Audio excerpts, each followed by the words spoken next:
Hello, everybody. Welcome back. Welcome back to the Late Show. This is your host, Young Brando. I'm here with you as our charity run comes to a close. Today will be the last live stream that's going to be part of our fundraising effort. Um, all the proceeds from super chats, super stickers, and super thanks that come to this channel are going to be donated to UNICEF and earmarked for children who have been affected by recent natural disasters in Morocco and Libya. I'm going to do that donation tomorrow, God willing, with on a live stream. And as you guys know, um, also to encourage everyone to make those donations. Hey, Nia, nice to see you, man. Um, as you guys know, every single super chat and super sticker that comes during the live stream also gets a unique number in the raffle, and the prize for that raffle is the Seiko 5 Rowing Blazers collaboration from last year with the Blue Dial. As you guys know, I've already given 3 of those watches away. This will complete the quartet, and hopefully we can do something, an event or live stream of sorts with all the people who have won the watch. I also have mine, as you guys know, with the Blue Dial. So that's very exciting for me. In either case, today I'm going to go as long as I can. Of course, at least until midnight, but hopefully beyond, barring any connection problems. Thankfully, I haven't experienced anything until tonight. Yesterday, I didn't live stream, of course, you guys know. But hopefully, we won't run into any problems today. So I'm going to start light with some new releases. We're going to talk about a recent article about Rolex that came out in Neue Zürcher Zeitung. Very interesting. It was actually published in English. You guys might know NZZ or Neue Zürcher Zeitung is kind of like the German language newspaper of record in Switzerland. But through their website, they publish a lot of stuff in English as well. So this was, I guess, because it is on a topic of global interest, it is something that they published in English. So we're going to read that together. We're going to look at a couple of new releases. And as always, feel free to chime in. Feel free to direct my attention to anything that you would like me to discuss, whether it is about new releases, any news items that relate to watches, or anything at all. Feel free to drop it in the chat. I'm going to start with the couple of Seiko pieces that got released, the new GMT pieces as part of the prospects. I'm talking about the SPB 411 and SLA 071. And especially the SPB 411 looks like a very handsome watch.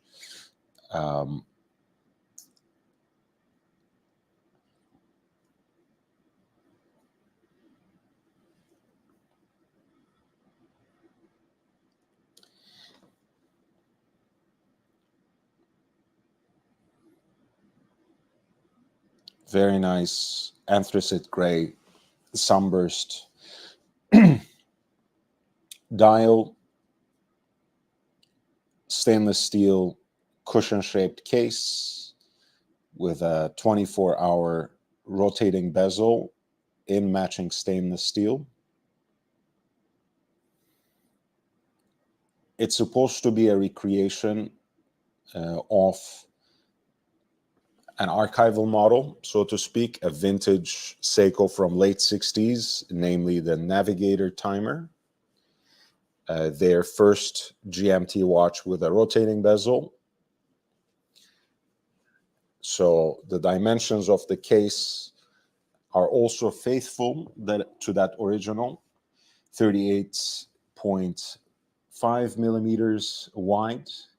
The vintage original scaling more, closer to the 38 millimeter mark. The gray dial is also very similar. And the piece has a short and small arrow red GMT hand, which even beyond Seiko, I think has a certain vintage appeal or charm, you might say, because that's a little bit reminiscent of earlier GMT Master models that had the small arrow GMT hands. Of course, those were longer hands. Here, the GMT hand basically stops right short of the hour markers.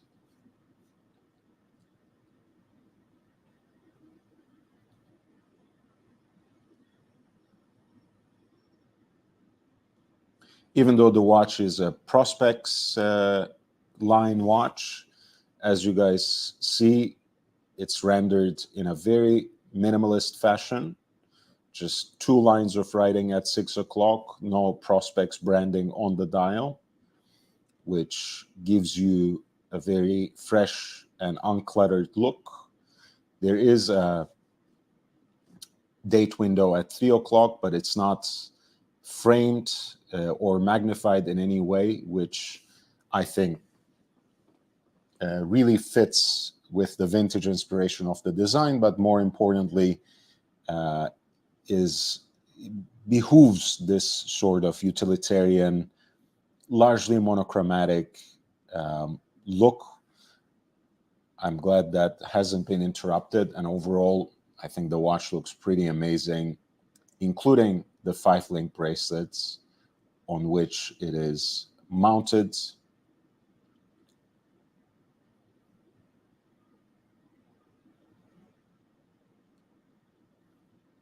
And the links are pretty flat, so it doesn't look like a Jubilee spin-off, even though it has a similar 5-link structure, right? Rather than rounded links, it has used a more angular structure in the way that they put together the bracelets.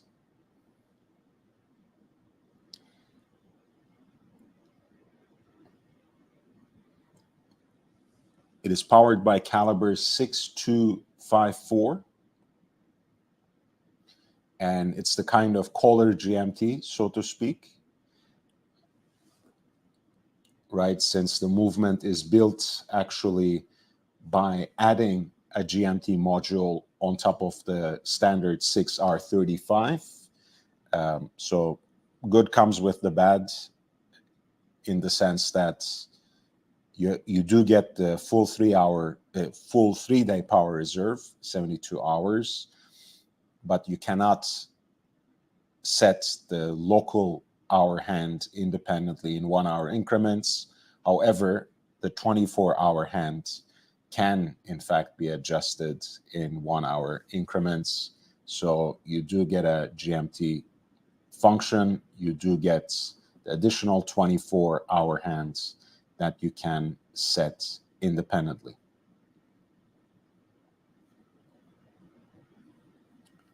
That is the SPB 411,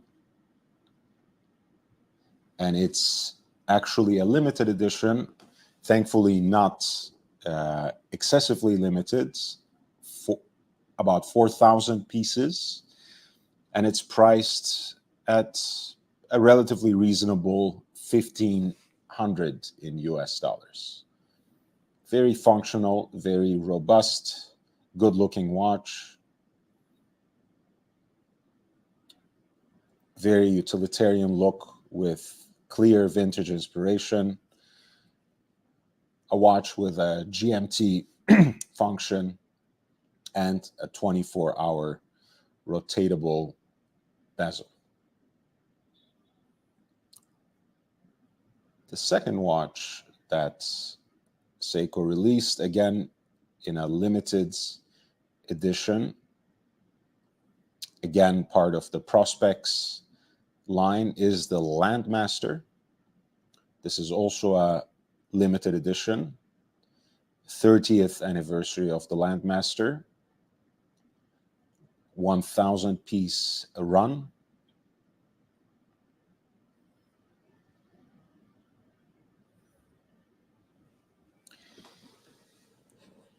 Since it is a tribute to the Landmaster, since it is a Landmaster anniversary watch, the case style is more akin to that model, and the watch has a compass bezel.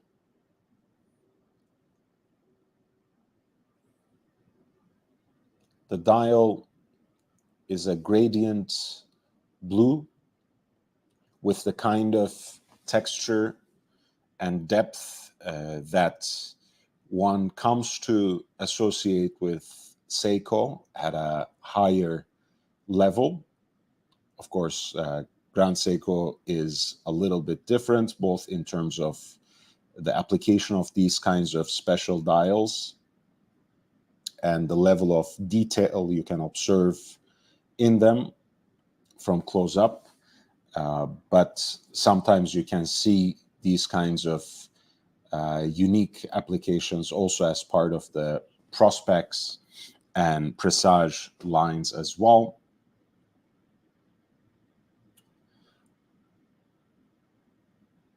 To play off perhaps this gradient blue hue of the dial, the Seiko signature, the Seiko logo, is inscribed in gilt, and the center sweep second sand 2 is distinguished in the same way.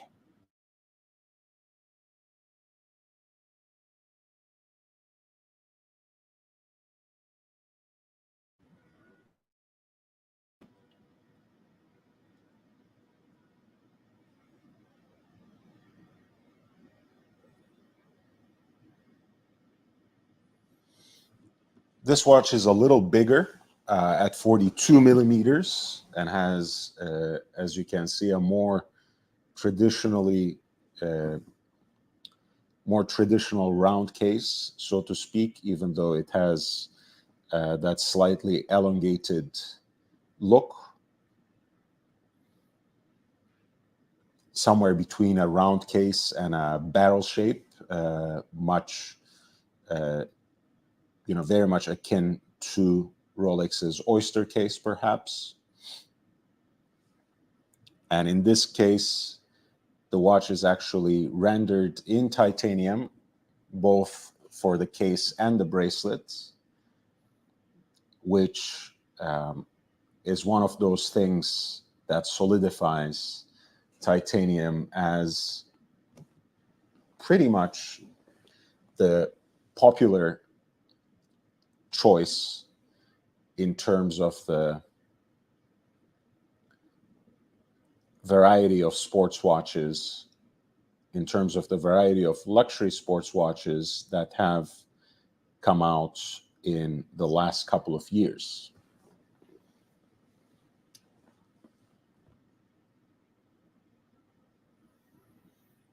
The movement inside the watch is caliber 8L35, which is a derivation of the Grand Seiko 9S,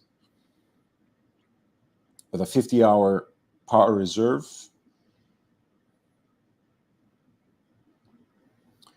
and the watch, which is limited once again to 1,000 pieces, is priced at $2,750. $600. Once again, it has the titanium material for both the case and the bracelet, the compass bezel,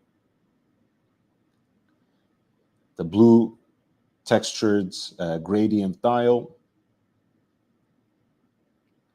slightly more luxurious look and feel, perhaps, Grand Seiko derivative movements, even though it is part of the Prospex line, as you can see on the dial with that X at 6 o'clock. And it also has 20 bars of a depth rating, 200 meters of water resistance, which is another thing that it has on the Prospex Land Mechanical GMT that we were looking at, the SPB 411. So SLA 071, which is a 30th anniversary Landmaster model, is priced at $2,600. Thomas Burnett, thank you so much. I appreciate you, man. And Big Meech. Big Meech is making a big sacrifice. By the way, Thomas Burnett, $9.99 in pounds sterling. And Big Meech in 1999. I want Big Meech to be recognized, especially because he's taking the risk of winning a Seiko 5 watch, which would destroy his reputation. So he's paying a big price for making a small donation. So I really, really appreciate it.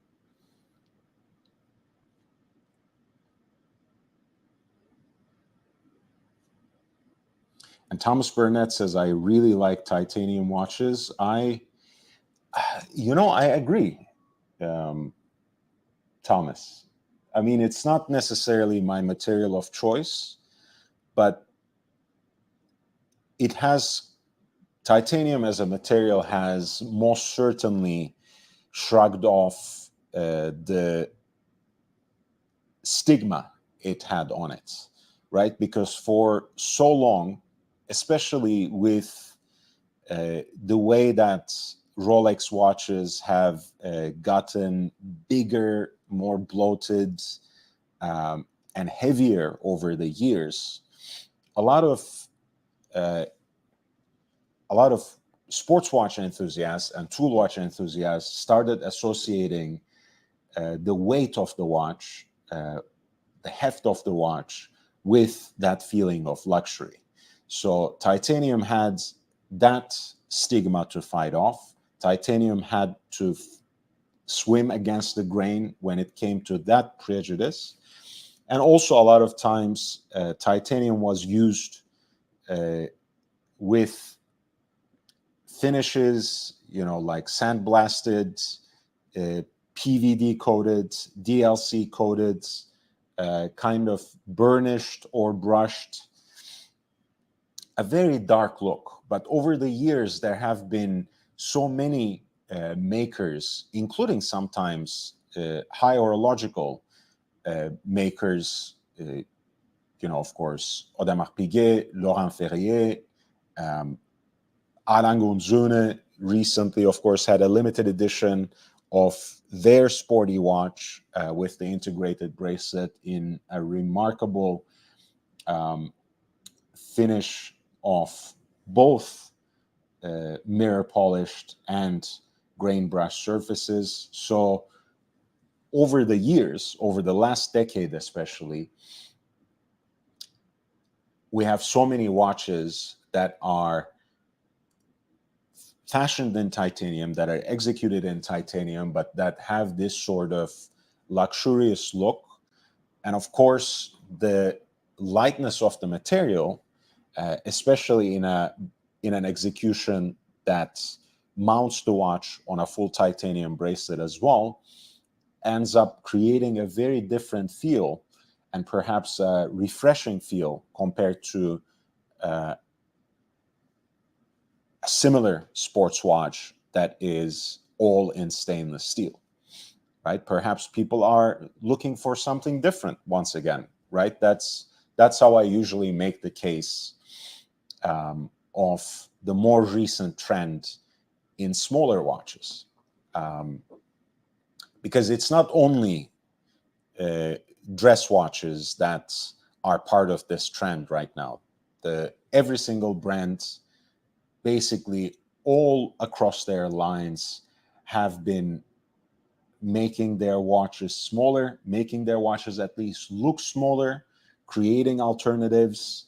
Here we have it in 42 or 41 millimeters, but we are going to give you a 38 millimeter version as well. You guys know I wasn't really here to do a deep dive on it, but Code 1159 was recently released in 38 millimeters by Audemars Piguet. We have talked quite a bit about how Longines gave across the line, started giving this option of smaller pieces, 38 or 37, in addition to the 40 and 41 millimeter or larger.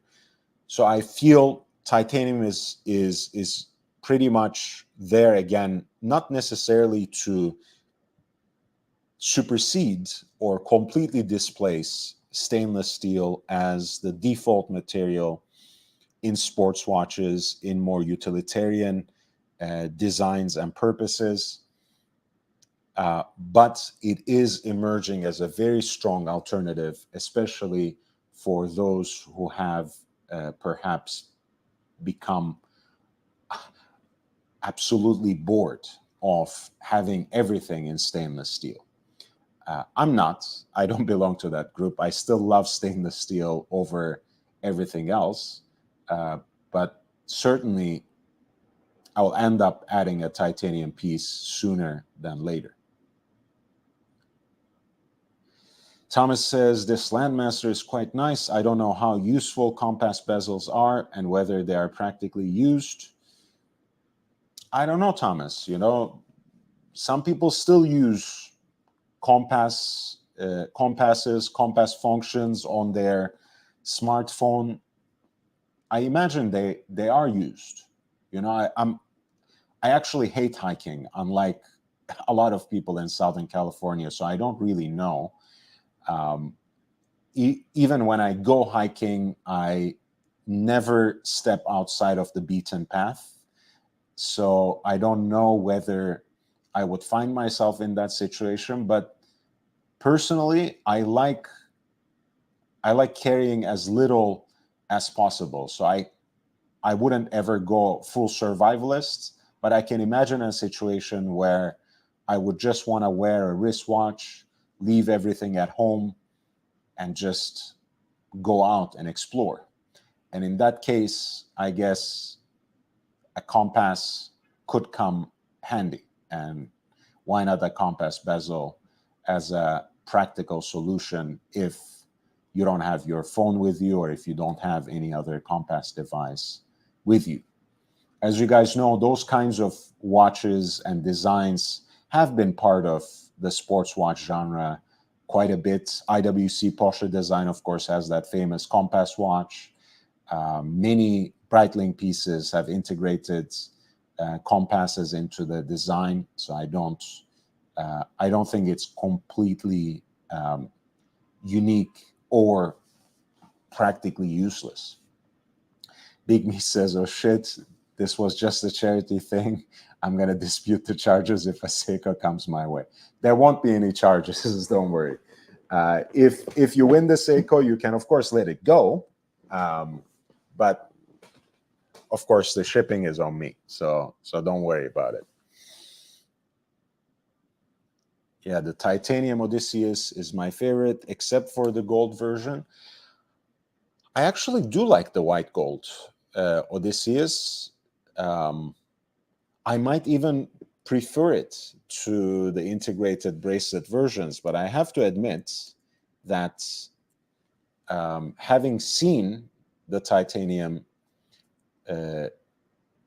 Odysseus, or Odysseus as the Germans say, I was really impressed, and it probably has a lot to do with the fact that to finish a grade 5 titanium watch to that level of intricate detail is no mean feat, and certainly the piece looks like $1,000,000. And I know, again, Alan Gonzuna's Odysseus is something of a segmenting design, to use the marketing language. It's been divisive. A lot of people don't really like it. I enjoy it quite a lot. I think at least, the easiest defense of the watch is you won't mistake it for any other any one of its competition. It's not trying to be like the Nautilus, like the Royal Oak. You can easily scrub the signature, scrub the branding off the dial, and to anyone who knows anything at all about Lange, this piece will still be recognized as a Alan Gonzuna watch. So I think at least it has that going for it. I actually love the design. I love the day dates function. I love the fact that it is quite different from anything else in that segment, in that category. And I actually like the dials quite a bit as well. I think, I hope the line expands in a more meaningful manner with even perhaps accessible pieces, that are not limited editions and that are not priced in six-figure price tags. But yeah, the white gold Odysseus does not come with the bracelet, which, as I mentioned, I actually don't mind at all.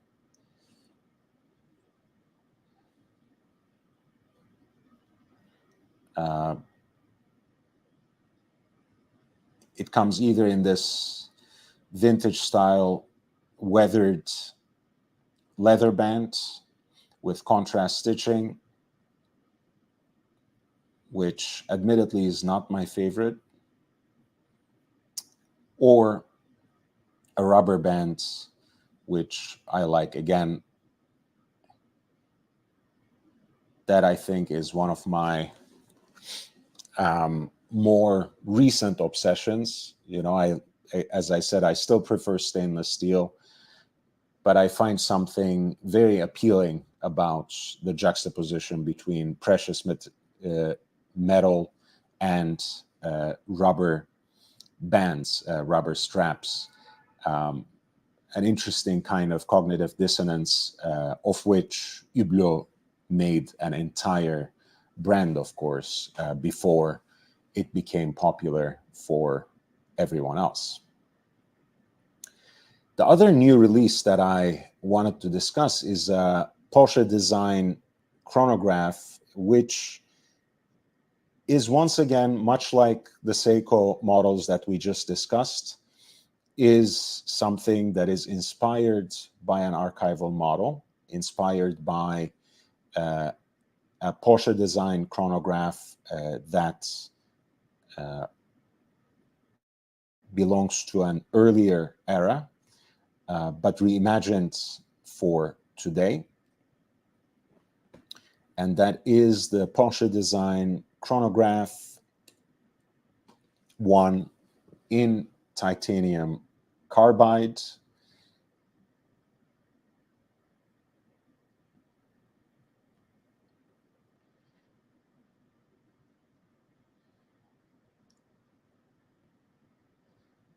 Those of you who are familiar with a lot of mil-spec, especially vintage tool watches, would probably recall that red circle with the writing 3H in it.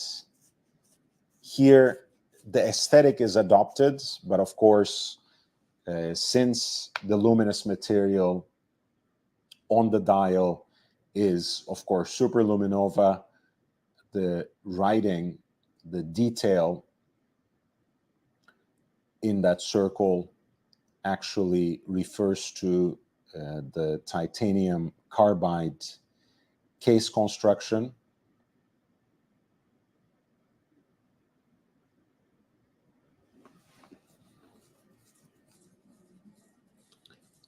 An example of that 3H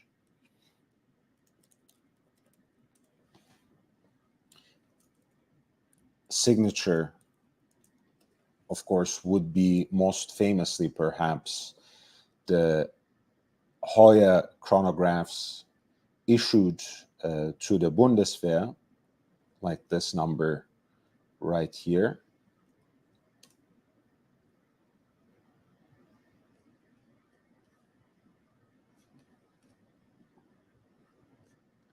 But it turns out that Porsche Design actually made these Tiger models for the US Air Force, which are quite rare, of course, and quite difficult to come by, to be honest, on the secondary market. So the fact that a similar aesthetic has been today revived without stolen valor, so to speak, without cribbing exactly the same visual elements, is quite fascinating.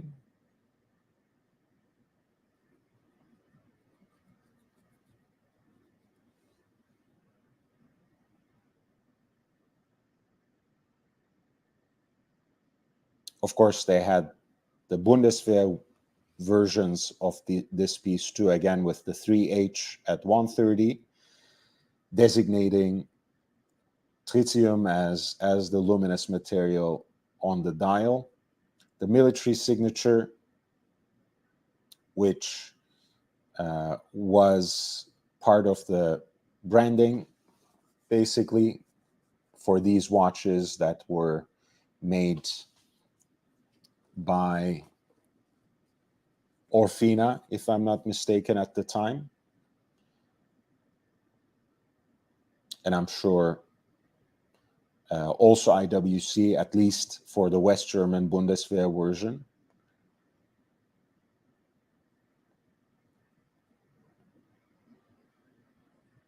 So just as that 3H symbol is replaced by TIC, the Tiger logo at 430 is replaced by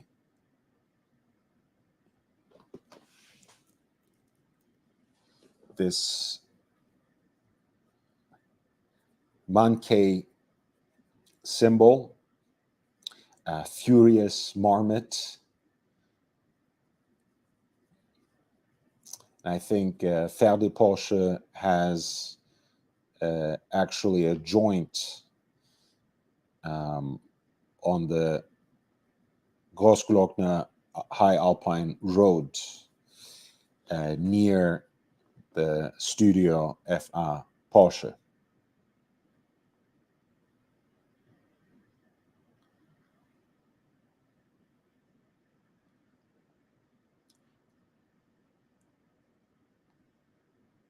This new chronograph otherwise follows along the lines of many standard production and special edition watches Porsche Design has been releasing, especially since the 50th anniversary. It has the chronometer certified, COSC certified caliber VAC 01240, self-winding with flyback functionality. Of course, with the day date indicators at 3 o'clock. Very endearingly, the day is actually bilingual, so you can use either the English or German.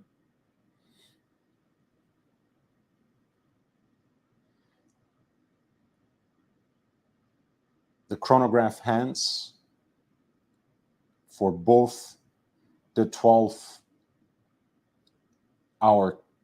counter at 6 o'clock and the 30-minute totalizer at 12 follow the red accent established by that circle, although it's more of a fire red in this case. We can say the same thing about the centrally deployed chronograph second sense, which is a spear-shaped tip.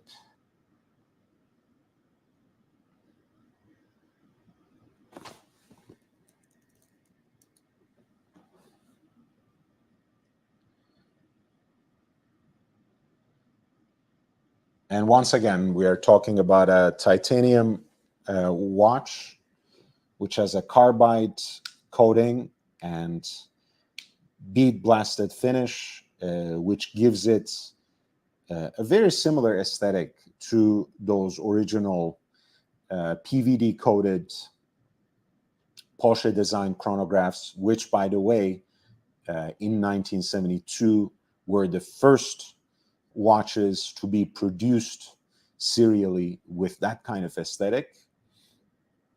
Let me backtrack a little bit. The titanium carbide coating, of course, is perhaps longer lasting and will not chip off like the PVD coating from early 70s. To me, as someone who appreciates vintage watches, I actually find that quite endearing. I see it as another aspect of how a watch patinates. But for a modern piece, of course, it's absolutely normal that people expect something longer lasting and more durable, more damage resistant. Speaking of all that same functionality of the rest of the re-energized Chronograph 1 line, the leather strap that comes with the watch is easily replaceable. It's an interchangeable system. Hey, Captain Kirk, nice to see you, man.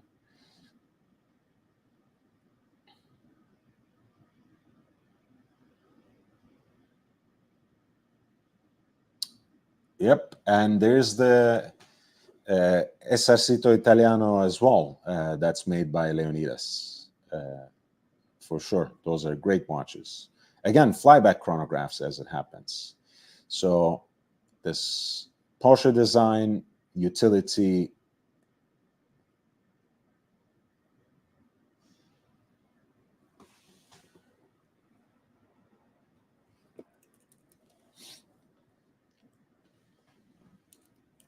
piece is actually a limited edition, which is one thing that I might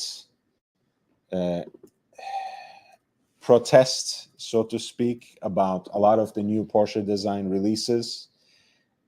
Clearly, they're trying to lure people into the boutiques. Clearly, they're trying to make it obligatory for the collectors, for the enthusiasts, to buy these watches from their boutiques, and are going to this limited edition model. All of that being said, of course, I generally don't really line up for these kinds of exclusive type of release schedule or allocation based, really tactics that are trying to generate a hype around the product that does not naturally have it, which is a much bigger discussion, of course, but I still wanted to put that out there. This piece, I believe, is released in 250 examples, as you can see here.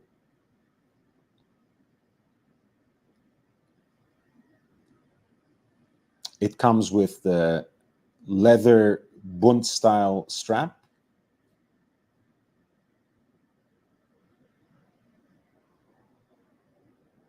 as well as this white textile strap, which is kind of the associated strap with the FAT ice race in Zell am See. And again, with the quick change option, of course, it's quite practical to switch back and forth with the two designs. One gives you a largely monochromatic look between the black strap and the black titanium carbide coated bead blasted case, of course with the red accents on the dial, and the other one gives you a little bit of contrast against the mostly white textile strap.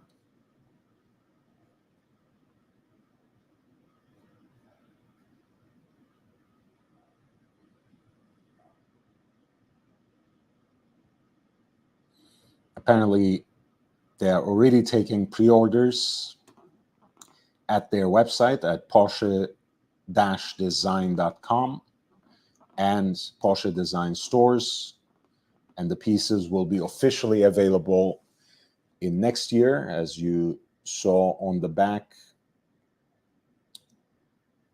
This is actually a 2024 watch, Chronograph 1 Utility Edition, limited to 250 pieces and priced at $13,000 in US dollars. Hey, Tim G.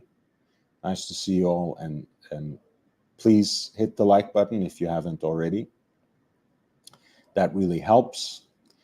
So I was teasing this Rolex article, or this article that came out in Neue Zürcher Zeitung about Rolex, and let's go jump right into it without further ado.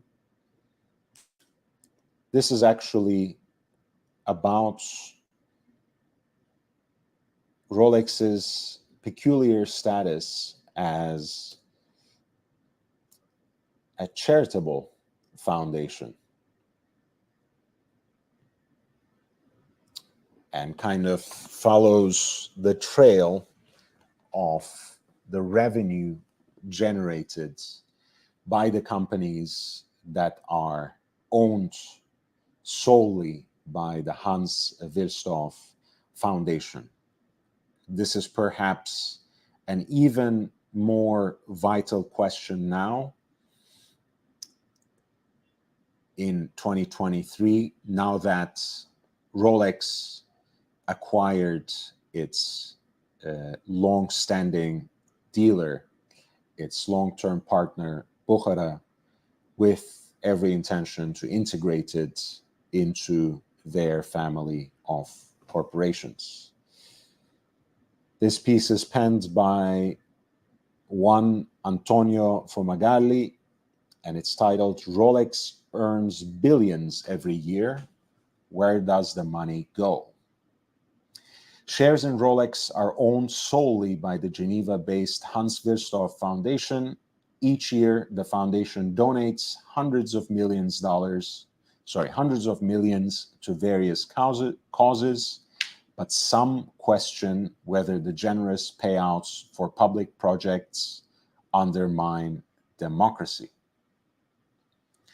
Right? Which is a very interesting framing. Again, the point is not that they don't pay enough.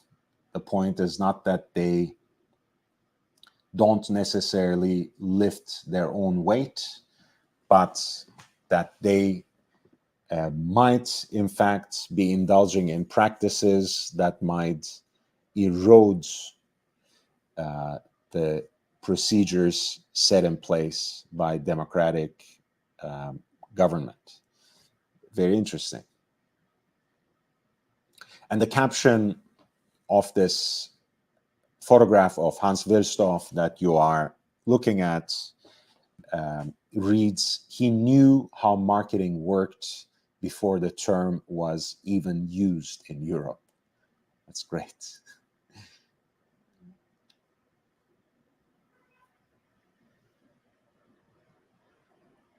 And this is the Hans Wilsdorf Bridge in Geneva's Plainpalais district, which won the European Steel Design Award, among others.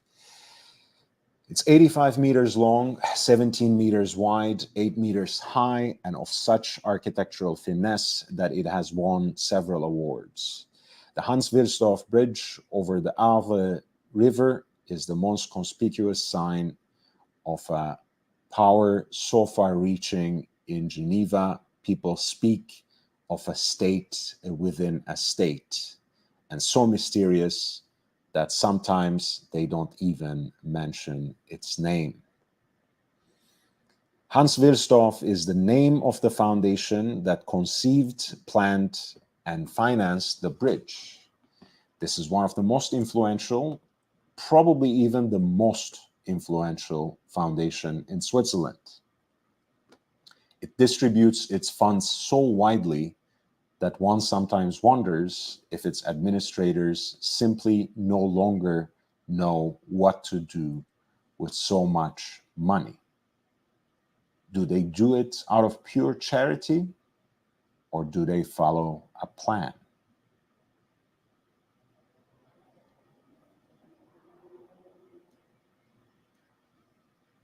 This is a young Hans Wilsdorf.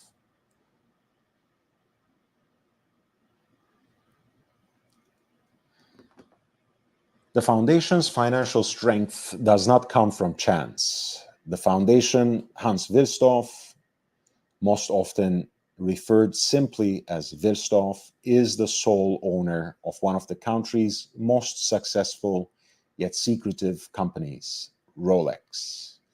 How much the Geneva watchmaker earns, its profits, even how many of its various models are produced, remain company secrets. And of course, that's one of the primary virtues for Rolex's peculiar status for the brand itself, right? They're not accountable to anyone. They don't have to release the kind of information that a publicly traded company would be obliged to share. Rolex does not provide any such information, nor is the company required to do so. Unlike many other luxury goods manufacturers, it is not listed on any stock exchange.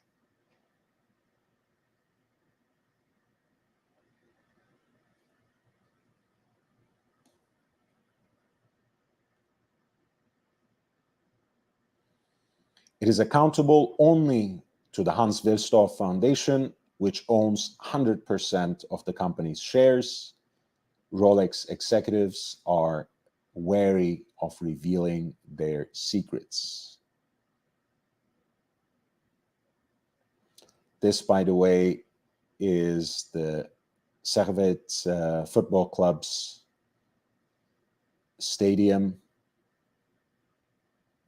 which is a club that would apparently not even exist at this point if it weren't for the foundation's support.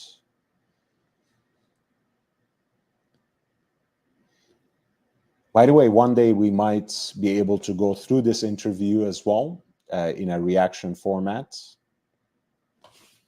But there is a recording from 1959 of an interview that is conducted in French that is actually referred to in this article. It's the only recorded interview with Hans Wilsdorf.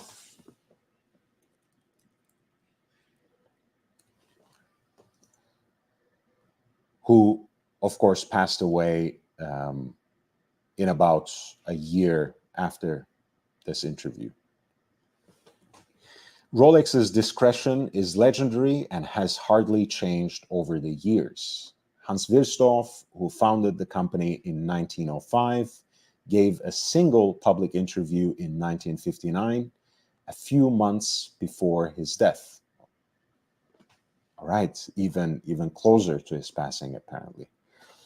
There's a video recording that serves as a valuable historical record, but the native Bavarian did not disclose any business-relevant information even then.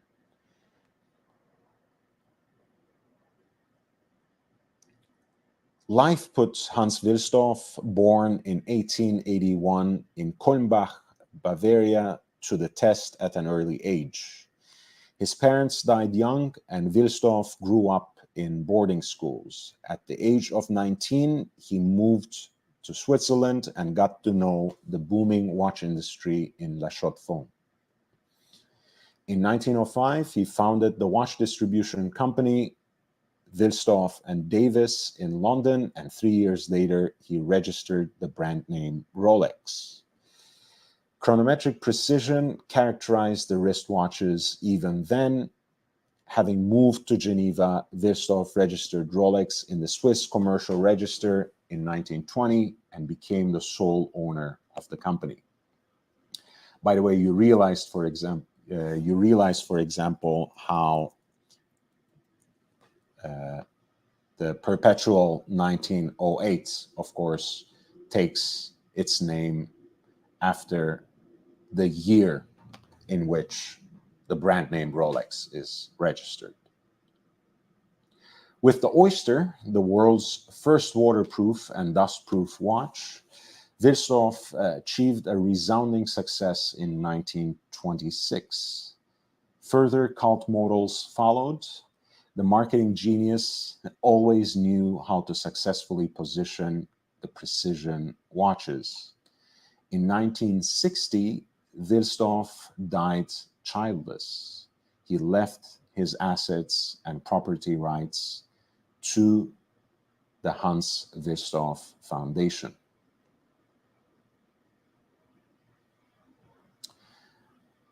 So in the only public interview that he ever gave, he didn't really disclose any business-related information. However, it is possible to make rough estimates based on a few known figures. It is undisputed in the industry that Rolex produces more than 1 million watches per year. Sales are estimated at around 10 billion Swiss francs annually. Unknown is the profit. What is clear is that the Swiss watch industry, with Rolex as its beacon, has had highly successful years. A substantial share of profits is also likely to come from the broadly diversified real estate portfolio. By the way, I made this argument when it was revealed that Rolex acquired Buchara, which of course distributes basically every single competitor of Rolex. They clearly don't only sell Rolex and Tudor watches. And I made the argument basically that anyone from Breitling to Cartier, to many others, implicitly and explicitly recognizes Rolex's role as the leader of the industry in terms of sheer numbers. On the face of statistics, it is undeniable. It is undeniable in that state within a state reference that this article reiterated. It is also undeniable now with the industry having joined forces in Geneva with the Watches and Wonders Foundation, which stages on an annual basis the biggest trade show on an annual basis for the industry in ever-growing fashion as well, and with more and more aspects of the show being open to the general public, right? Next year, it's already been announced that there will be, I think, 3 public days with more than 50 brands exhibiting. Just last year, they broke their own record with 41 brands. So it's going to be even bigger next year. And the CEO of Watches and Wonders Foundation is the CEO of Rolex. Of course, that's Jean-Frédéric Dufour.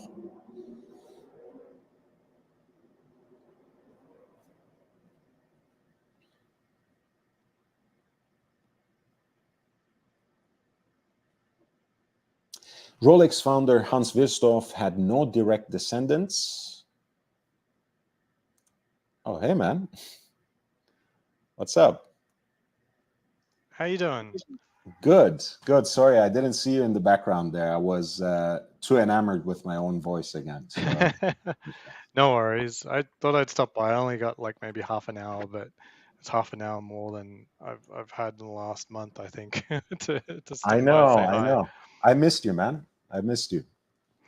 Yeah, it's just things have just been busy, just extremely busy at work. I haven't been able to make any videos or stop by or anything like that. So yeah, it's really good. I even got a watch. I haven't done a video. I saw. I saw.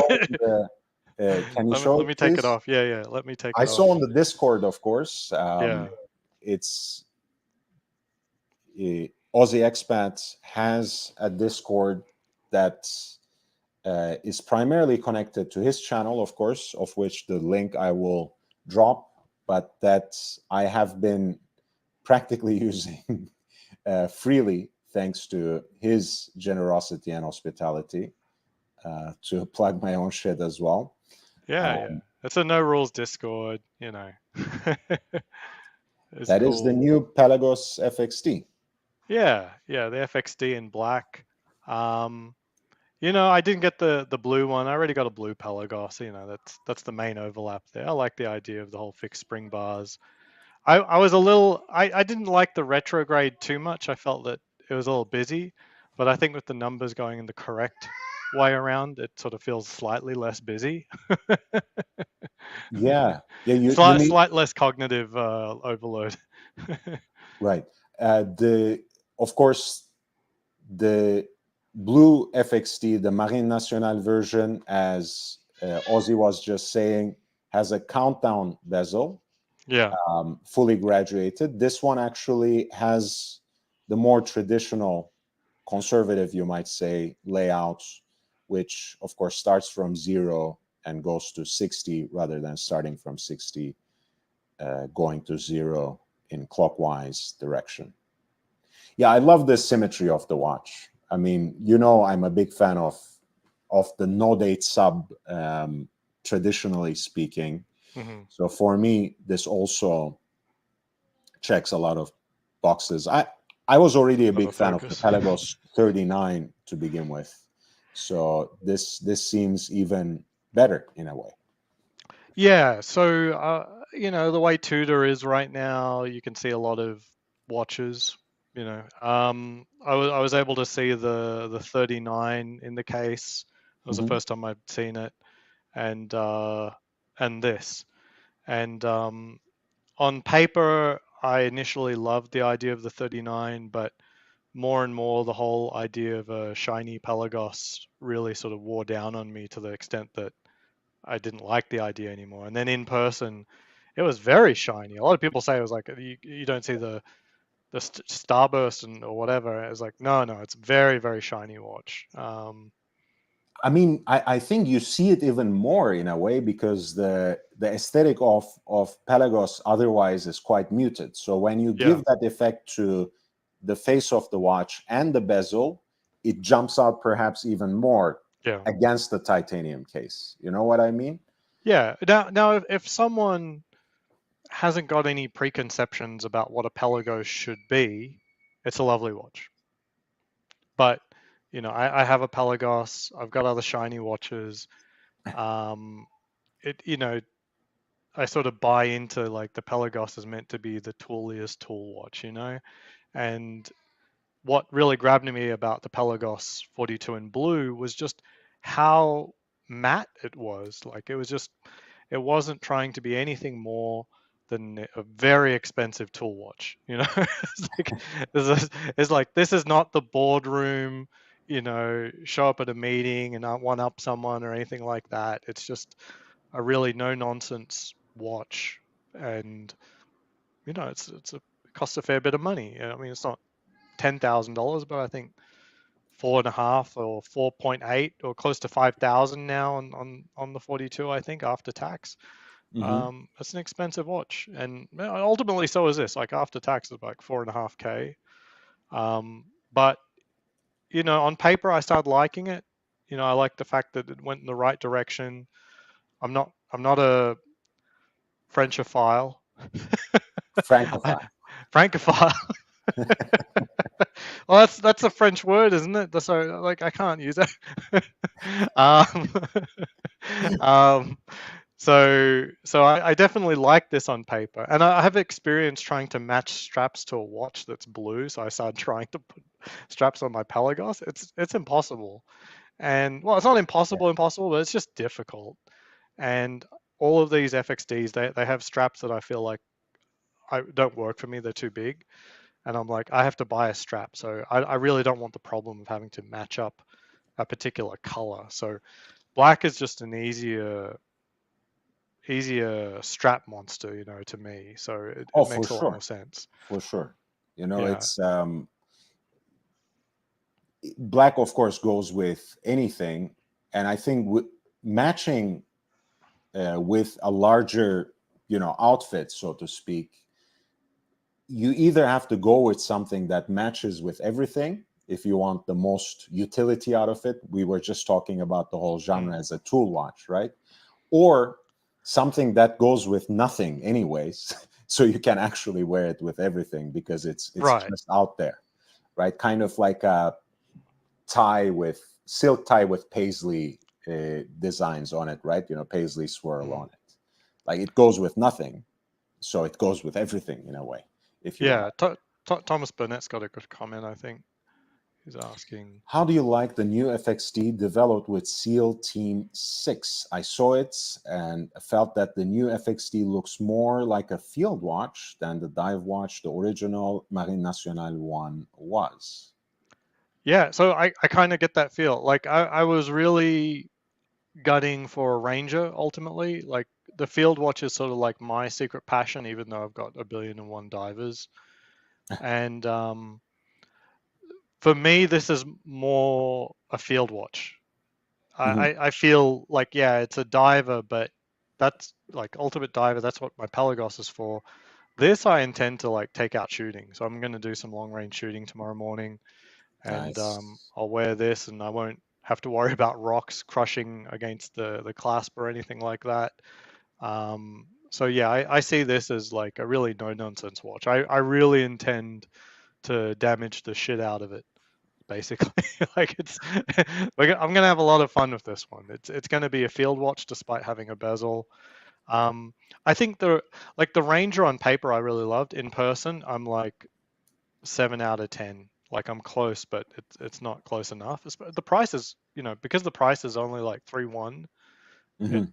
gets close. But as soon as I saw this, I felt like, yeah, let's pull the trigger. I needed to pull the trigger on something. I'm hunting for a Platona. Right. So As you guys can see, Chief Platona lover. yeah. So we'll see. Tomorrow night there's an Omega event at Bucharest. Um, Really? yeah, I'll have to get the Speedy out of the. No, they're trying to build a bridge again, I guess. Omega was really One of the pissed. first things I said is like, I'm never going to get the Ed White, am I? After the purchase, like, they're not going to send you anything like that. No, Omega was really pissed about the whole development, of course. I mean, understandably, perhaps. Oh my God, Yeah. she's walking already. Yeah, she's been working for a little while. Oh, she's dancing. Oh my God. Wow, we got an Wow. entertainer here. Well, I mean, the whole family is, the junior already entertained us quite a bit on this channel. Yes, Um, yeah. and But they yeah, so tomorrow I'll pull out the Speedy, and it'll help the people in the store realize that I have purchased some things other than Rolex, which may help. there's actually going to be, I'm very excited about this Sunday. There's Mm. a Longines event in Long Beach, Oh, uh, cool. and it's going to be on a ship, the Queen Mary, that's docked Wow. there. So I'm quite excited, and they are, of course, going to um, introduce some of the novelties, so to speak. But Hmm. apparently, they're also bringing a lot of pieces from the vault, so to speak, from the archives. Interesting. So, and as you know, Longines is one of the most diverse, rich, and desirable watches. When it comes to Mm. the vintage realm. So it's going to be a very good event, I'm sure. Yeah, yeah. I was at a Longines jumping event here in Las Vegas a couple of years ago. That was very, very nice. So, I mean, hey, I haven't been invited to any other real VIP things. So, like, thank you, Come on, Longines. come on. Bukhara invites you to quite a bit in Vegas. That's not. Well, it's just their sort of like show and tell type stuff, which honestly, I think they're happy to see anyone come. Like it's just it's like there aren't many people who actually do just like watches, It's I mean, honestly, I'm just surprised that I haven't yet seen a photograph that you took side by side with Mark Wahlberg. I'm still waiting for that I'm for waiting that for it. I'm moment waiting where you for will be brushing shoulders with Wahlberg. it. Yeah, I'm wondering when it's gonna happen. Honestly, like I mean, I've like with Booker and Rolex and everything. I wouldn't be surprised if I get pipped on the Platonic as Mark Wahlberg beat me to it. I mean, he already has his Le Mans, right? Which he must have gotten from Bukhara, I'm guessing. Not Yeah, who necessarily. knows? Who knows where he's actually doing his shopping? Honestly, But I for sure, mean, celebrities are going to the Vegas ADs. But I don't yeah, know I anything mean, I've about it. also heard, I don't want to expose anything, but through someone you might know, that someone like him might be getting watches through the HQ rather than Hmm. necessarily having to deal with the AD. But of course, Right. even then, I think Rolex usually ends up sending those watches Hmm. to be claimed from one of their trusted ADs anyway. So I'm Hmm. sure people at Bukhara know him in person as a VIP client for sure. Yeah, yeah, interesting. I think there's a few honchos around this week in Las Vegas from Booker and Rolex. Um, Nice. I was telling my wife there's a remote, like ridiculously remote chance they have my watch tomorrow. Your watch being the The Platona? Platona, yeah, yeah. Oh my There's God. a ridiculously remote chance, like as in it. I saw a gold one go out on Rolex forums, so like Yeah. the Daytona's starting to float about. There's like today's the day, and I did make a Tudor purchase. So come on, Let's go. Let's go. I love the way someone like you who has the entire catalog thinks that, like, you can grease the wheel just with that last tutor purchase. I would say, Yeah. like, I have the catalog and just bought, and I've been bringing, you donuts, Yeah. like on an annual. I don't know how it goes. Like I've been I'm very friendly with the manager. I'm now friendly with the area director who's responsible for the boutique and the Tudor boutique and the Bukara. So um, I think I know everyone who has a say in the matter, but ultimately I'm not the biggest spender. It's like Of one course. person just buy a day date. They'd be spending more money than I have this year. It's really that simple. Yeah, that's unfortunately that is the name of the game. Yeah, yeah, But and like fair game, as in I understand. Like it's a business ultimately. You can only skew a little bit, but we'll see.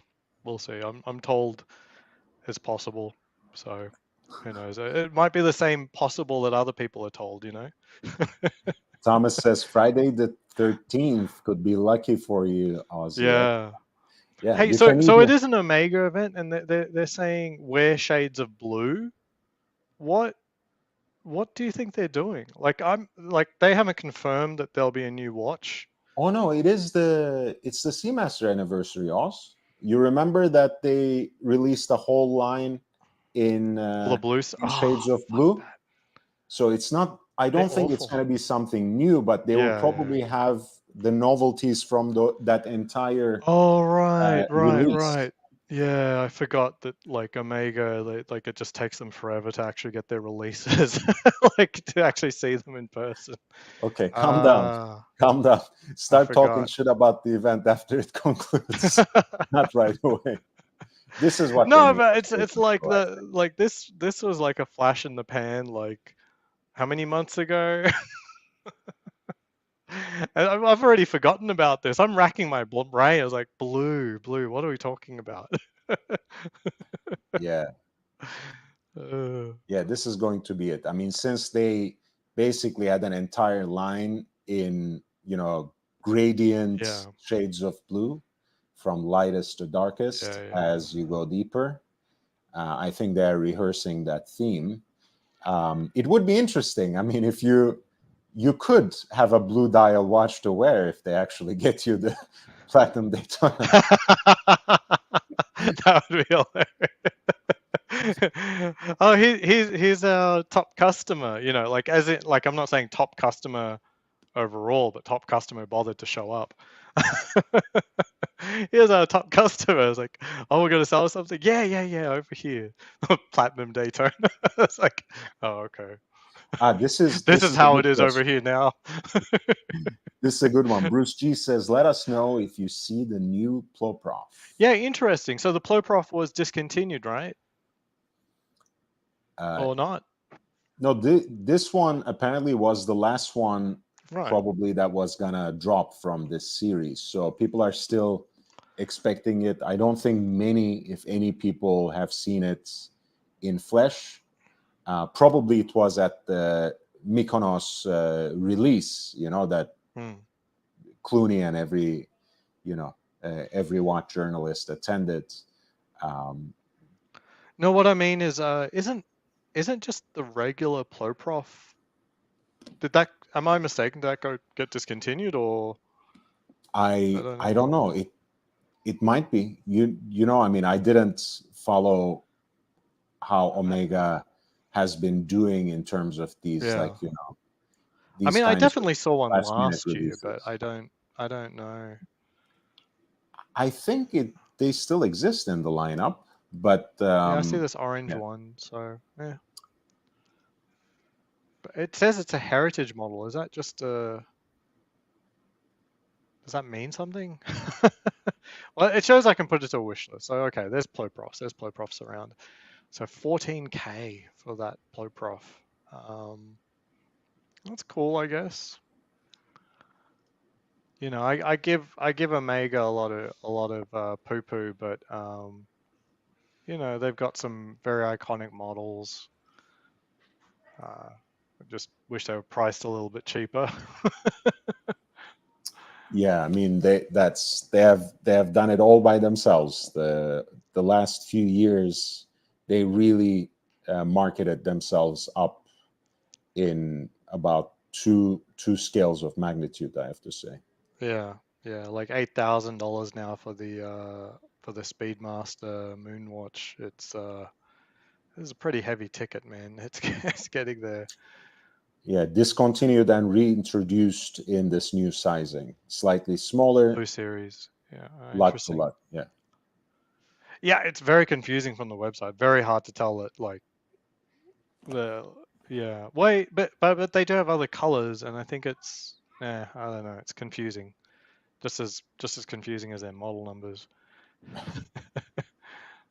I think let me see if they have any information on the other Plo Profs on the website.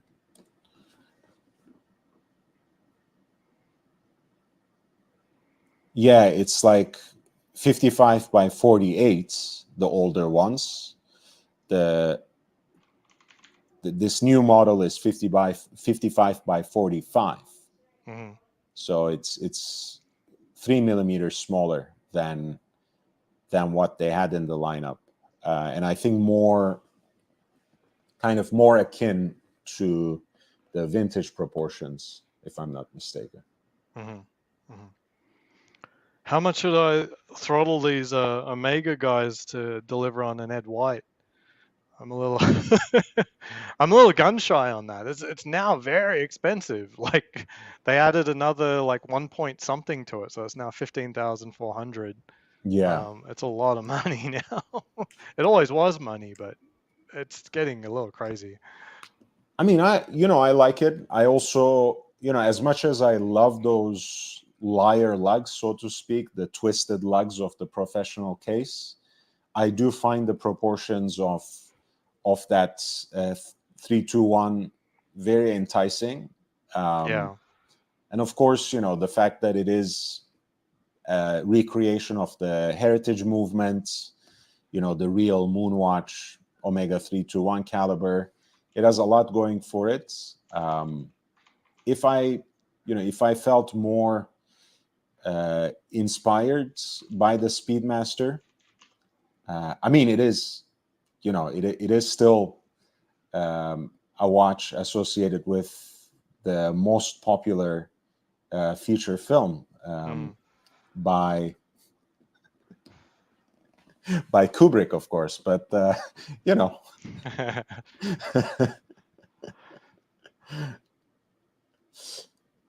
yeah, it's a beautiful watch. I mean, I like the bracelet. I like the case. I like the fact that it is actually a recreation of 321. Yeah. Um, And I think in higher resolution photos, of course I've never seen this watch in real life. In high resolution photos, it looks really good. Like it looks really nice. yeah, Um, to the extent where most people are fawning over the Snoopy, I I look at this and it's not just the movement. I think it just looks like a really really nice watch. While the Snoopy, um, it's fun, but it doesn't strike me as being a much nicer watch.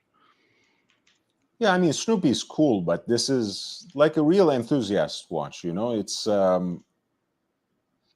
it checks a lot of boxes, and considering the limited production, I do believe that they are at least assembling these in a special workshop, which is what their promotion kind of pushes. Yeah. um, and I think that in itself adds value. um, and it's not, look, again, That does appeal to me. It does appeal to me. I mean, I honestly think like my Moonwatch is probably 49% Chinese. So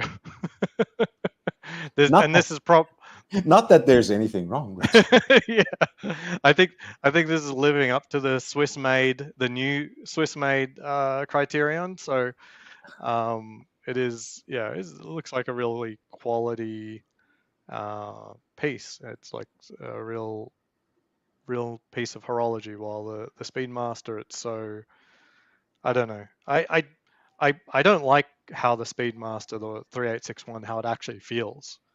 Like it snaps, and like in terms of how the pushes feel, it just doesn't feel good, and winding it doesn't feel good. Yeah, it just strikes me just at those visceral level, just touching it, it's just not that nice of a watch. Yeah, I mean this watch, I have had the chance to experience it a couple of times in person. It is a good watch, and to be honest, again, like you said, maybe we have a certain preconception about Omega of providing even more value, but in a market, where Breguet reintroduced the Type 20 at $20,000, basically. If it were more widely available, and if I were in the market for this kind of aesthetic or this kind of vibe, I would most certainly go for a Speedmaster 321 rather than the new Type 20. But I wouldn't even think twice. So Yeah.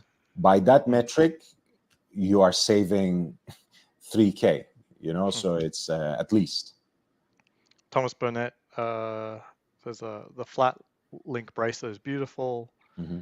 Add to that the exhibition case back showing a 321. You can't go wrong. Forget the Snoopy, and that MyID only gets one Edwide a year. So as far as I know, nobody at MyID has asked for one of these. I'm the only person, and I'm at the top of the list. Well, quite honestly, again, I know this is a prejudice. I know this is a stereotype, but if you told me, what Omega would not necessarily have a lot of appeal in Las Vegas, I would say exactly this. Yeah, it's a smaller, Yeah, more dour version. yeah. It's basically a nerdier version of the Moonwatch, and Yeah. it's twice the price of the entry level model, right? Yeah.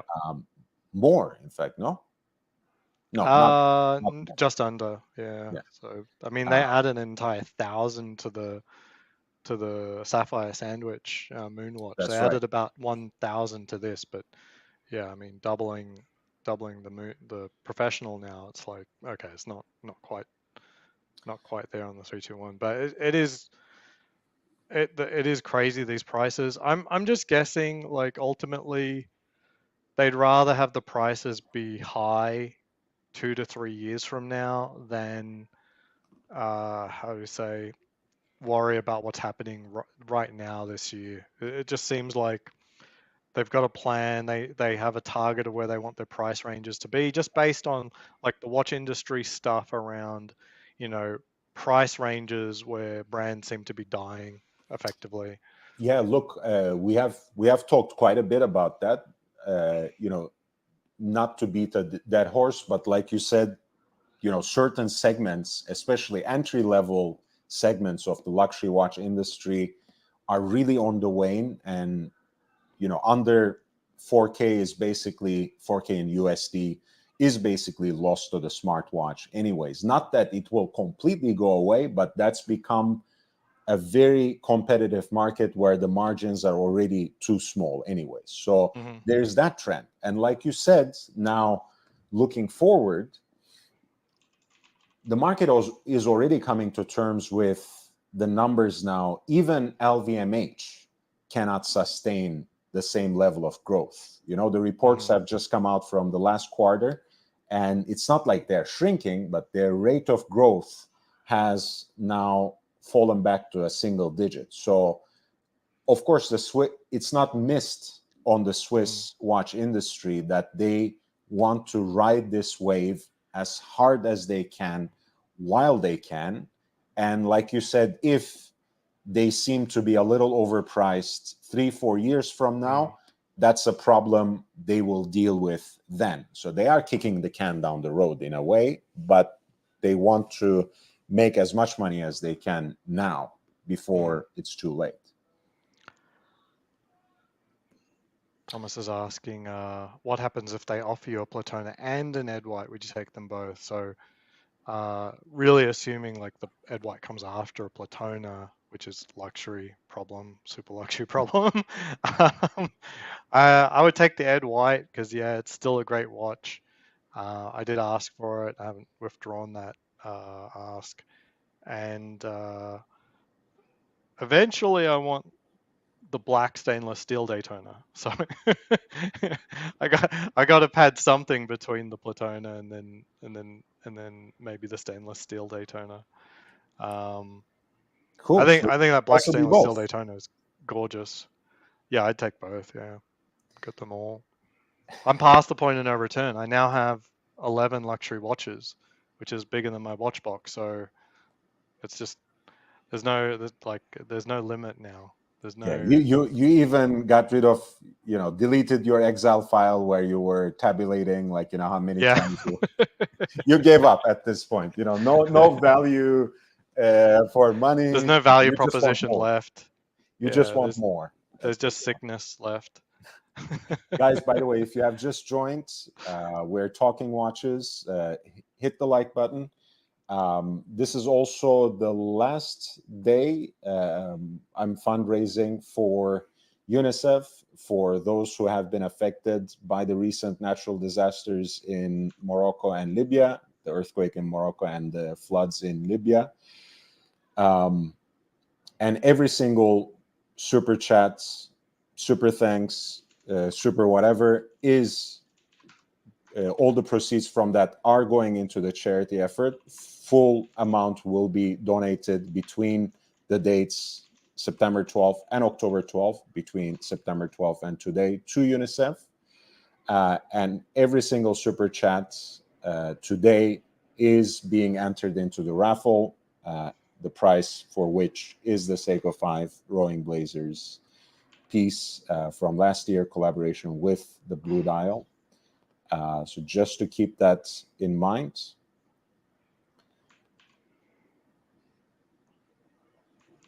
Yeah, and I mean, yeah, why not? Why not both Platona and Ed White? But if you get the Ed White, are you gonna give up on your regular Speedmaster, or are you going to still keep it?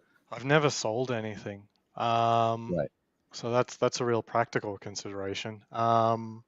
If somehow I was able to get my liquidation price on the Speedy, yeah, I'd consider it. And now Omega's watching, they're going to say, don't give him the Ed White. Don't give him the Ed White. He's going to sell one of the Moon watches. We've got to keep that grey market price up on the Moon watch. I mean, what can you do? No, I mean, if I actually if I had sold any watch ever, which I haven't, and this the friction of that was not meaningful to me, then yeah, I don't see a reason to have a shitty 3861 half Chinese Moon watch when you got an Ed White. Love it. But it'd be like if Rolex had two Daytonas, one that was not very good and the other one was excellent. Yeah. I mean, again, repeat that, please. You have the Panda. You hopefully right, will but those are colors. But it'd be like if they had like some sort of ETA movement Daytona versus, like the Tudor, the old school Tudor big block, which was like Tudor's version of the Daytona, basically. Even though it's different, the movement is different, the dial layout is different. Yeah. I think that's a cool watch as well, if you know what I mean. It's just within the Daytona hype, the prices have shot through the roof. Even those like Tudor big blocks with odd dial colors that Everyone was disappointed that didn't come out and it was the FXD in black. Everyone was confused. I was confused. I didn't really expect another Pelagos this soon.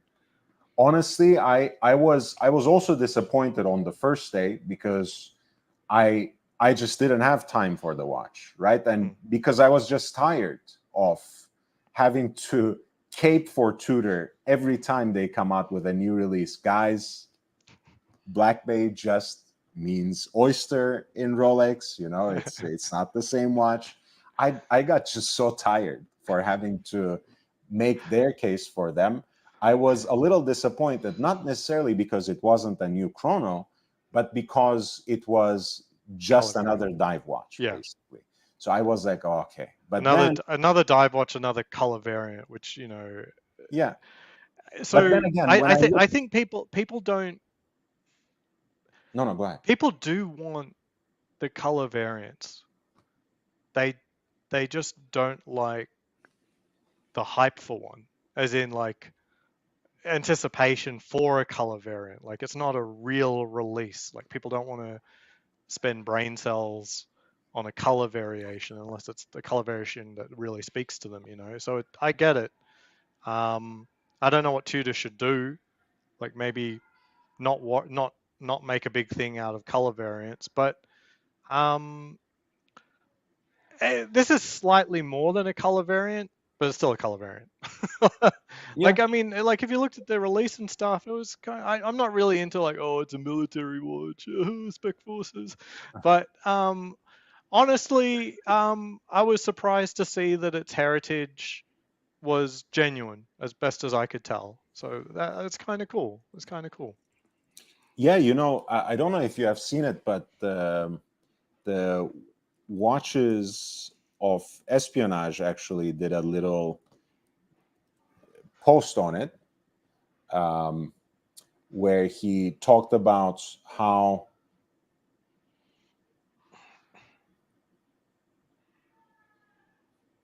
where is it? Where he talked about how this watch took inspiration from the original pieces that were issued to the Navy. It's got to be that second one, because it got the Navy. Yeah. No, this is just a sub. Oh, okay. Where is that? No, that's not Navy.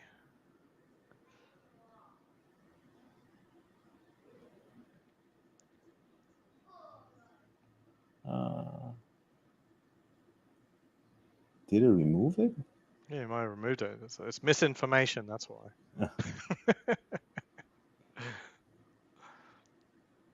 Really?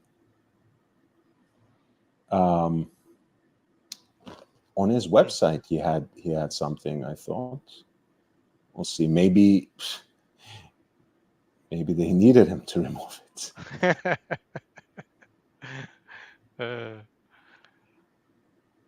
Yeah. I mean, I don't need, like I've said before, I don't really need a watch to have a history.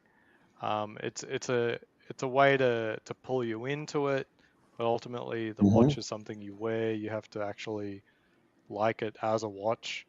And this one, like, it really fits the bill. I really needed something a lot more rugged and you know, cheaper. Something that I'm willing to do more hikes with and stuff like that. And I didn't want to have to wear the Alpinist on all the time. Don't get me started on that. Yeah, so it to me, it fits the bill of like being a field watch. Clearly not a field watch, but you know, it sort of that's how I'm going to treat it. It's like a field watch to me. Until they make a Ranger in like 38mm or 37mm, I think. So in person, the Ranger, it just slightly. Jake Brooks. Jake Brooks, who's also a member of the channel, $9.99. Nice to see OG, Aussie, and YB. Aussie is, in fact, one of the OGs of this channel. I think probably the panelist after me. I think if we were to tabulate, using Aussie's own system of value for money for watches, this is my guest who has given most time to the channel. So I do appreciate Aussie a lot, just like JB. So one thing I noticed, of course, now that you are showing it, I'm sure the audience has seen it too, but you basically got rid of that the straps that came with the watch almost immediately. Why is that? It's a little too big. So the problem with doing the sort of like you do a half and then fold back over Velcro thing, it doesn't give you much range of adjustment.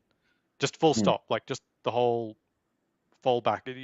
Because the strips of Velcro are the limits for adjustment, and you got to have a decent amount of that on the watch to actually have it fastened. So, I mean, I've got a belt that is of that type where it's just one loop over, and the adjustment range is like 5 inches. When on a normal belt, it's like 8 inches or something like that.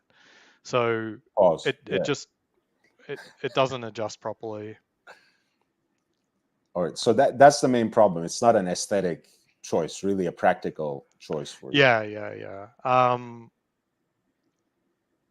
That being said, I did actually give it a good chance, and I can wear it where the Velcro isn't literally like overhanging the other part of the Velcro, so it stays down, and it looks okay.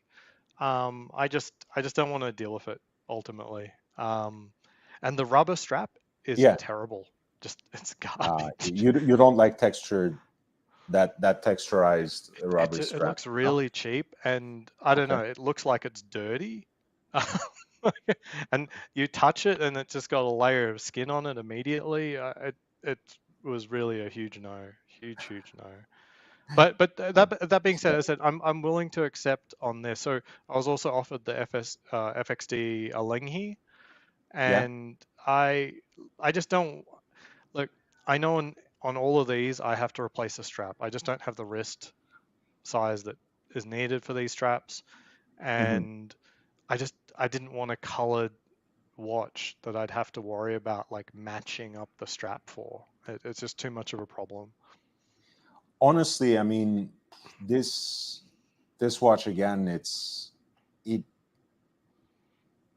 so symmetrical, and I really like that. Even the graduated bezel adds to that, because in most diver watches, you have the first 15 or first 20 minutes graduated in a particular way. Here, you don't have the date. You have a fully graduated bezel. Like you said, it's not a countdown, so it's less kind of puncturing in that way. I felt the blue, like the original FXD, was a little bit busy. This obviously is the same watch, different colorway. I think, as I said, black obviously is slightly less in your face, and the fact that the numbers go the right way around, slightly less cognitive, load. And but it's the same with the Sprite. Like just putting the date on the left, it's not literally more on the watch, right versus left, but it just feels like too much. Just to our eyes, we're just like, the Cyclops. Why is it over there? And it's the new FXD, the black FXD is the case back is empty, right? Yeah, it's empty. I mean, they could have, like, I wouldn't have gotten it if they actually did do like a tacky Navy SEALs promo. Like, I would. I think they made the right choice. Like, that's cool. Well, I mean, I also like that. That's certainly going to be part of, when I get a Tudor, that's certainly going to be part of my thing. It's the only thing that you can have factory customized at this point, right? When you have a solid case back, you can actually get it engraved from them, which I think has a certain appeal, rather than, like you said, some generic inscription. I would Yeah. prefer something like that. If my case back is going to be engraved, I would rather have it something meaningful for me rather than some generic thing, even if it has a lot of valor and history and whatever else attached to it. Oh wow, Captain. Oh, thank you, My Captain. goodness. $49.99, and of course, a supporter of the channel, a winner of a previous raffle too. The green dial has gone to him. Great to see YB and Aussie talking watches. Also great to support UNICEF. Much respect for leading the way yet again. Captain, you're really generous Amazing. with your praise as well. I'm not sure if I'm leading anything, but yes, I think this is how it should be, right? I did make the commitments that this is going to be a full-time gig for me after May. But I hope I can continue the same way. I've been monetized basically since last November. And since then, I will end up having given 2 months of my proceeds on YouTube away. And I hope I can continue to do that as the channel grows. And I think that's pretty fair. And I wish it were simply that, right? I wish rather than giving 2 months of my salary or whatever as tax to the government, I wish I could just donate 2 months of what I make on YouTube to a favorite charity. So I really appreciate that, Captain, and thank you for your support. So yes, thank you, Captain. Very, very generous. So one thing that I do with a watch that's on a strap is, I tend to hold it like here and sort of like just adjust it on my wrist. And I'm always very conscious on a watch that's on a strap that what I'm holding onto is just some pretty flimsy spring bars. It's Mhm. kind of nice having really like machined in non-spring bar slots here. It's actually kind of nice that when I gave it a squeeze, I haven't damaged it and potentially loosened the strap on my watch. It'll fall off the next time I go walking. Well, to be frank, also not that Tudor invented this or not, but one thing that I like about modern fixed lug watches, even though it's to me it doesn't look very aesthetically pleasing once you remove the strap, but it's not like the old school stuff when you just have a lug pin soldered between like regular construction lugs, right? The entire case construction is actually made to, it's a watch made like a belt buckle, basically, right? Yes. So it's like, Yeah. and I actually appreciate that. Like you said, it's a different construction, perhaps gives you that solidity and reliability that we came to expect from wearing NATO straps, right? You have that Yes. extra level of protection, even if one of your spring bars snap. In this case, they're not snapping. Well, so I do appreciate it from, just straight from reliability perspective. What it is doing is like it's going to keep it on your wrist. Although it is confusing to me, the military tie into it though, because just in general, like for example, we were talking about Speedmasters. They had this sort of mesh bracelet for the Speedmasters for the actual missions stuff. Then the NASA bracelet was this sort of mesh, and the main reason they did that was that they knew it would tear if the astronaut got caught on something, that the band would break, that it was designed to break. It strikes me that I'm not quite understanding the need for a military watch to never break. Actually, I don't actually understand it at all. It's good for the taxpayer, if we recover the degloved arm of a Navy SEAL somewhere, but it's still got the Tudor strapped on, didn't drop to the bottom of the ocean, that's good for the taxpayer. But I don't know No, if it's great for the mission. I think in terms of the dive watches, I'm more so speculating than relying on any specific kinds of information. But I think it was basically reducing the modularity. It's because it's something issued that you are supposed to give back eventually, unless on some sort of special circumstance that can be retirement, that can be an honorable discharge or something like that, it is actually given to you. So it's government property that you wear on something, easily exchangeable and disposable yourself, and you are supposed to turn it in. It doesn't have to, it doesn't take a bracelet, right? And it doesn't take some fashionable leather strap or whatever else you might put it. It's just put on a utilitarian strap, you wear it during your mission, and then you turn it back to the quartermaster. As you know, that whole shtick in Bonds, please return it in one piece. Captain, did you see Aussie's FXD? Speaking of you being a fan of it. So I picked it up on Sunday. It did. Yeah, I picked up on Sunday. Yeah, it was just really a case of I saw it and I fell in love.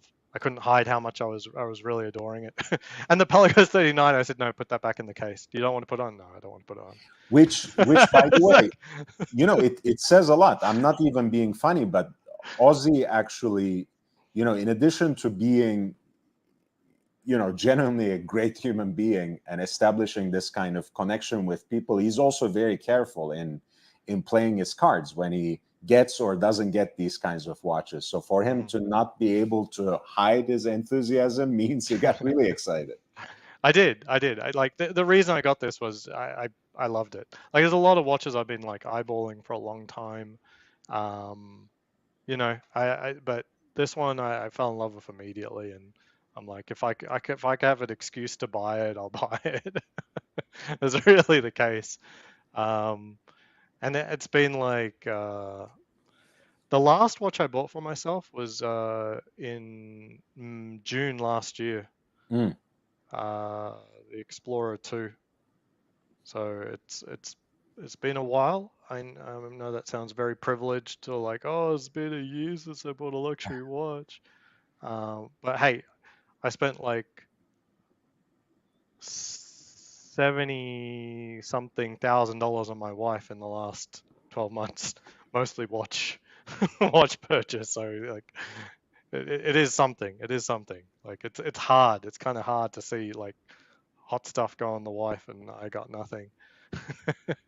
Yeah, look, I mean, I know because we kind of, we went through the process on the channel in a way because, it's the 10th anniversary of you guys being married. Your 40th birthday is coming, and you wanted to, you wanted to give something special to your wife and get something special for yourself. Not that, again, not to be ungrateful, like you said, but you are still chasing your parts of that pair of gifts for the 10th anniversary. And your 40th is a thing, so I did get the Batgirl in return, kind of. Like the Batgirl had sat in the safe for quite a while, so we did exchange that, and I've worn the Batgirl a fair bit. But what can I say? Like the Batgirl, it's a really, really good watch. The GMT is a really good watch. But I guess my preferences are still around the Sub and the Daytona. The Sub is it's such a great watch. There's really no reason to go get a watch other than a Sub. If you're kidding yourself if you need a watch better than a Sub. and then the Daytona is just such a joy. The GMT to me seems sort of like a two-tone proposition in that it's sort of like a slightly flashier sub, slightly more prestigious. Mm. It's fine. I like it.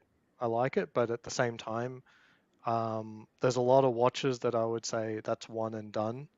I don't think GMT would be a one and done for me. Just because it's just slightly flashier.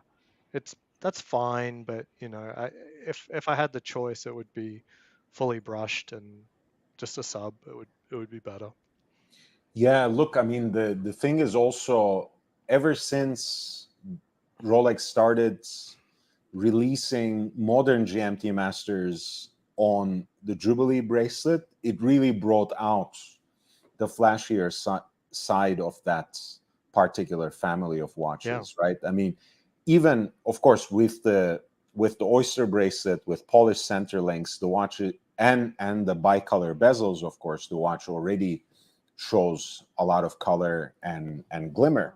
But like you said, um, on the Jubilee, it's even more ostentatious in a way. Yeah, yeah, and it's great as part of a collection, but it's hard to describe that as like becoming a one and done. But how many are on watching? How many people do we know are actually one and done? You know, it's like it's not even a worthwhile like criteria. Is the GMT a one and done watch? Like, who cares? It's nobody's one and done. Doesn't matter.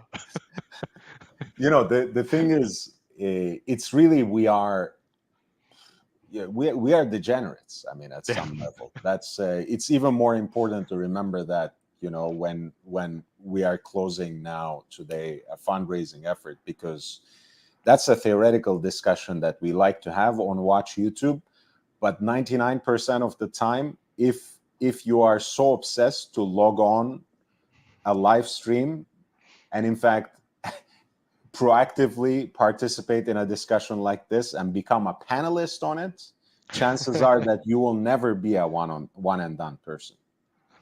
You might even go through that cycle in your collection. I know people like sometimes thinning down the herd, and in fact do sell everything except for that one watch. But it's so rare that they don't again start building a collection from that point. So Right. Is that a mental exercise? Is that really a mental thing, or is that like a I real way to curate their collection? Like, what happens? They fatten back up, right? I think it is. Even then it's a theoretical exercise, because I have seen, well, I mean, in fact, a lot of collectors that I have around me have at least one or two watches in their collection that they keep selling and buying back.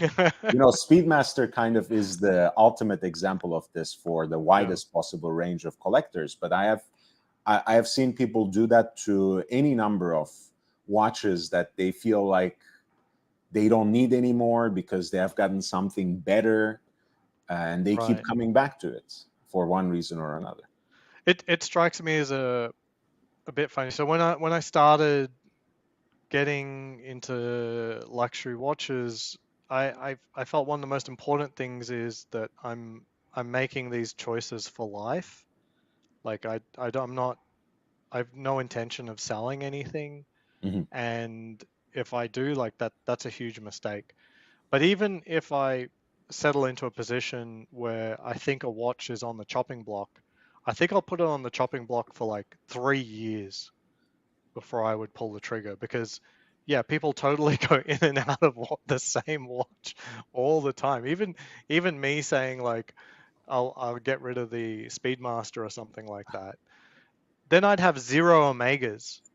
What's going to happen next? You know, it's either I get the Seamaster I don't like the look of because they're too big now, or I get the Speedmaster back. Because it's not there. There's no alternate universe where you won't get an Omega, right? You have to. Yeah, exactly. It's going to happen. I'd look. So the biggest problem for me would be I wouldn't be allowed to talk shit about Omega if I didn't own one. You know, Ah, I have to buy that card, the Omega card, and then this I can riff on it.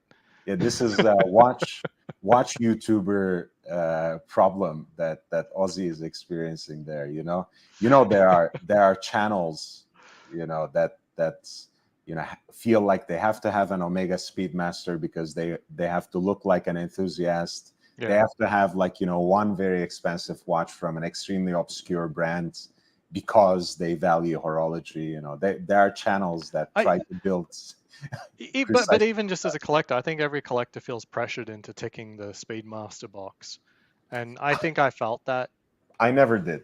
Okay, okay. even though I I even though I like it, I like the watch, and I yeah. got one for my uncle, and I wore it for a little bit with his permission. I think it's a great watch, And look, especially. I've worn it a lot this year.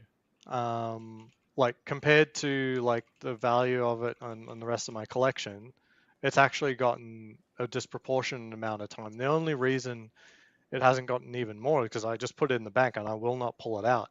I was like, no, no. So Again, it like I do wear it and I do wear it a lot more than it, quote unquote, it deserves to be on the wrist for wrist time. So it's not actually on the chopping block because um, I hate it and I never wear it. It's on the chopping block because I just feel that I've given it the time and I want to be out of it. So I mean, I was very tempted. I was like, oh, okay, I've already used up its allocation this year in terms of time. It's probably going to be a full calendar year before I wear it again. Maybe now's the time to sell it because it's just going to be a full calendar year just sitting. mm, But that'd be silly. Then I wouldn't have an Omega to wear tomorrow to the Omega event, and then I'd be pressured into buying something in a blue shade or something stupid. well, I mean, you could. It feels like you have more of a mental connection to Longines. You could wear a Longines to an Omega event. They've started releasing some more tasteful sizes.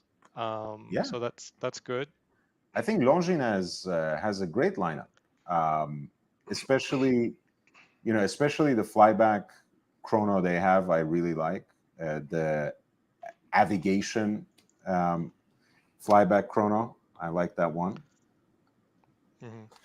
I So like the spirit. I like the stars. That's fine.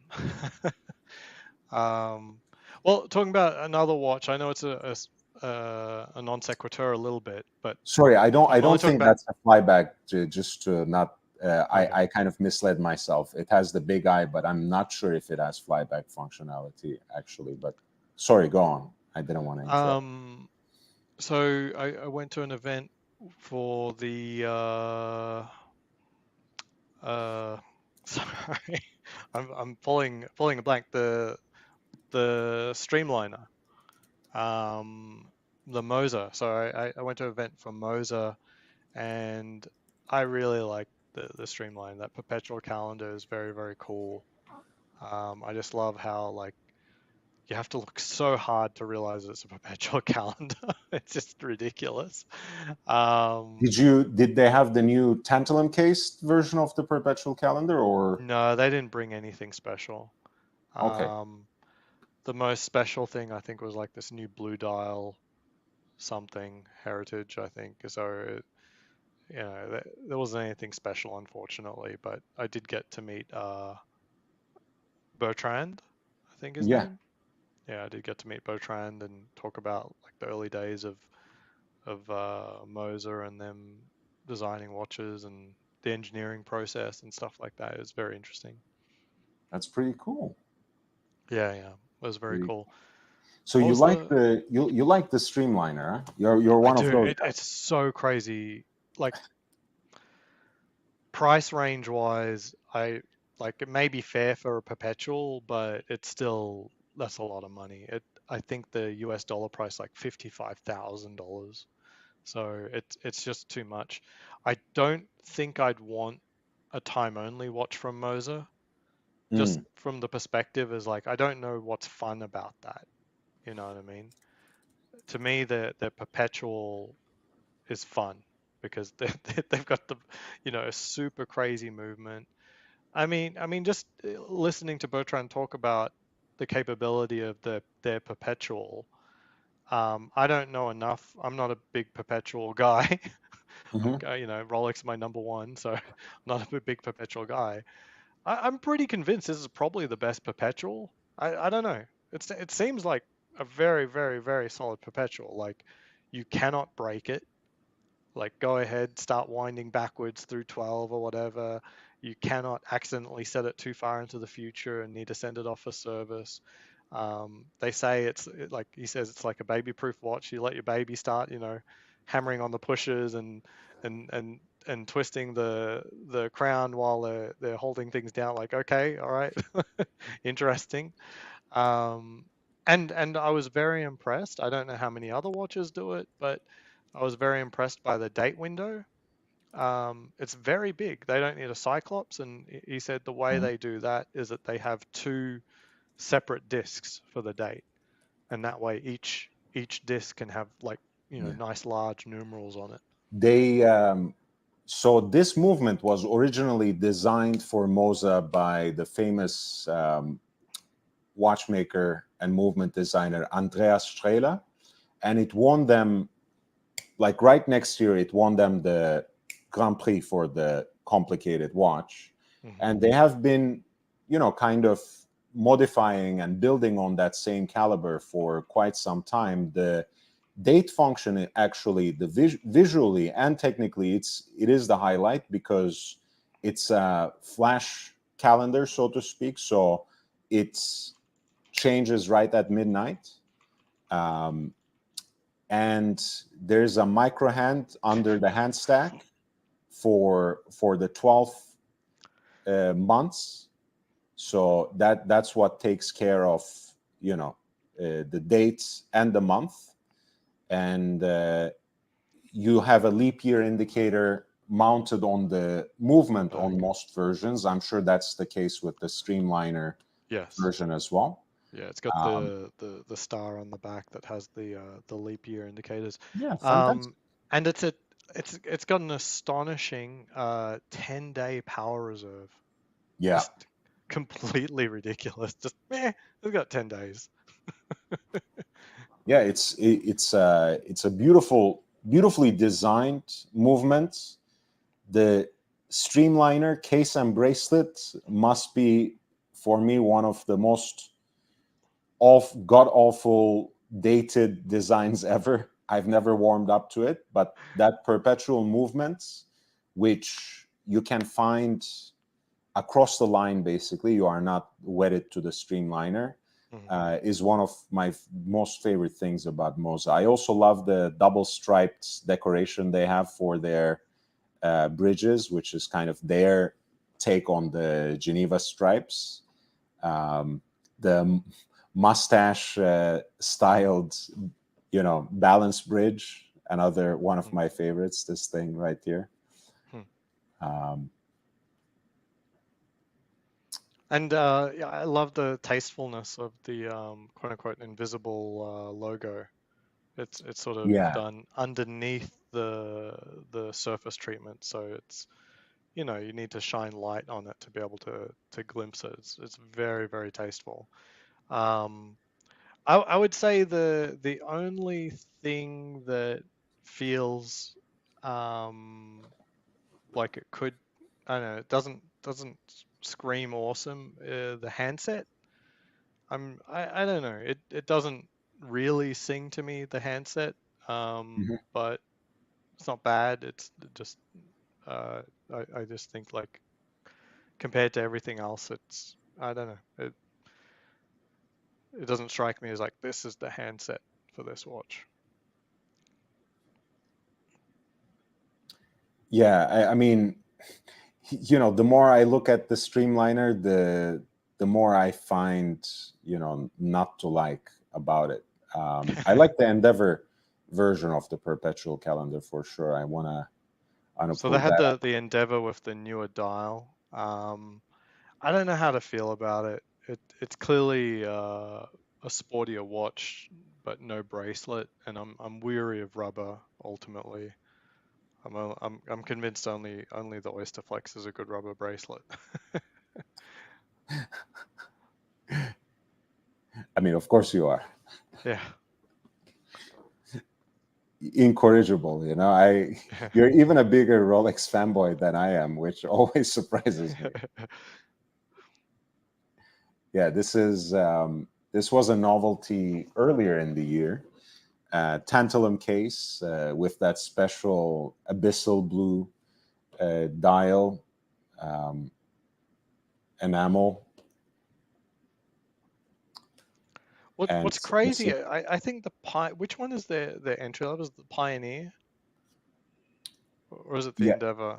Yeah. So the Pioneer is the entry level, but you know, the second watch in their lineup on the Pioneer is Tourbillon, and then and then cylindrical Tourbillon skeleton. Like this doesn't scream entry level. here's the thing. It's really they have an entry level model in both the Pioneer and Endeavor, if you think Right. about it, right? So it's not the line that is entry level, but they have time only entry level versions in both the Pioneer and the Endeavor. And the Pioneer, I think, is a little sportier, so maybe a little more accessible to everyone, whereas the Endeavor has, both in terms of the case design and the presentation, a little more of a traditionally designed wristwatch vibe, even though it also screams Moser in so many ways. Again, that minimalist branding, fume dials, the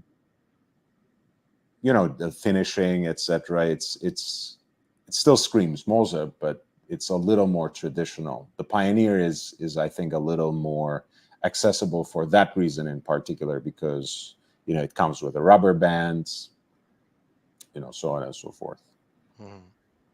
Yeah, just super crazy expensive.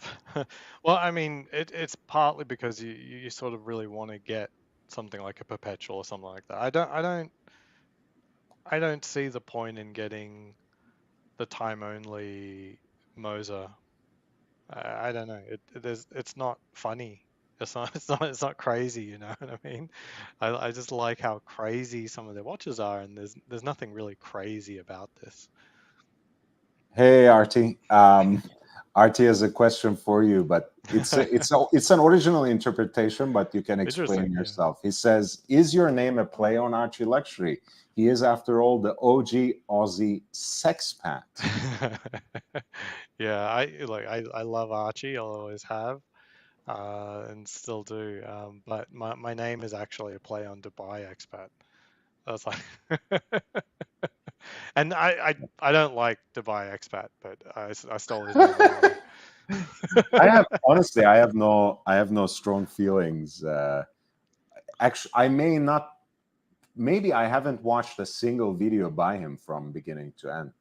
So So I mean, I knew that we've parted ways permanently after he rated the Starbucks above the Hulk, because the Starbucks movement is like so much better than the Hulk's movement.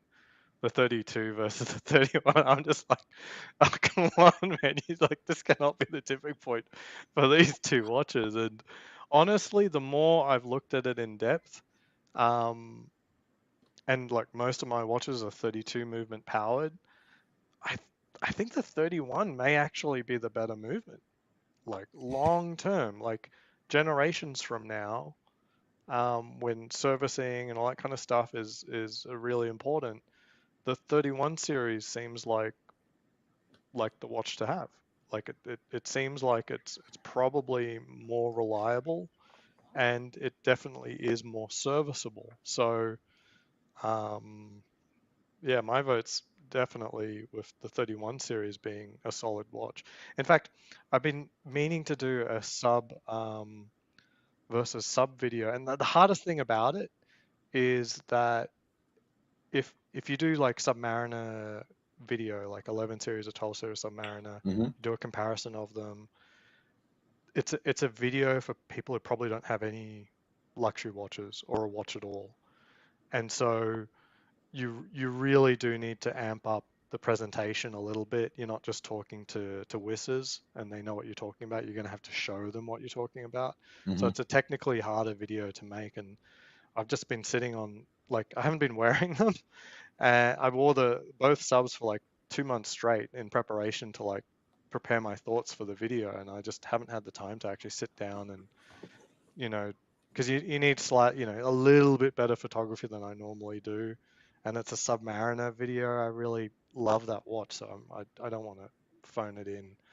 But yeah, I definitely, yeah, really dislike the take that like you would pick the Starbucks over the Hulk because of the movement. Oh my gosh, like it's Yeah, I mean, it seems to be kind of missing the point of the watch. I mean, a sub with a novelty bezel or dial is really not about the movement. I'm sorry. I mean, it's not.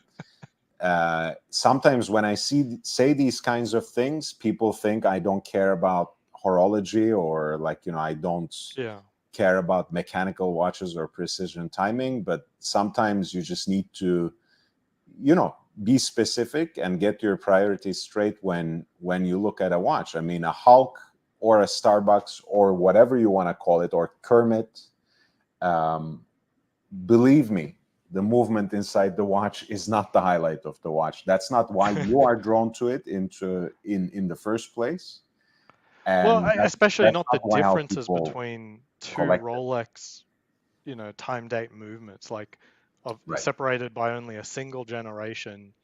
um the refinement level that they got to on that 31 series, by refinement I just mean, living up to Rolex's goals, their accuracy expectation and their reliability expectation. They're in this final nth degree, and my understanding of the 32 series is that they made certain trade-offs, engineering trade-offs, that they're within their window to make these trade-offs to get that power reserve that they went for with the 32 series, by making other aspects of the watch not quite as excellent. Still excellent, but not quite as excellent. And it's going to come down to, do you really give a crap about 40 versus 70-hour power reserve or something like that? I don't know. I don't know. And I mean, yes and no.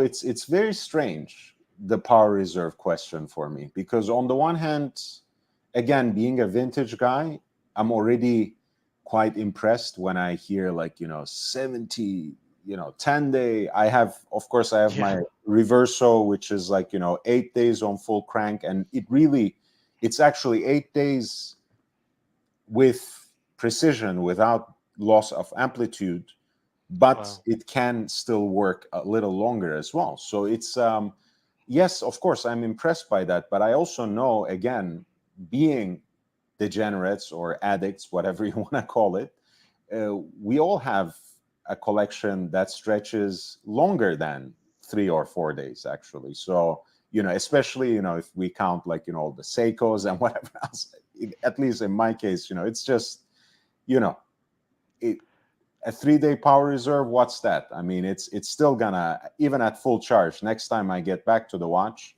I'll have to set it again. Yeah. And I take pleasure in that. I like that. I like Yeah, setting my it's watches, not actually. an it's not an issue. I mean, now if it was like hard to set perpetual, I could understand it a little bit more, but um I I've never really bought into the power reserve thing, unless the watch is very inefficient. So to me, that's a slightly different proposition. So I find that, whether it's the Hulk or a 32 sub, a 12 series sub, that that I don't notice much of a difference between the Hulk and the 12 series in terms of like put it down, pick it up, you know. Um, what what I do notice is if a watch is very inefficient, like if I put it on for an evening and then it's dead the next day, That's interesting. Now, that's not a power reserve issue because I'm not talking about a watch that has a 12-hour power reserve. I'm saying the watch didn't have enough efficiency to get that to get the power into the barrel there such that it will actually have a substantial shelf life. So That's a legitimate question. I mean, again, being a vintage watch person, when you have, calendar watches or chronograph watches, where you let the chronograph run, it just doesn't last long, right? mhm, By next morning, if you let the chronograph on for whatever reason before you went to bed and took your watch off, chances are the watch is going to be already dead at some point during the which night, right? movement is that? That's UG, but from the 40s. So it's Right. it's a decent column wheel chronograph movement, but it is what it is. You Right. understand that that's not going to compete with a 21st century column wheel vertical clutch chronograph movement, and you live with that, and that's fine. But Mhm.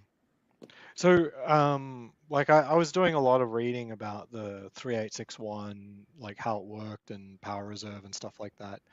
And what I was reading was that um, using the chronograph doesn't deplete more energy because it works on effectively gearing, as in mhm. the spring will unwind and that'll put a certain number of rotations into the movement, and it doesn't matter if there's the extra load of the chronograph. It's not like a gas tank. Um, but I don't know enough details. It strikes me that I think that it won't continue moving once it's gotten, almost out. And then if you stop the chronograph, you might get a little few more ticks or something. But um, I don't know if there's a movement that works more like a gas tank and not gearing like that. No, that's certainly true for contemporary chronograph movements, column wheel, vertical clutch, right? That it doesn't deplete the energy, it doesn't put extra wear and tear on the watch, but a lot of vintage movements have this problem. So the watch that I'm talking about is my Universal Genève Tri-Compax. It's the 40s version with the UG 287 movement, if I'm not mistaken. But that certainly, yes, when you run the chronograph, the power reserve depletes faster, period. And even, by the way, this is also the case with modern chronographs as well. It's certainly, I mean, it's like, when you drive your car in certain ways, you run out of gas faster. It's normal. I don't think that's a problem necessarily, but Mhm. it does. With vintage chronographs, there's also the chance that you might be putting a little extra wear and tear on the movement as well, which is a trade-off, right? You like the visuals that way, you should do it, absolutely. Mhm. Um, yeah, I don't run the chronograph. I don't know. I don't. I just don't. I don't run the chronograph on either of my chronos. I just leave the hand somewhere over to the right, and that's that. And you don't really care for it. Not really. Like, I mean, I think when you first get a chronograph, well, at least my experience, I'm like, oh, do I keep it running or do I not? I'm used to seeing a reason, the biggest hand on the watch moving, and so there's a little, a little bit more of a natural, like a need to, like, I want that moving, not the small, seconds hand. But yeah, I got over that. I don't bother running the chronograph. Not that I I'm guess I afraid never. of wear and tear. It's just like it's sort of like uh, always having your microwave kitchen timer counting down. I was like, it would drive you nuts. Like that's how I see it now. I was like, what am I timing? I don't. Interesting. What is what? For I me, mean? no. I just see it as part of the aesthetic of the watch. I I probably don't even time anything for the most part. You know, Right. I press on it when I get out of the door, and I might stop it right before I come back home or right as I step in. You know, for me, that's just part of the aesthetic. You know, that's how it should look like when it's at, you know, right at 12, when I look down at the watch. That drives me crazy when I'm wearing a chronograph. Oh, really? It is what it Well, is. I agree. I don't like it sitting at 12 because it's usually covering up some nice text or a logo or something like that. Um, and then also your OCD kicks in, and it's like, oh, is it actually lined up perfectly? You know, spend like 30 minutes of the day trying to confirm your watch is perfect. So I just set it somewhere over to the right a little bit. That's smart. I mean, it helps not to get obsessed, I guess. Yeah, yeah. Triggering OCD, it's just not useful. This is really cool seeing Scorsese with a sub. Yeah, and that's a Kermit as well. You know, if you zoom Uh, in, you can see a little bit of that green. it's a green bezel. That's the set of the Irishman as well. So relatively recent. Cool. Uh, Sorry to go. I do have to go. I'm getting very sleepy and I've got to wake up at crack of dawn tomorrow. Got a whole lot of guns to pack. Well, Right. actually, it's more equipment. There'll be one gun, but then tripods and scopes and spotting scopes and a drone and some walkie-talkies because we have to find a place to do long range shooting and there's going to be distances involved and range finders. It should be fun. Nice. I think it was RT who asked somewhere, "What is everyone wearing?" I think I think Aussie is he was wearing his new. asking the crew, but we got an FXD on today, the black one. I I just kind of fell in love with it when I saw it on Sunday. And I'm wearing the Jarjanta Jump R piece, Ooh, white dial with that classy. mother of pearl detail on the full bracelet, which I really love. Cool. All right, thank you, man. I hope it's not this amount of time between, us talking together. And good luck with the charity streams and have Thank you, fun, man. everyone. Hopefully this is the last one for a while, in the sense that, because both were responding to natural disasters. So I hope we don't have to worry about something like that. But if there are no natural disasters, certainly man seems to create enough problems for its own species. So there's no end to that, unfortunately. But I do not want to get into that at all right now, especially. But thank you so much. Thank everyone. Take care. All right.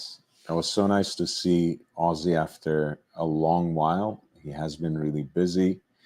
And I've spent most of September also taking some time off. So it was good to catch up. He shared his new Pelagos FXD with us. And guys, I also dropped the link to his channel earlier, as you guys know, right here. You can either click this link directly, but his handle is at Aussie Expats Watches. Quite easy and catchy. So please sign up and show him some support.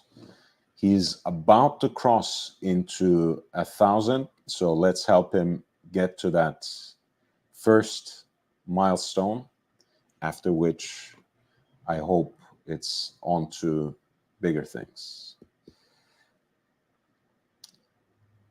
Yeah, the new Scorsese, what is it? The Killers of the Flower Moon. I was gonna say the Flowers of the Killer Moon, but anyway, I think that's what the movie is called. Now we were reading Neue Zürcher Zeitung. They just published, I think maybe about a week ago, an article in English. No, already 2 weeks ago, an article in English about Rolex's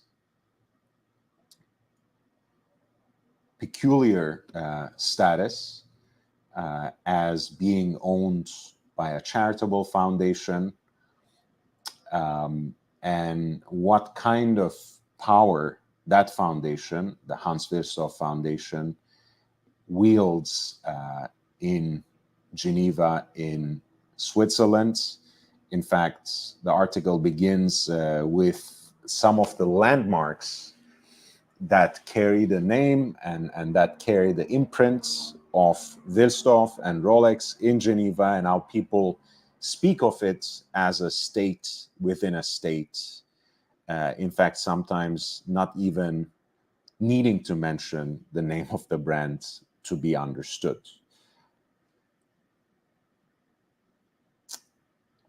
And we were just talking about how, most importantly, perhaps, to the brand's day-to-day operations, it gives Rolex this unique liberty of not being accountable to anyone at all, right? You know, that no shareholders, because all the shares are owned by the Hans Wilsdorf Foundation. They're not really beholden to the whims of any particular CEO either, right? I think the Rolex CEO is an important position as an industry leader, don't take me wrong, but their position, I think, is today perhaps more likened to an American university president, right? The governance structure of a university in the US is more so in the hands of the board of trustees and the handful rich people who rule the land, rather than the academic or pseudo-academic figurehead who supposedly leads the university. And that's the Rolex CEO vis-a-vis the Wilsdorf Foundation, if you can translate it in one way. So Rolex is very secretive about the numbers. The article has just said, this is Antonio Fumagalli. Nevertheless, it is possible to make very rough estimates based on a few known figures. It is undisputed in the industry that Rolex produces more than 1 million watches per year. Sales are estimated at around 10 billion Swiss francs annually. Unknown is the profit. What is clear is that the Swiss watch industry, with Rolex as its beacon, has had highly successful years. A substantial share of profits is also likely to come from the broadly diversified real estate portfolio. And I remember I literally grew up with this myth as well. You know, whenever Rolex came up as a point of discussion with, you know, watch collectors, jewelers, etc., when I was still in my teens especially, it was almost part of course that someone would say, well, you know, they own, you know, almost as much property as the Vatican or something like that. If that may be exaggerated, if that may be something of a mythical expression, that shouldn't obscure the fact that Rolex does own a lot of real estate. Rolex founder Hans Wilsdorf had no direct descendants, right? He was an orphan himself, and he also died childless. So he set up a foundation in 1945, gave it his own name, and transferred all his shares to it on his death. The main purpose of the foundation is the continuation of Rolex. Right? He wanted to make sure that basically his life's work was not sold off, was not wasted, was not broken up. That was the main purpose. That is at least the stated intent of Hans Wilsdorf when he decided to set up this particular structure, which he did actually in 1945. He passed away in 1960. The estate of the foundation is to be allocated all resources that contribute to their preservation and normal development, reads the introductory act of the foundation. The amount used to secure Rolex's well-being is not communicated. The fact that it is a proud sum is shown by the takeover of watch retailer Buchara, which was announced on August 25th. The purchase price was, of course, not disclosed, but given Buchara's estimated sales of around 2 billion Swiss francs, it is likely to be in the realm of several billions. A look at the Bulle in the Swiss canton of Fribourg is also illuminating. Rolex is building a new production facility there at the cost of 1 billion Swiss francs. And yet, after those investments, there's still a lot of money left over. This has to go, quote unquote, to charities and sponsorships, Hans Wilsdorf decided when setting up the foundation.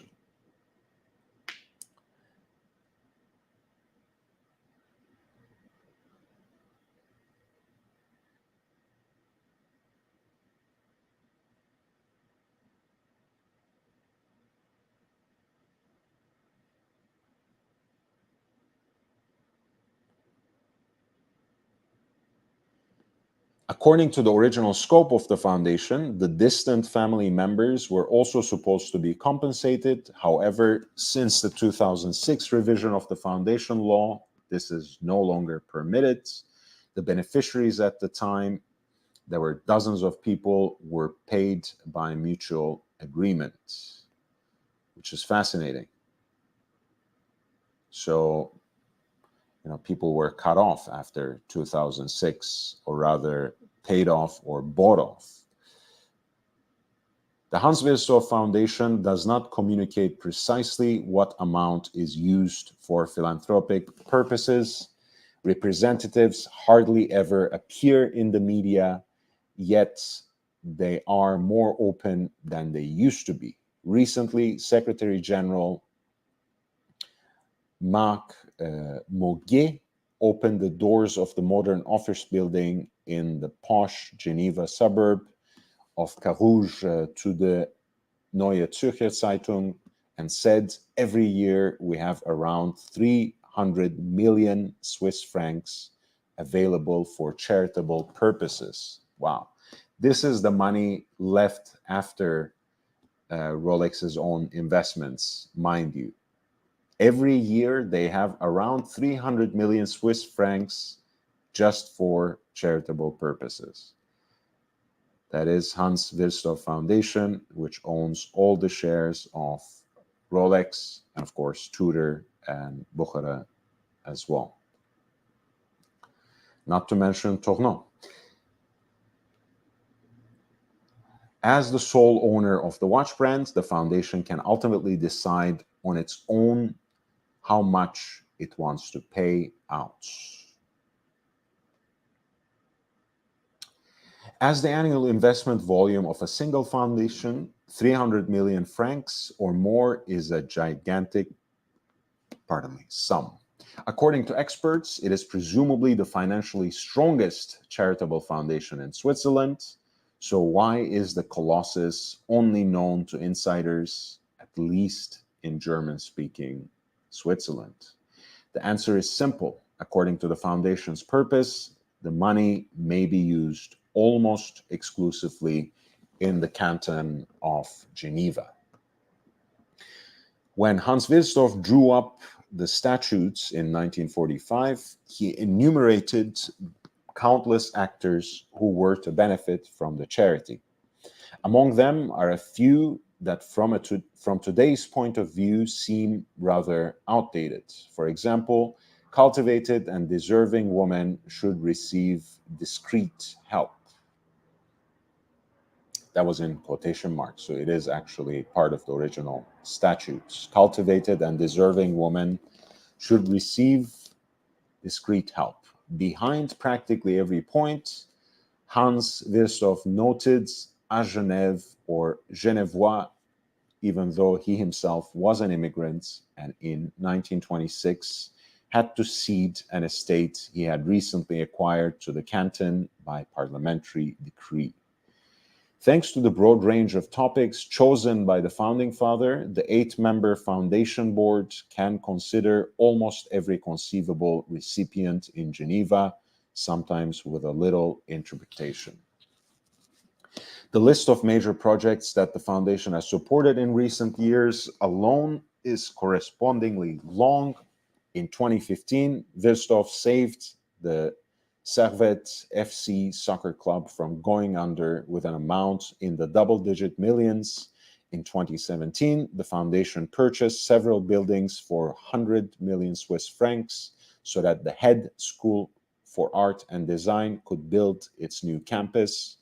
In 2018, it planned to contribute 200 million francs to a music temple, which narrowly failed in a referendum in the end.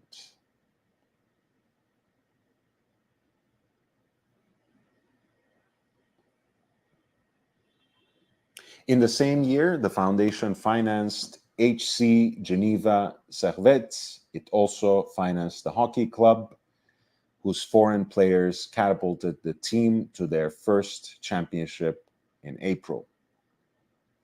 In 2019, Wilsdorf took over the doomed Cinema Plaza, where cultural life is now being reawakened, for a sum in the high double-digit millions, and financed half of the Geneva State Archives with a sum of 50 million francs.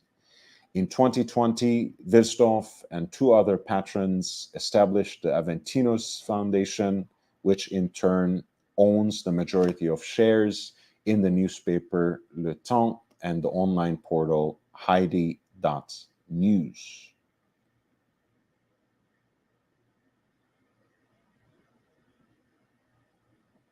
In Plaine-les-Ouates, Wilsdorf bought several buildings for hundreds of millions of euros, each between 2017 and 2021, and is now letting social facilities and a watchmaking school move in. Plaine-les-Ouates was, by the way, kind of on the outskirts of Geneva. I think Patek was one of the first, if not the first, to move its facilities there. But nowadays, a lot of the watch manufacturers are actually in Plaine-les-Ouates. Since spring 2022, a stately building in Palais neighborhood has been converted into a woman's shelter. In the same years, Wilsdorf unceremoniously donated 100 million Swiss francs to the International Committee of the Red Cross Foundation for groundbreaking innovation projects, the same amount as the federal government. And in February of this year, Wilsdorf took over a vacant hotel for 32 million francs so that charitable organizations can use it in the future.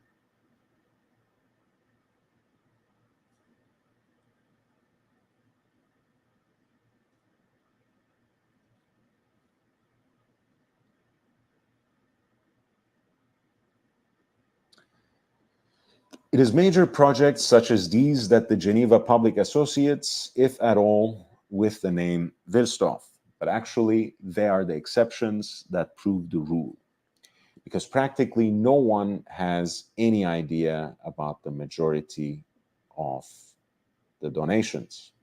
For example, to a family who cannot pay their rent deposit, or to the students whose parents are strapped for cash, or to the children's circus that needs new equipment. In the areas of social welfare, education, and culture, the Hans Wilsdorf Foundation supports thousands of such individual projects every year. In Geneva, there's hardly a theater, hardly a neighborhood association, hardly a social institution that hasn't come knocking. Then there are all the non-governmental and aid organizations that have their headquarters in Switzerland's second largest city, but use their money all over the world. And then there is one area in which Hans Wilsdorf explicitly did not make any geographical mentions before his passing: animal welfare.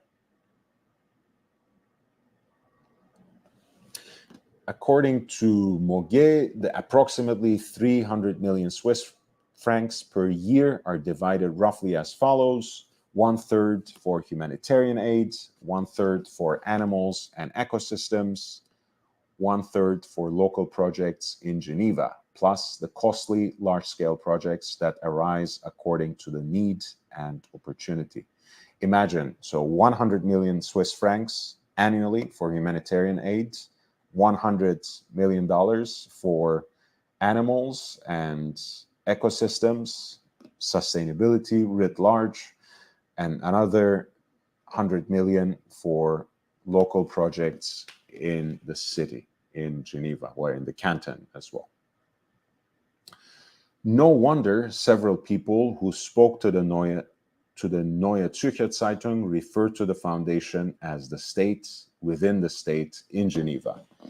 But to be quoted in the newspaper by name, no one wanted that. The Wilsdorf Foundation is discreet, and you should be too, says one director.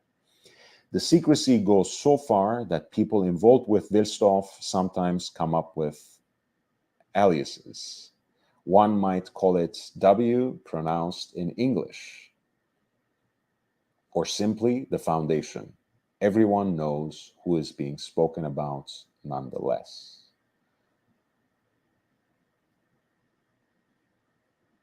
Fascinating.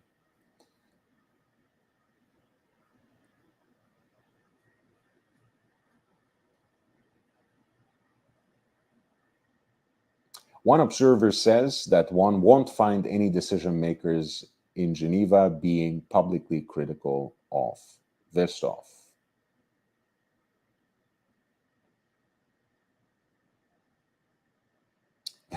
.521 Type A says the foundation is a cartel. Well, I think probably that's too small scale of an operation to designate that magnitude, but sure, why not? Almost all of these decision makers in Geneva depend on the foundation in one way or another. After all, Wilsdorf is active in countless areas in which the canton is also active. Ties to state and state-sponsored actors are close. The fact that several high-ranking employees of the foundation had previously worked in the Geneva administration is no coincidence. Moguet himself was formerly Secretary General of the Cantonal Social Welfare Authority. People know each other and trust each other. A call to the Wilsdorf Foundation is like a wild card, says one politician familiar with the experience.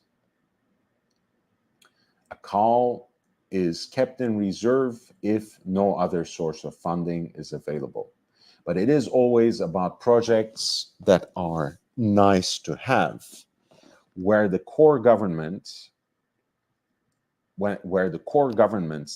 tasks are at stake. Wilsdorf is deliberately kept outside. Another Geneva magistrate adds that thanks to the support of the Rolex Foundation, pilot projects are made possible for which there is hardly any room in the normal budget.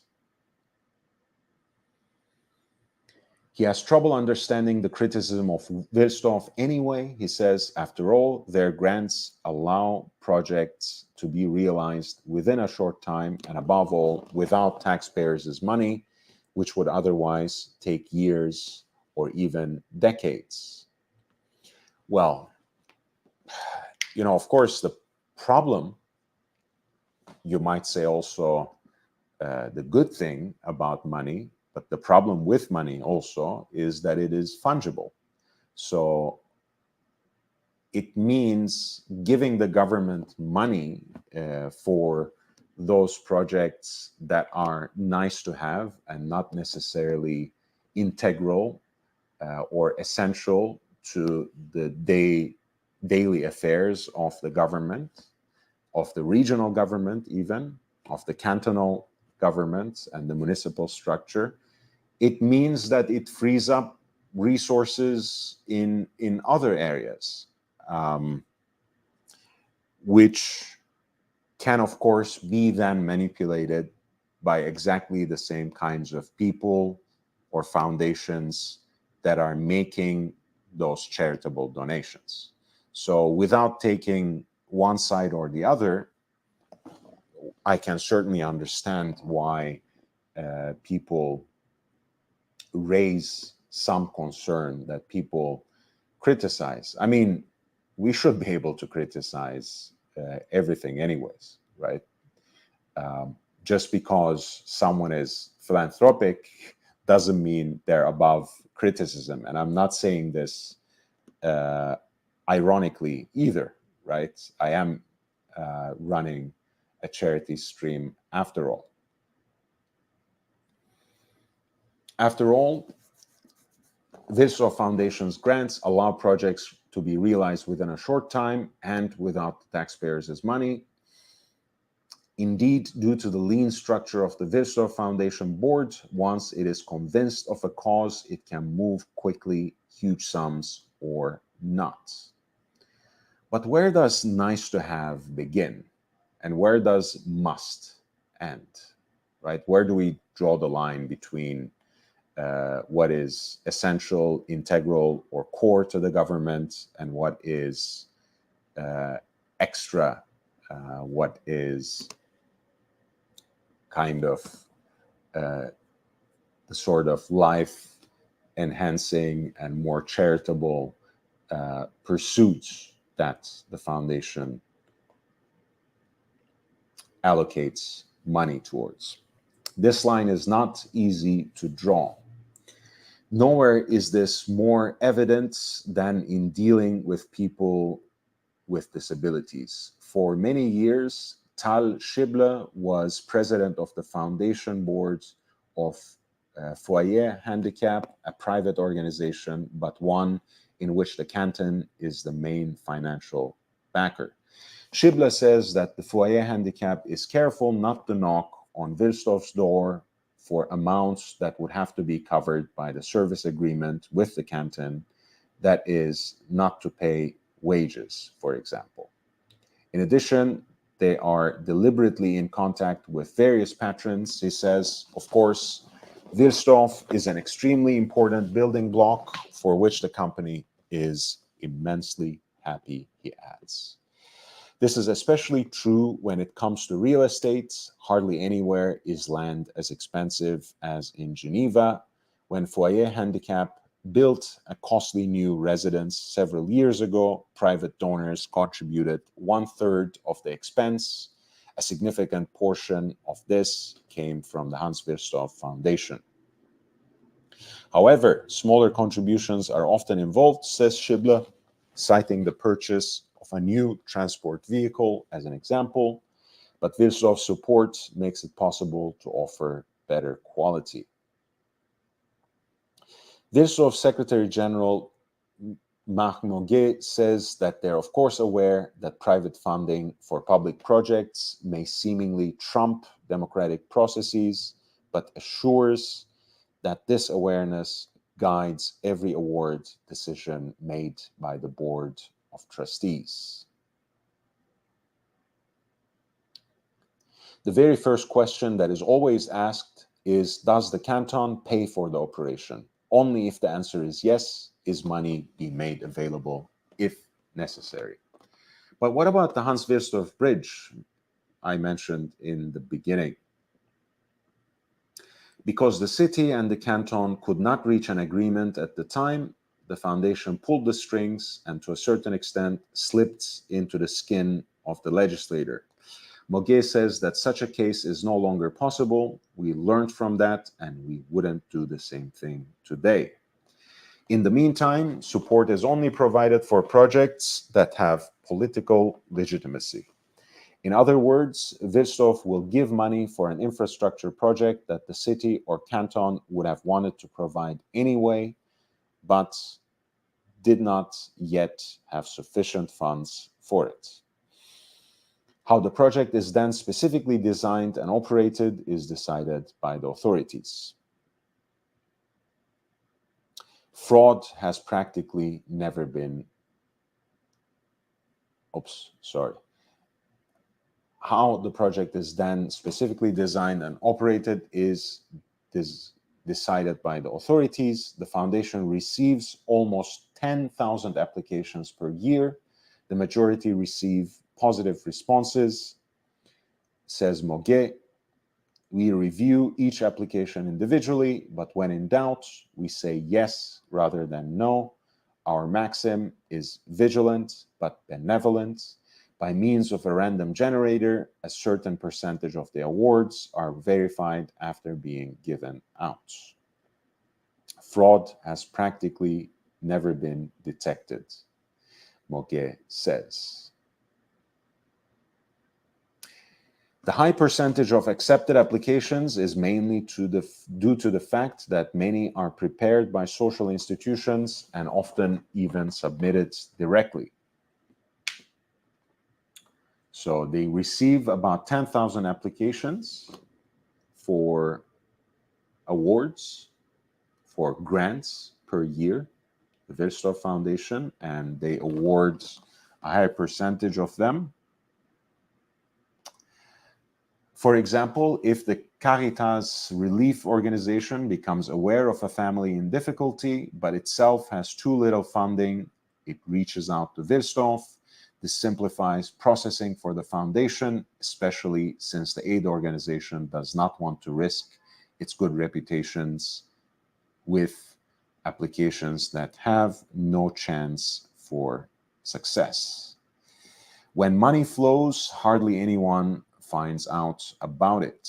In the NGO's annual reports, the payouts are simply lumped together under donations. This is not a coincidence, but for major projects, the foundation does show itself because the public would otherwise look for explanations. But even these do not bear the name of Rolex, the name of the Rolex founder. The bridge was an exception. In the case of smaller donations, the foundation remains entirely and quite deliberately in the background. It is never advertised. A fairy tale of a rich uncle who reads wishes from one's lips and then selflessly opens his wallet.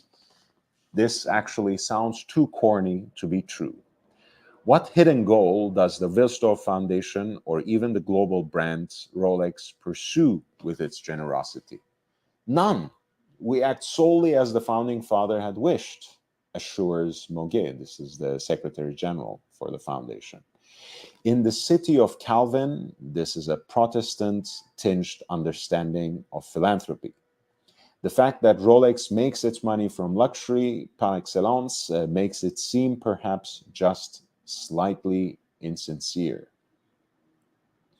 Jake Brooks calls Rolex a real empire. Please hit the thumbs up if you like that description for Rolex. Little does the Chinese real estate agent who tries to impress his business partners with his wrist know that he may be helping a Geneva pensioner find a way out of a spiral of debts. This too is part of the Rolex phenomenon. which is as powerful as it is mysterious. Hans Wilsdorf, this childless watch pioneer from Upper Franconia, would be quite happy about this. So, as it happens, the article that claims to scrutinize Rolex's unique status as being completely owned by a charitable foundation ends up really raising more questions than it answers. But it did give us valuable information nevertheless. Specifically, the amount of 300 million Swiss francs, once again, per year that Rolex actually has to give out for charitable causes, a third of which goes directly to initiatives in Geneva. Another $100 million goes to projects related to animals and ecosystems, sustainability writ large, and another third for humanitarian aid. And of course, that only solidifies the belief that Rolex's proceeds are in the region of 10 billion Swiss francs annually.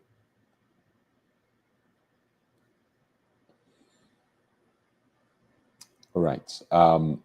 Feel free to, again, ask any watch-related questions or anything at all with Super Chats. Once again, all proceeds go to charity, will be donated to the UNICEF.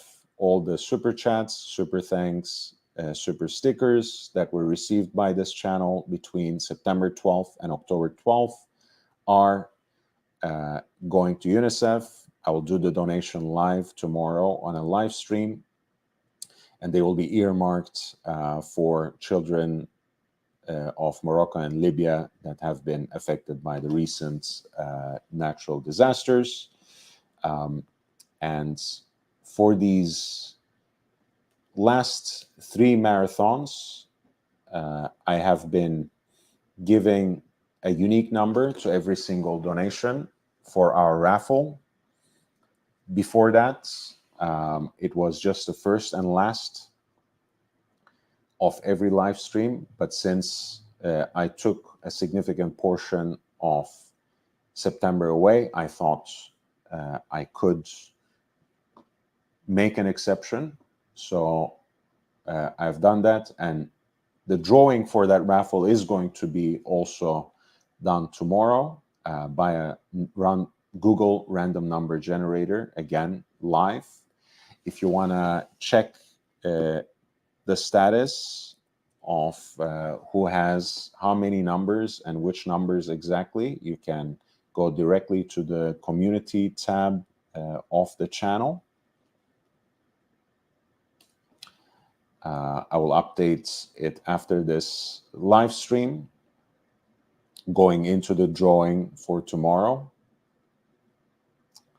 I'm going to take a short break to grab a water to drink, and we are going to return to discuss the Geneva auction number 18, Roman numeral 18. And as always, I'm going to post the link. If you want me to prioritize any particular lots, if you want me to dive in and discuss any one of these pieces in horological and historical detail, please feel free to send in the lot number with a super chat, and I would be more than happy to do that for you.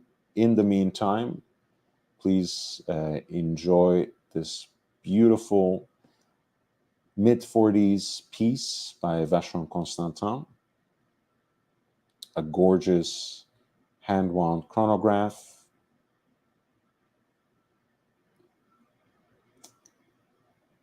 Pretty much in the genre of the Patek pieces that we were just looking at the end of the live stream on Tuesday.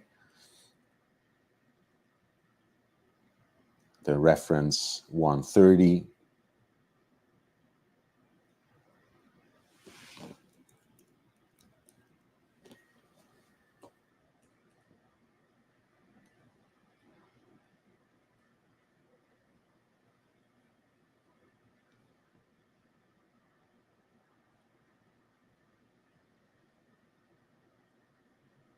Please hit the like button in the meantime. I will be right back.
Okay, I'm very happy to be back.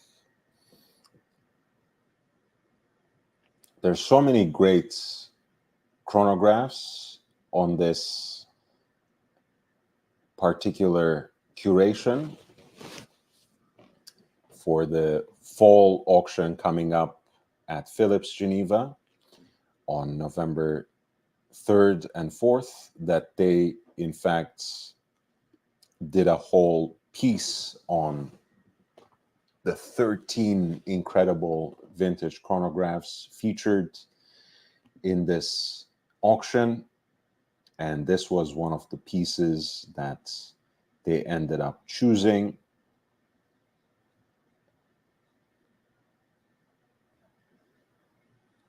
We have already discussed two of those pieces in the form of Lot 94, the single button chronograph with Breguet numerals from 1920s by Patek Philippe. We have also taken a look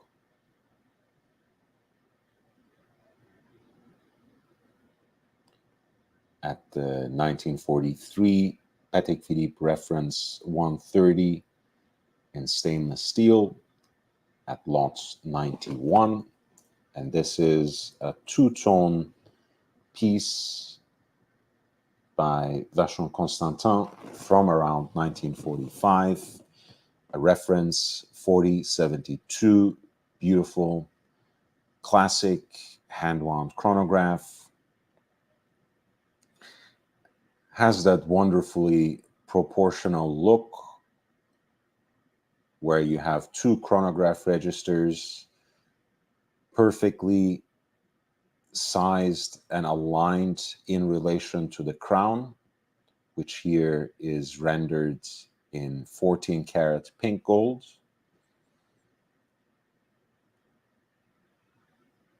in addition to the two pushers as well as the bezel.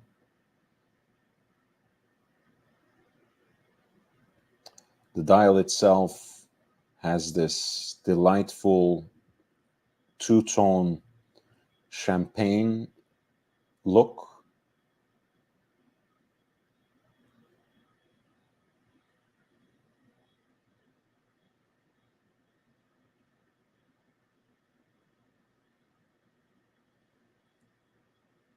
And of course, you have the dial fixtures that coordinates with that particular hue of gold in the form of two Arabic numerals applied at 12 and 6 o'clock, and polished gold beads for the rest of the hour markers. Not to mention the pencil hands. The chronograph hands, however, including the continuous running seconds at 9 o'clock and the 30-minute totalizer at 3, are heat blued in stainless steel.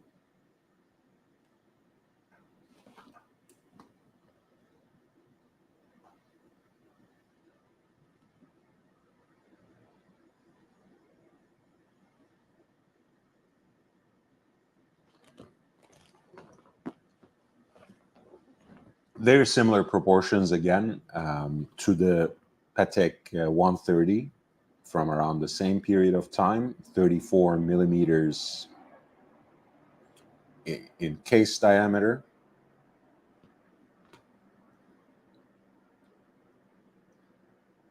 There are an estimated number of maybe 70 examples of this particular configuration of reference 4072.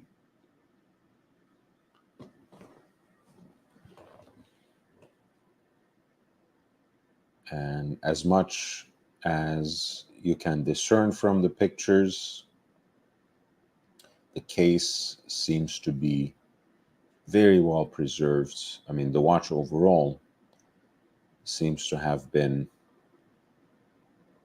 very well preserved. Of course, there is oxidation or oxidization in the gold parts, but that seems to be completely in line with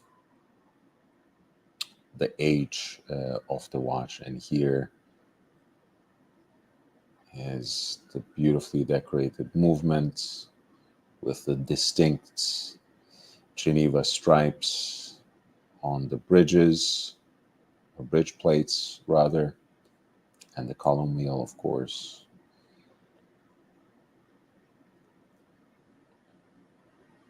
The pre-auction estimate for this piece is in the range between $55,000 to $110,000. There is an example that was lot number 9, but there's also an example at lot 161 in pink gold.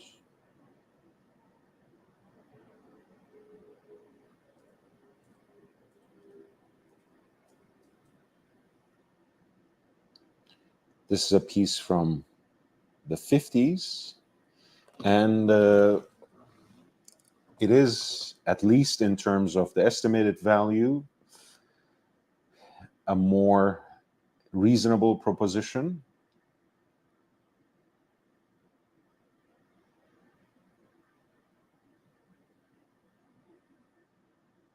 Again, the reference 4072, which was produced from 1938 until late 60s. It was offered in yellow gold, stainless steel, two-tone, as we have just seen at lot number 9, and also pink gold, as we see it in this example.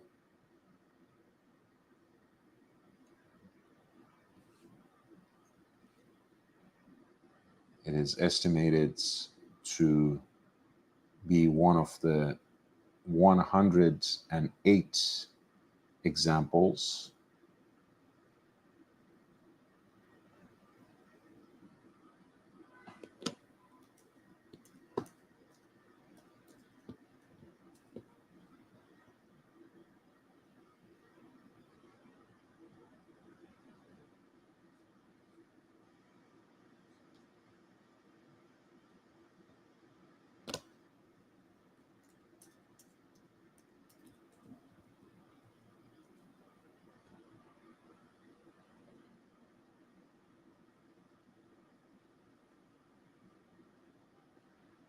This is more of a macro shot of the movement this time for lot 161, which is a Vacheron Constantin chronograph from early 50s.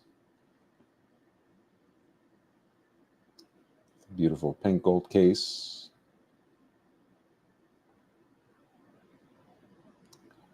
With a dial that has a few more distinctive marks of patina, and the piece has an estimated value that ranges between 16,500 to 33,000 in US dollars. By the way, the link is there, so if you want to talk watches with me, if you want to go through this auction with me, feel free to jump on the panel. That always helps. That's always more engaging for the audience. Again, as I say, only half jokingly, I love the sound of my own voice. I can carry on the show for hours and hours on end on my own, but it's always more fun and certainly much more attractive to the audience when there's someone on the panel. At lot 187, there's actually a piece that is a veritable unicorn. As you guys know, when Rolex released the new Sea Dweller in 2017, the piece that we now know as SD43 usually, due to its new case diameter, it went with a single line of red writing. That's why very early examples of the Sea Dweller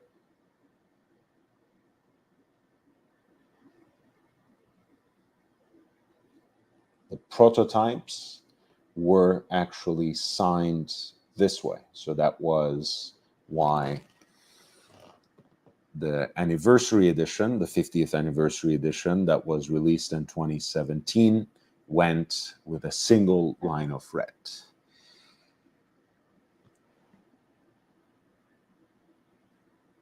This watch apparently was formerly property of Robert Palmer Bradley.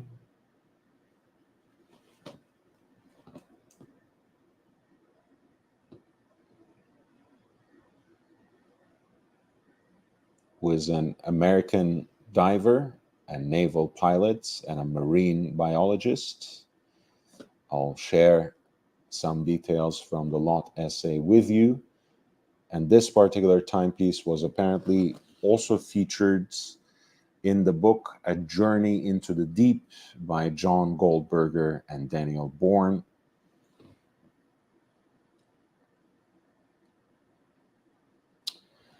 Before the official launch of the product, and as with all innovations, Rolex created a certain number of prototypes to trial test the watches in the field. In this case, it was underwater, delivered to the world's leading dive companies and the US military. These prototypes were notably housed in a Submariner style case, offered both with and without the gas escape valve, displaying a new reference number engraved between the lugs and inside the caseback, 1665. Furthermore, these dials bore the new model name Sea Dweller printed in red, followed by the depth rating in white, giving these models the name Single Red. It is interesting to note that the depth rating on these prototypes indicated the depth with meters first, whereas later production models would have the rating indicated first in feet.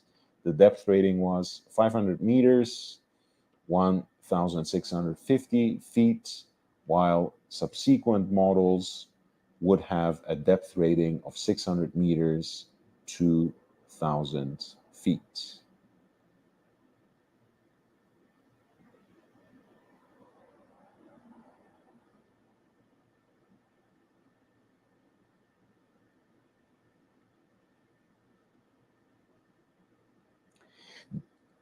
The present lot is one such Sea Dweller prototype without a helium escape valve. It most notably has a slightly thinner case than those of later production models, and it has a very interesting provenance as it was tested by American diver Robert Palmer Bradley, a naval pilot and a marine biologist.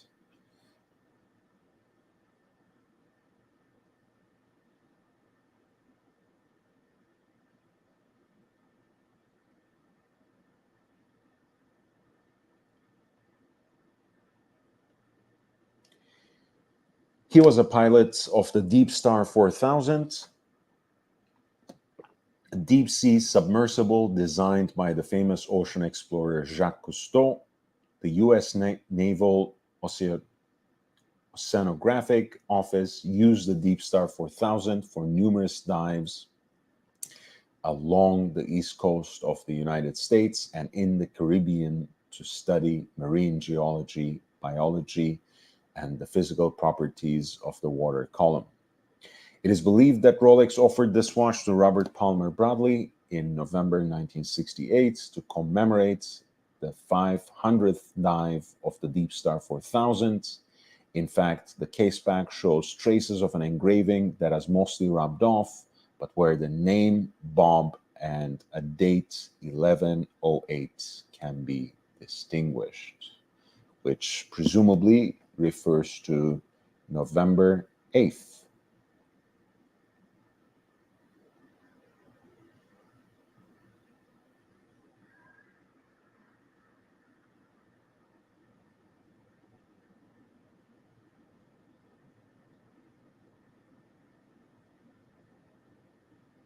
And as I mentioned, it's in implicit homage to these early prototypes that the new Sea Dweller on the 50th anniversary in 2017 was released with a single line of red writing. This is lot 187, prototype of a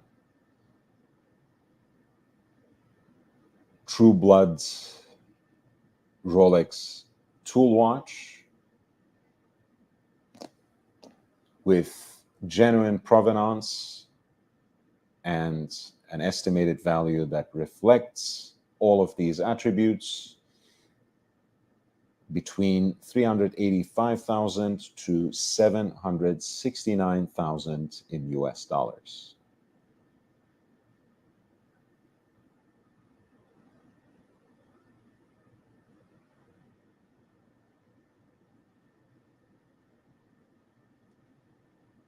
There's a very beautiful 2499, one of the most desirable Patek Philippe watches to collect. Of course, it is a prestige complication, a prestige combination of two complications: perpetual calendar chronograph. This is an example in 18 karat yellow gold that belongs to the first series. It has a case that scales right above 36 millimeters in diameter, that is made by Émile Vichet,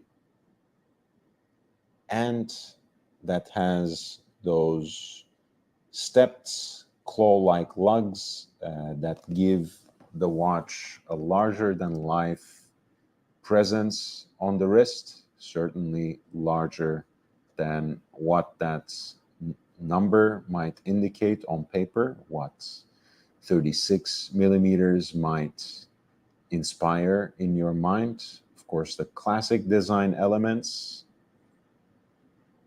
with that generous opening for the moon phase indicator at 6 o'clock. The two chronograph registers, again, perfectly aligned with the crown in the middle of the dial, running seconds at 9 o'clock, and the 30-minute totalizer at 3. Heat blued hands for that minute totalizer, the pointer date at 6, which envelops the aperture for the moon phase indicator, and the centrally deployed chronograph seconds hand, applied Arabic numerals, the two wickets for the day of the week and the month above the signature at 12 o'clock, and a tachymeter on the periphery of the dial.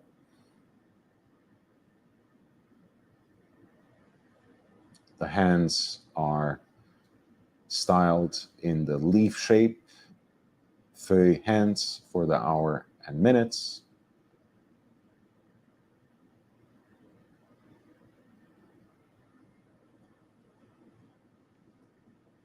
And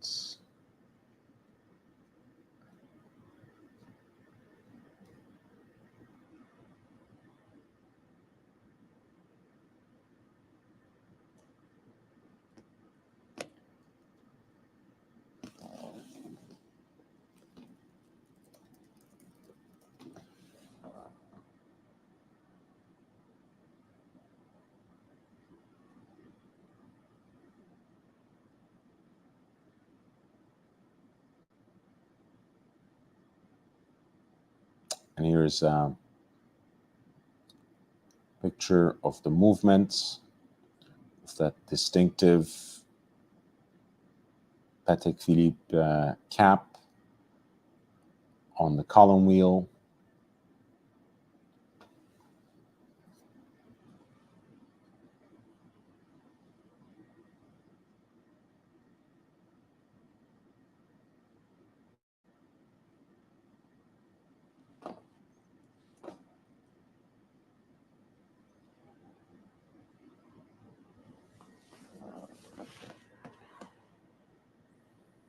This is, of course, the Valjoux movement that is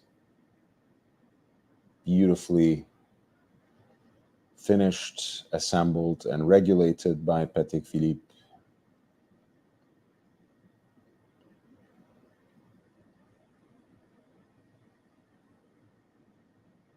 Here's a nice shot from the profile that gives you a good sense of those highly stylized and aesthetically pleasing lugs.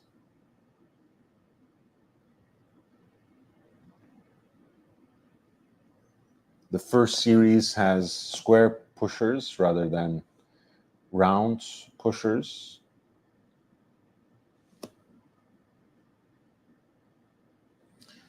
And the first series features a Vichet case, which is defined by its flat case back and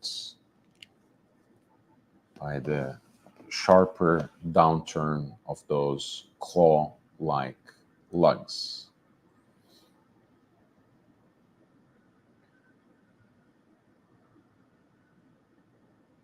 The Venga cases, which are The later examples are slightly larger in diameter, with the lugs less dramatically downturned and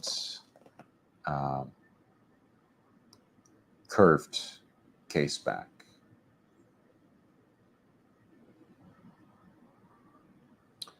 The first series of 2499 has a very similar dial design as the reference that preceded it in 1518.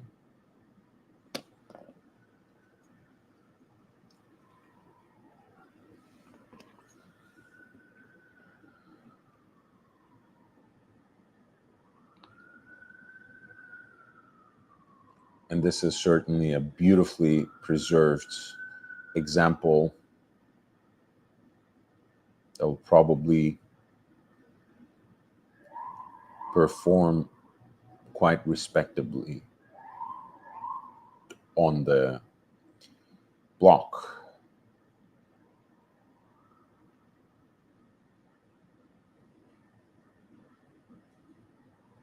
As you can probably observe from the sharpness of the hallmark right here.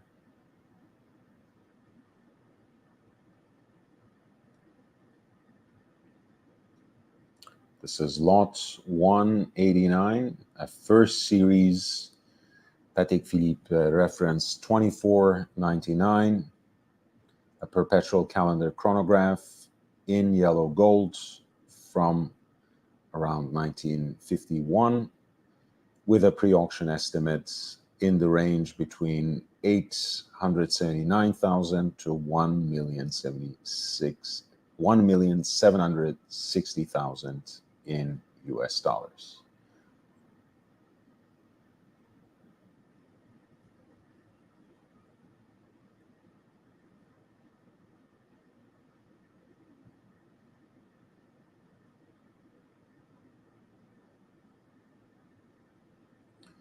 There is an almost mythically rare version of the Rolex Submariner with the Explorer dial, reference 6200,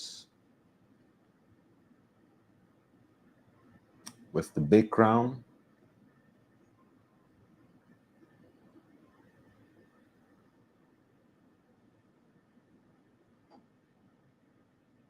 Here's the little video that the good folks at Philips did for the piece.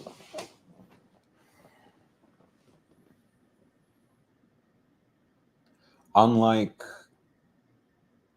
its contemporaries, 6204 and 6205, 6200 is actually water resistance to 200 meters, since it was kind of the professional version out of all the three. Those had a depth rating of 10 bars.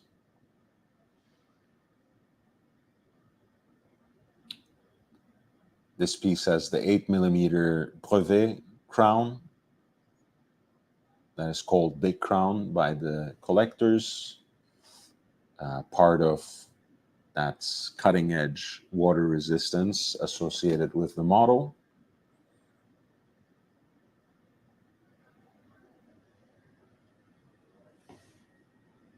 The piece has the Explorer dial,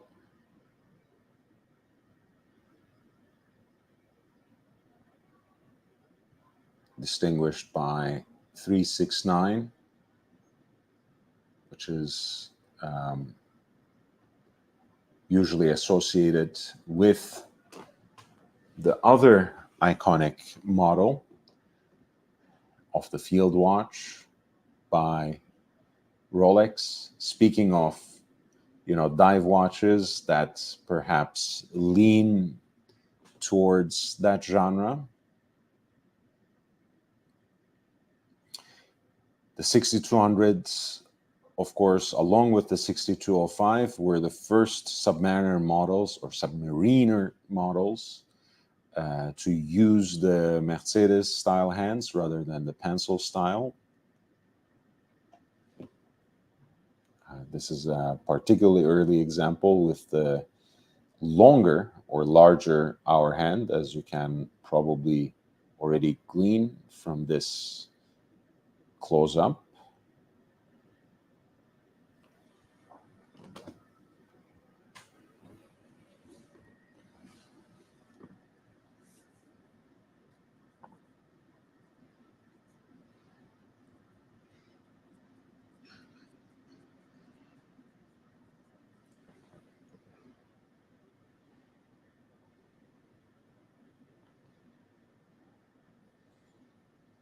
The watch was apparently serviced once in its lifetime and received a replacement bezel, but it also comes with the original bezel, as you can see here.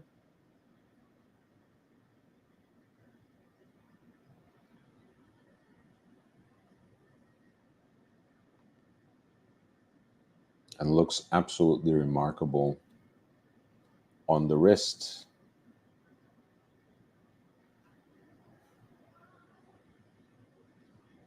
With that beautiful glossy dial. Of course, gilt as well. Glossy gilt dial.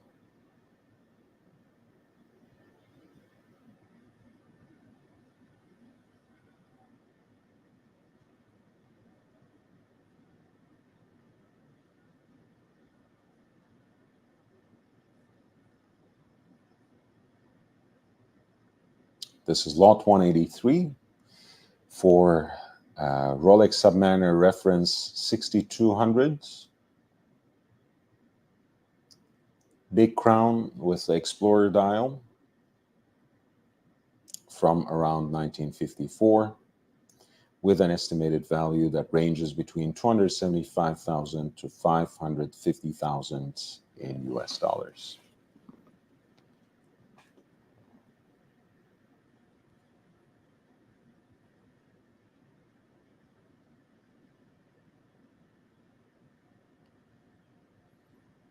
At 184, we have another Vacheron Constantin chronograph, which again has a lot of interesting and desirable attributes. First of all, it is pink on pink, so to speak. A vintage chronograph with a pink gold case and a two-tone pink dial that seems to be in a stellar condition, makes it already quite desirable.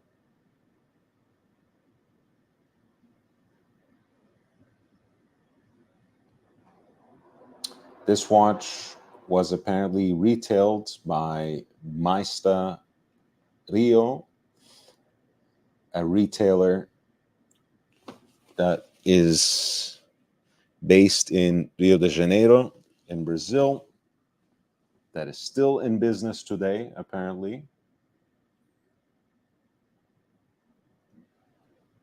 The case is one of those designs, one of those cases that is signature Vacheron Constantin. The Maltz series today, insofar as it exists in the catalog, includes barrel-shaped designs, but in the early 2000s, it also had recreations of this particular case design, which has lugs that may be likened to like talons.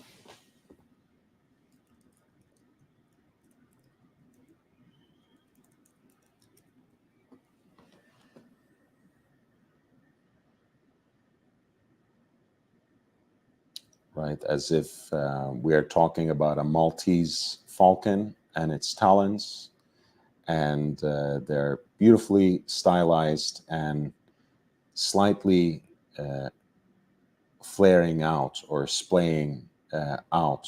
So the 36 millimeter case probably wears even larger in this case. And as you can see from the back, the piece is quite well preserved as well.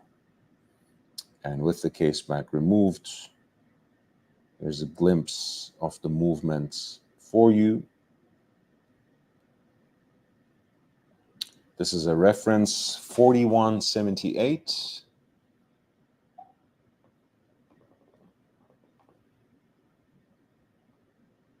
And it really, screams quintessential vintage chronograph. With the retailer signature, pink on pink configuration,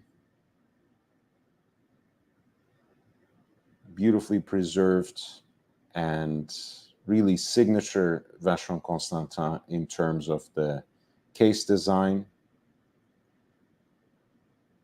And of course, the estimated value of the piece is, as is usually the case, a fraction of a similar watch by Patek Philippe or even Rolex, which suddenly makes it a much more interesting proposition. Of course, all things being relative, because we're still talking about a watch of which the value ranges between 33,000 to 65,900 in US dollars. This is again lot 184 for a Vacheron Constantin 4178. Pink on pink vintage chronograph. Signed by Vacheron Constantin and Meister Rio.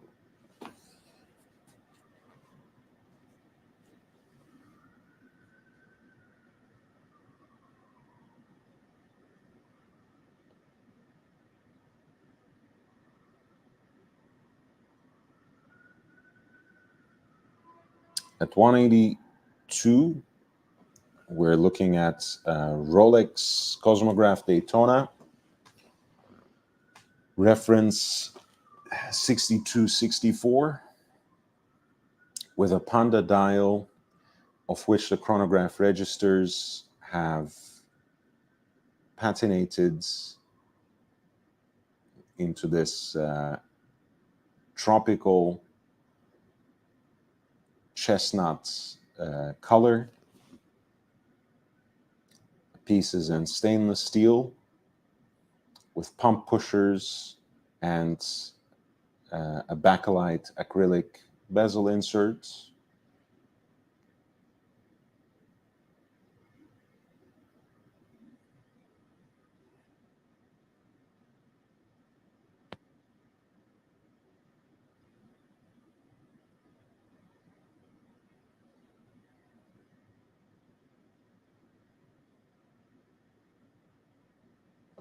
And here's a look at the Valjoux based caliber 727.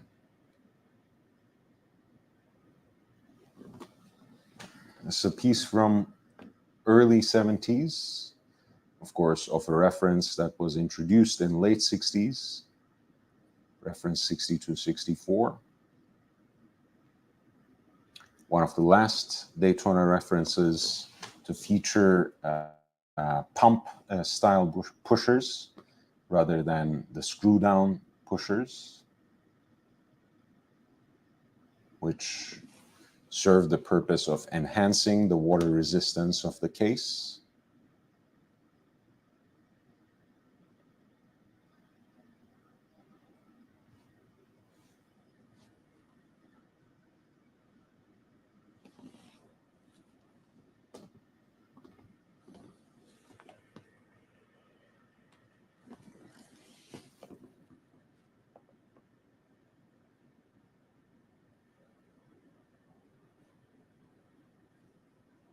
And the piece is really charming because it is overall in a well-preserved condition, except, with the caveat that you have the quote-unquote tropical chronograph registers, which have turned into this chestnut color, which does create an interesting contrast with both the silver opaline white background of the main dial, as well as the black acrylic bezel insert for the tachometer.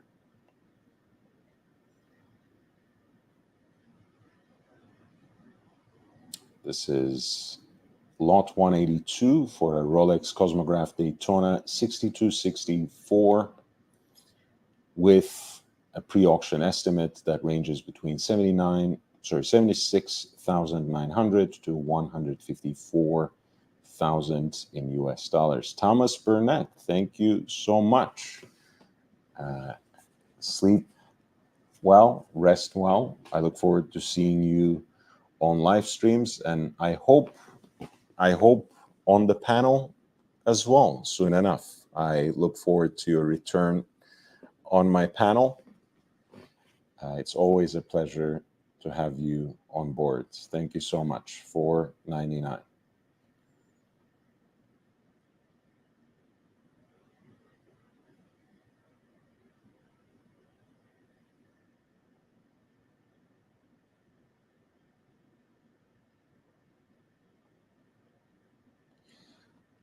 We're looking at the upcoming fall auction at Philips Geneva. It's going to take place on November 3rd and 4th. If you have any questions, if you want to highlight any particular watches that are coming up on auction, feel free to send in a super chat with the lot number, and I'll be more than happy to dive into the details for you.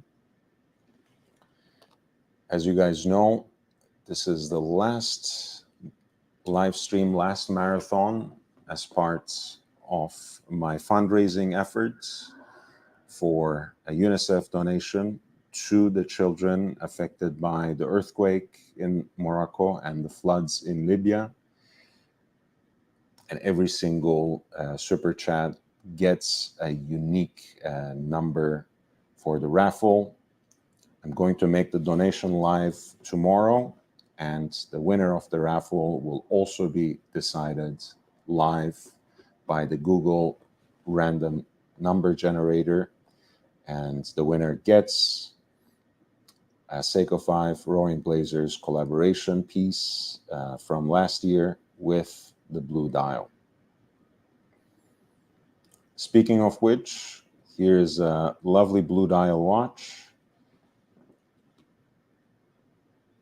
Arguably, the first complicated Nautilus, although many give that title, many designate that honor for reference 3710, the so-called Comet, which has a power reserve indicator at 12 o'clock.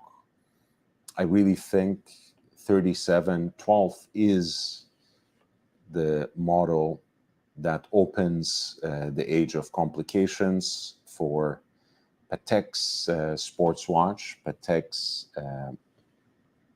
Janta Design, their 1976 entry into this luxury sports watch segment.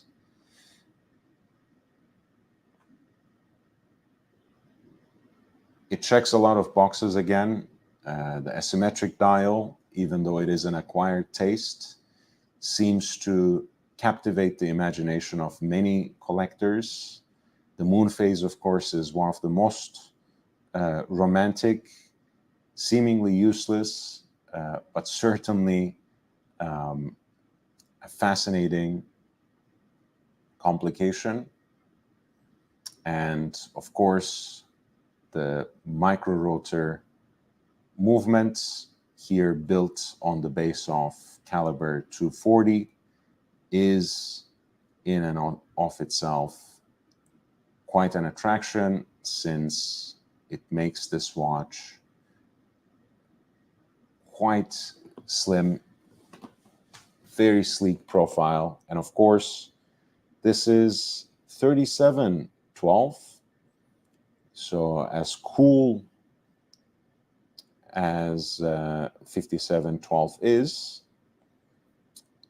this predecessor was only offered for about a year, with a production run that probably lasted even less than a year,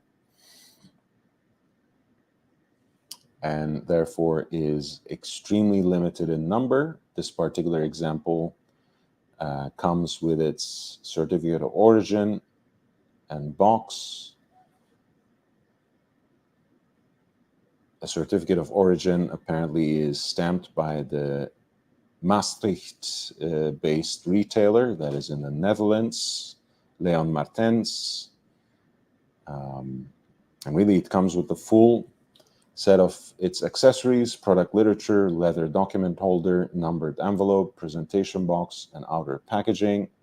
There's also an archival extract that confirms the production of the watch in 2005 and its subsequent sale on January 10, 2006.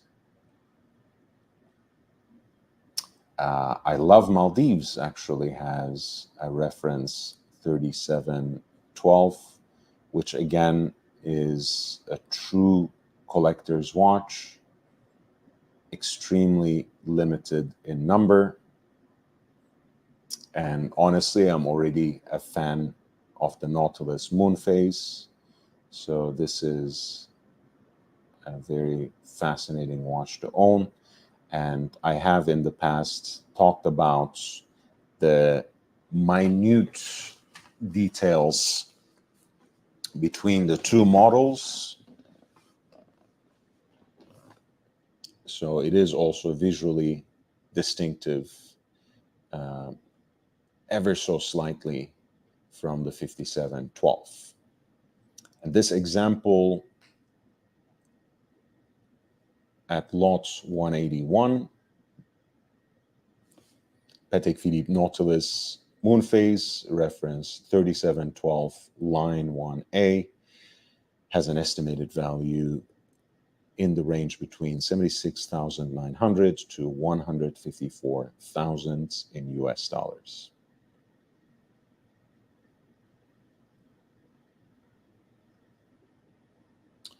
As you guys see, I am skipping a few things. I might come back to them, but you can always encourage me to pull up anything that I have not covered yet, or that I've skipped over. But we are looking at a B series, Audemars Piguet Royal Oak.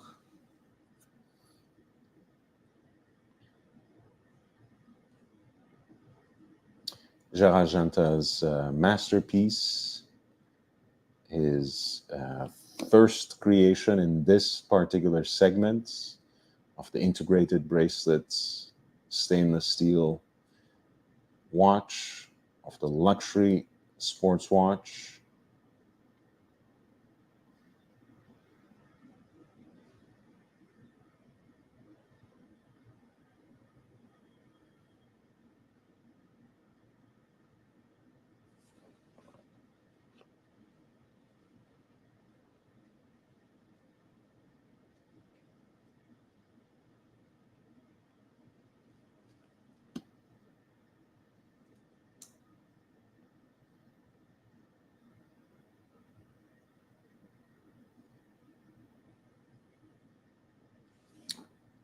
Of course, such early examples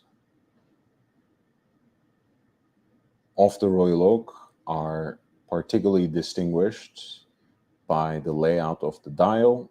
Of course, the Petite Tapisserie pattern with the finer rectangles, so to speak. The double signature spelled out at 12 o'clock and the applied initial at 6 o'clock.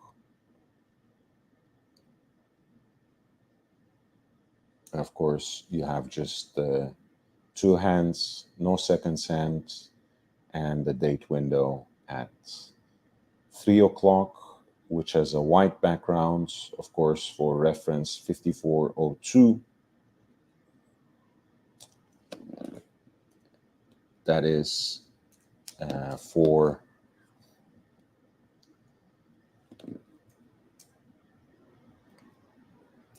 the OCD among us have been quote unquote fixed now, since the date wheels for Royal Oaks now have backgrounds that coordinate or that match really the dial color of the watch.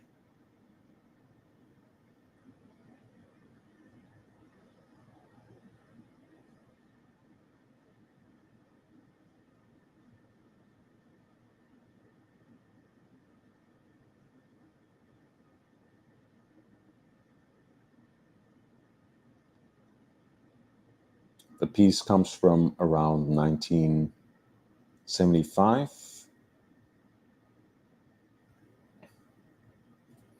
And again is B1300. So part of the second series of the Royal Oak with all the right details that place it in that production series.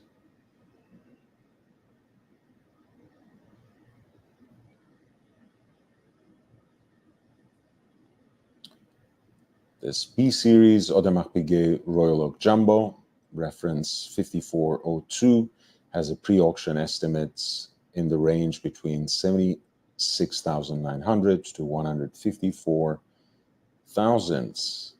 Plastic Sweet Jojo Variety Show, 99 Australian cents, 100%. Very nice. Thank you so much, Plastic. I appreciate you, man.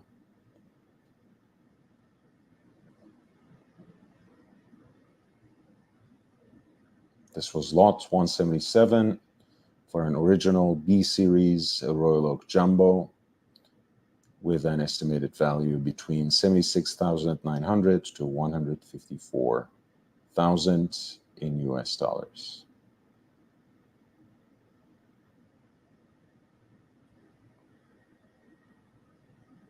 A lot of interesting double-signed pieces. I have passed some, but I have to rest with this one.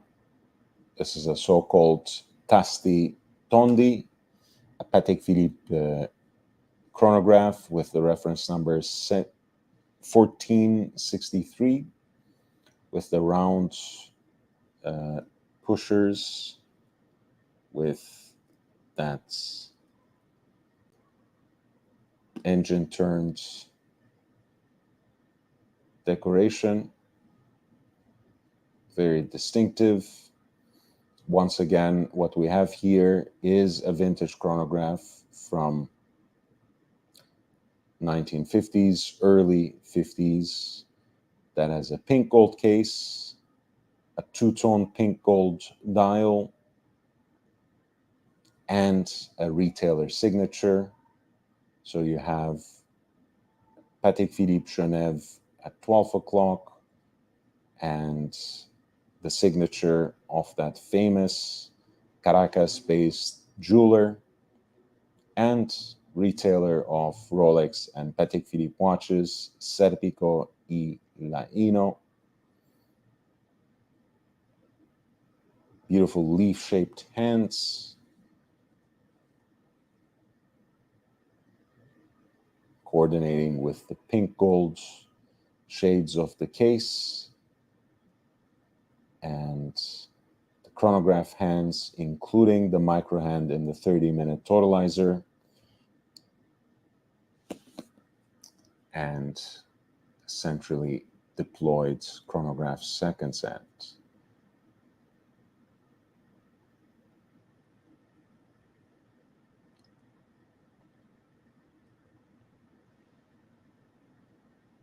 The watch looks beautifully preserved with crisp and legible hallmarks and very distinctive lugs.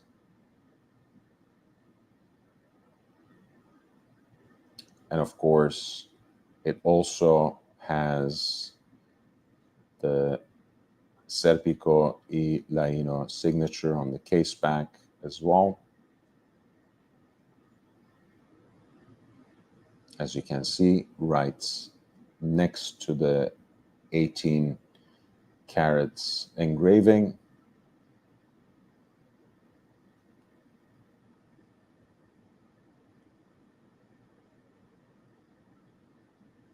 Look at that. Wow. It's a beautiful conical decoration on the chronograph pushers. Makes it almost look like a turbine. Very, very cool detail. And here's the short video that they have filmed just to get an idea of it. The case is 35 millimeters in diameter. For this double-signed vintage chronograph by Patek Philippe. Lot 175 for Patek Philippe reference 1463 Tasti Tondi, pink gold with the two-tone pink gold dial, retailed and signed on the dial by Serpico y Laino of Caracas as well. The estimated value of the piece is in the range of 275,000 to 550,000 in US dollars.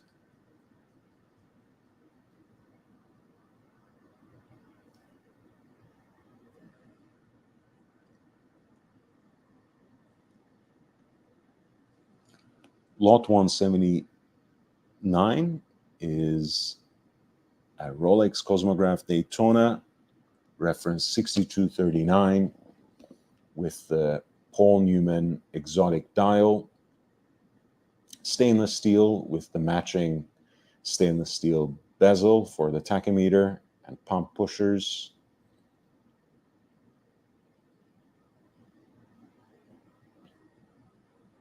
Of course, those signature Art Deco numerals in the chronograph registers, black backgrounds and white accents. So black backgrounds, white seconds track and chronograph registers, and red accents. The watch is mounted on a matching stainless steel riveted oyster bracelet.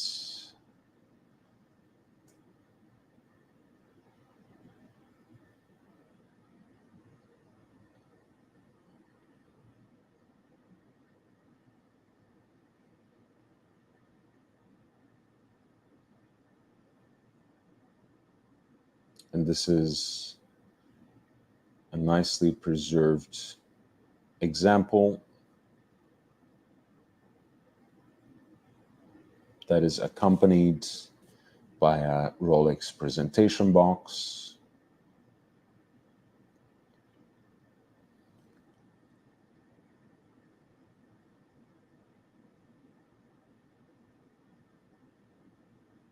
overall, seemingly well preserved, beautiful example.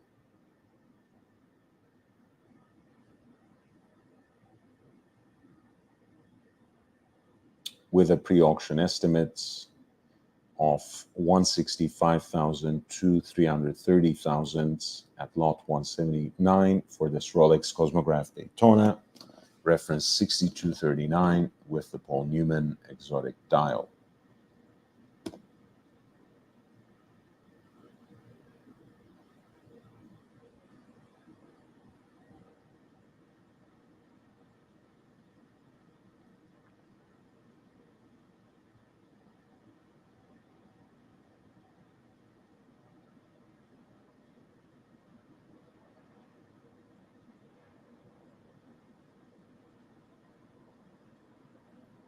Yet another Paul Newman right here, this time with the reference 6263 at lot 167. It has a number of distinctions from what we have just looked at lot 179 and the reference 6239. First of all, you have an acrylic bezel inserts rather than the stainless steel bezel. You have screw down pushers instead of the pump pushers, and you have a panda dial, meaning an off-white cream backdrop with black seconds track and chronograph registers.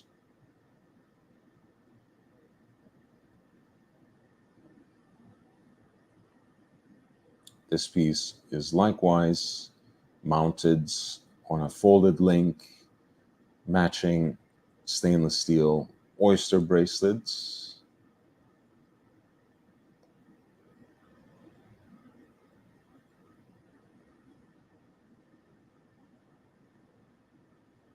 They're a beautiful example once again from 1972.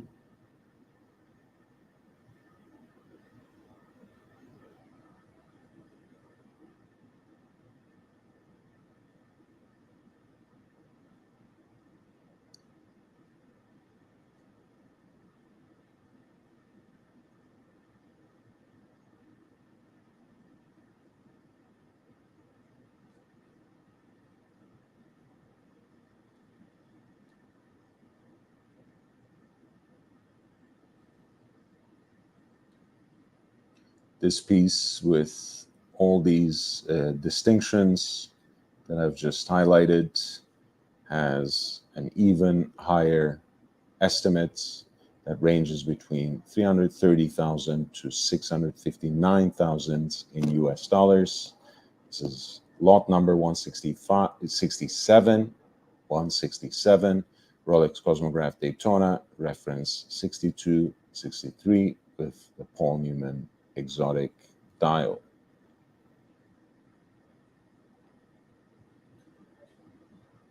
We have about 1 more hour to go, so if you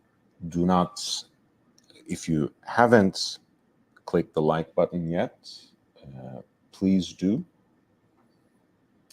Overall, I would really appreciate it if you could share the link with friends, invite more people into the community. In either case, just hitting the like button, leaving a comment after the live stream ends, all of these things, engaging with the live stream, of course, as it goes on. All of these things help a great deal in increasing the visibility of the channel, and just the smallest push really matters a great deal as I'm inching towards really just 2,000 subscribers. So I would really appreciate all the help you can give, and I already do. Don't take me wrong. I'm very grateful. But even, the smallest thing you do in spreading the word about the channel can make a big difference without even realizing. So I really appreciate your support for the channel, the good word you put out there for the channel. We're looking at 5370, which is a modern split-second chronograph by Patek Philippe, a freshly unsealed, barely worn example of the 5370P at lot 166.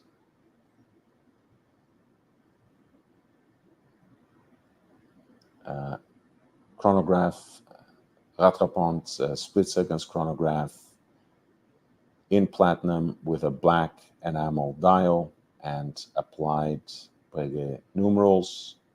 As you can see, the split second pusher is mounted on the crown, which gives it a tidier look.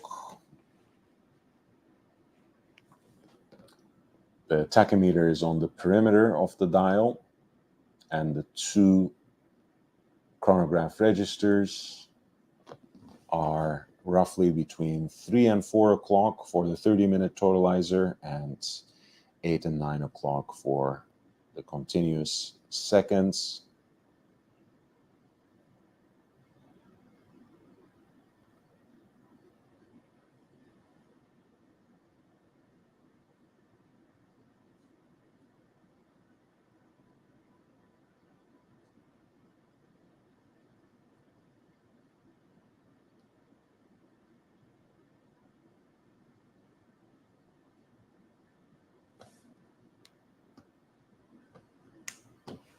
This is one of those pieces that are freshly unsealed in front of legal counsel. You would remember those rituals that I showed a few examples of from the previous auction season, when Philips specifically filmed a few videos like that for some very rare pieces before shipping them. This piece, of course, accordingly is offered with the full set of its accessories. Patek Philippe split seconds chronograph in platinum with a black enamel dial. Again, a piece that checks so many boxes inside and out. Applied Breguet numerals for a man who has just about everything in his collection. This can be the cherry on top, with estimated value between 132,000 to 264,000 in US dollars.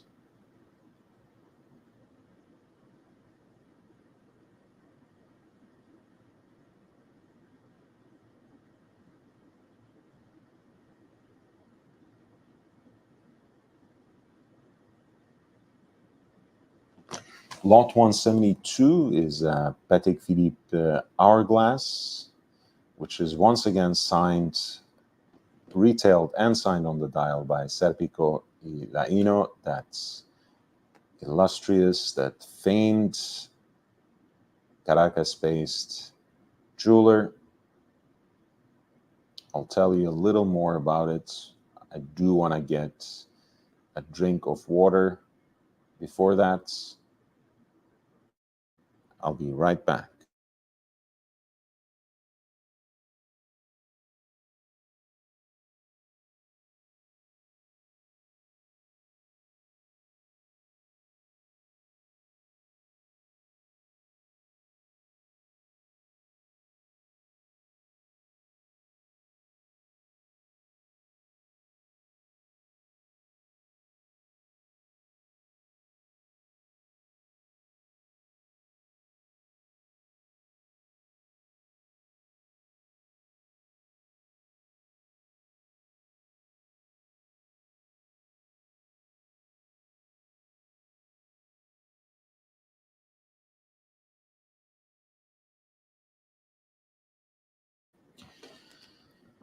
All right, I'm back, and we're looking at the upcoming fall auction by Philips Geneva, November 3rd and 4th. If you have any questions, if you want me to highlight any particular lots, you can click the link in the chats and send in the number with a super chat. I'll be more than happy to delve into it with significant information about the watch. In the meantime, we're looking at lot 172, which is Patek Philippe reference 1593, also known as the hourglass. Beautiful case with a distinctive shape and a crystal. In this case, the piece is also offered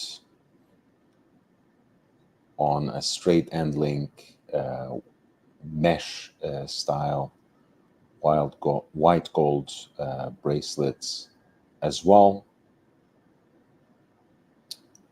As you can see in the background, there's the archival extract, which specifies that the watch was sold on a leather strap.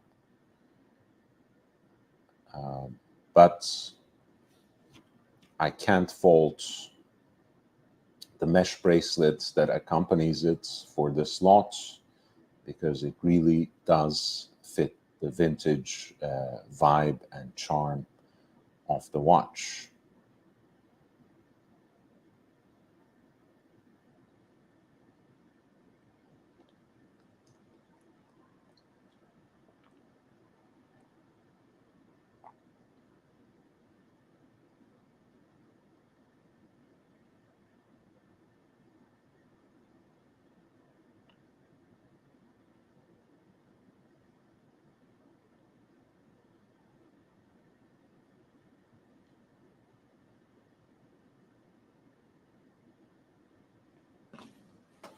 With the case shape and the construction of the dial as well as the crystal, this is a very unique watch.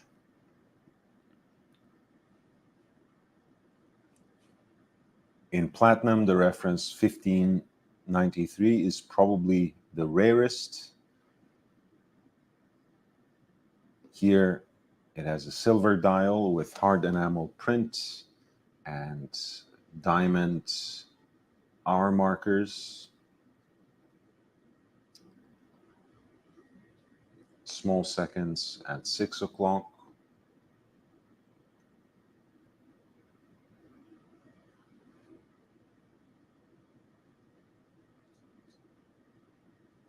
Very nicely preserved piece, as you can see from the background as well, from the case back I meant.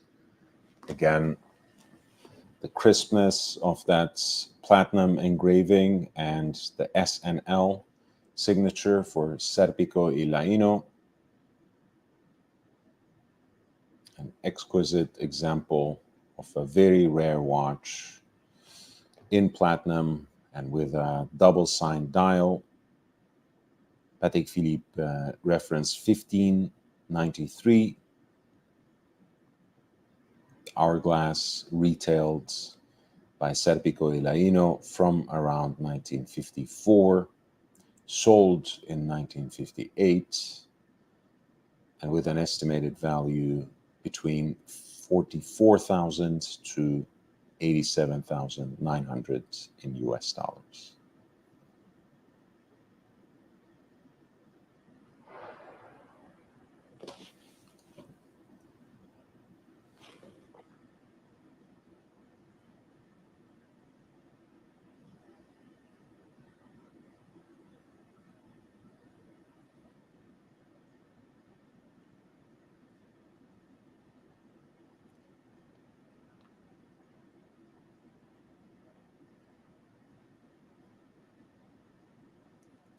I'm going a little bit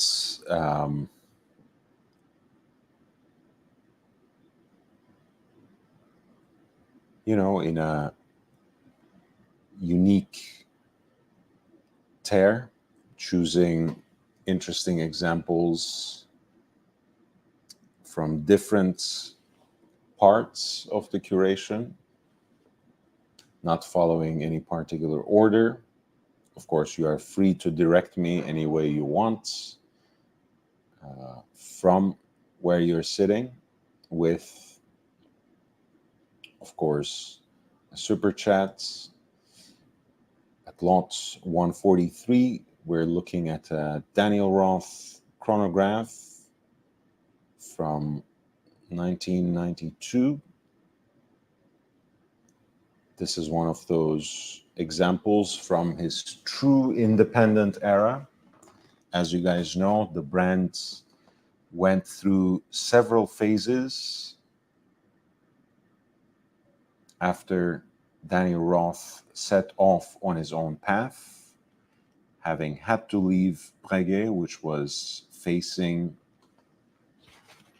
a very, let's say, unappetizing end at the time. Thankfully, that's also a brand that has been rescued eventually. Daniel Roth brand was first acquired in the mid-90s by the Singapore-based retailer, the Hourglass, and later sold as a result of the Asian crisis as well to Bulgari in 2000. It was later acquired by LVMH, of course, since LVMH acquired Bulgari, but Daniel Roth had already distanced himself from the brand that owns the rights to his name.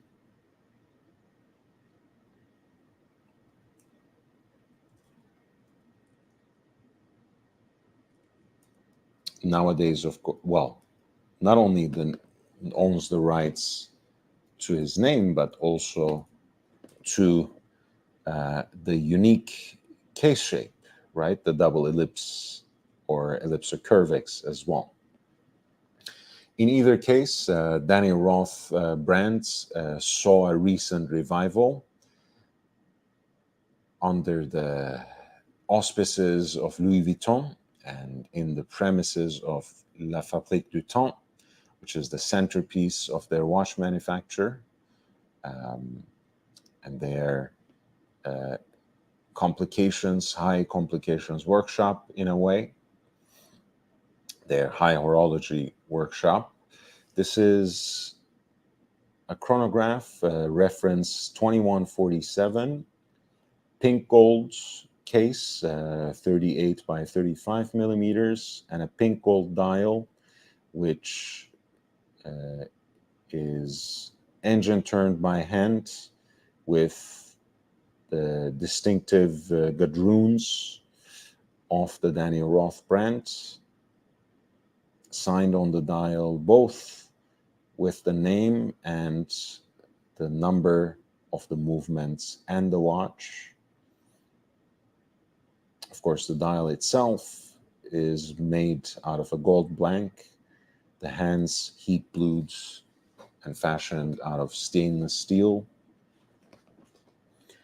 Very classy and beautifully legible piece for a hand-wound chronograph, which is built on that base of the classic Lemania CH27.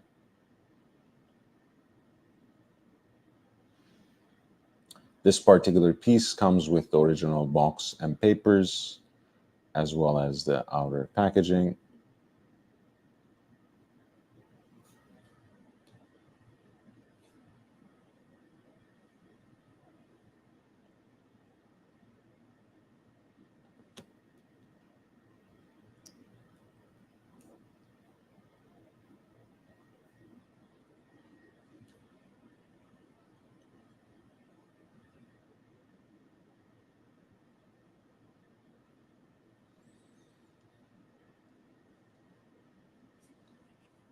and it has a pre-auction estimate in the range between 27,000 to 55,000 in US dollars.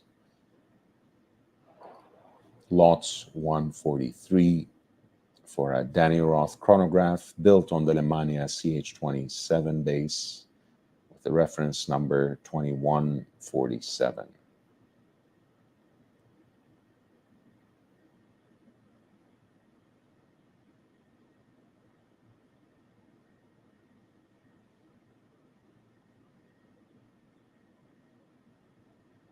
At 144, we have a beautiful Voutilainen chronograph.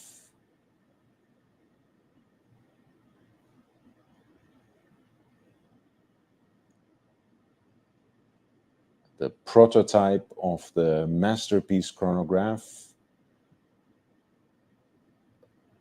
number 00 from 25 examples.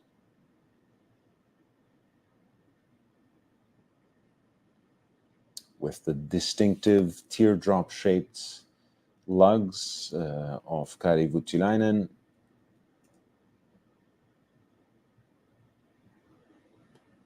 And with an off-center dial that preserves its modernity, but also has a distinct vintage inspiration that even gives you glimpses of a pocket watch look.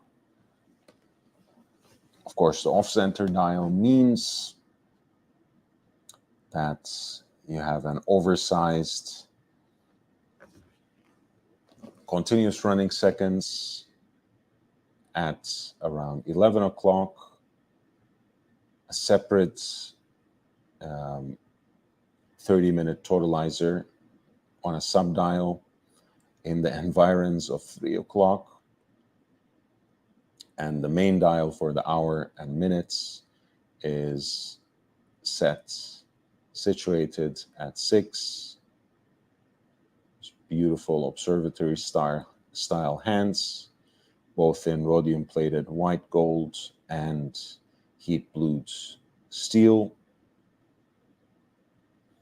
which gives the watch this beautiful, almost monochromatic look that traffics mostly in shades of gray, but also makes beautifully aesthetic use of blue accents, which are also emphasized by the sapphire cabochon that is set on the crown. My old friend. Good morning. Good night. Good night for you. Good morning for me. How are you doing? Good morning. How have you been? Great. Okay. Surviving. Yeah. Baruch Hashem. And also, Alhamdulillah. Yes. Alhamdulillah. Yes. Alhamdulillah. Did you? I don't think you were awake and listening by then, but I went through the Neue Zürcher Zeitung article on Rolex. Did you come across it? No. What do they say now? Oh, nothing scandalous, but it was a piece that kind of focused on the foundation and its operations as a state within a state in Geneva, and kind of lays out details, that of course someone like you would know, but might be very obscure for the public, like the 3 million Swiss francs that they have as chump change to give out to charities on a yearly basis. is an interesting detail, of course. 3 million or 3 billion? $300 million. 300 million. Sorry, Yes, yes. 300 million Swiss francs just for charity. Yeah. Yes, yes.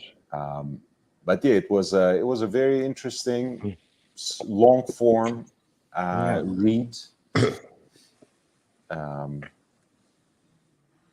Very, very fascinating, but nothing too groundbreaking or earth shattering, of course, but still good information for the general public. Yeah. Well, it's they don't pay taxes, so nobody really knows in the public. That's right. And they were basically, I mean, the article's primary concern, let's put it that way, was, what does it mean that they get to wield so much power and give so much money in Geneva without, being beholden to taxation or political power in other ways. And it was really just raising a question. It wasn't really making any accusations or taking a hard line against Rolex at all. It was very harmless, actually. I'll send you the link very on WhatsApp. Yeah. No, please. Yeah. Yeah. Very good. Very good. I also messaged our dear friend, Ozzy, expat.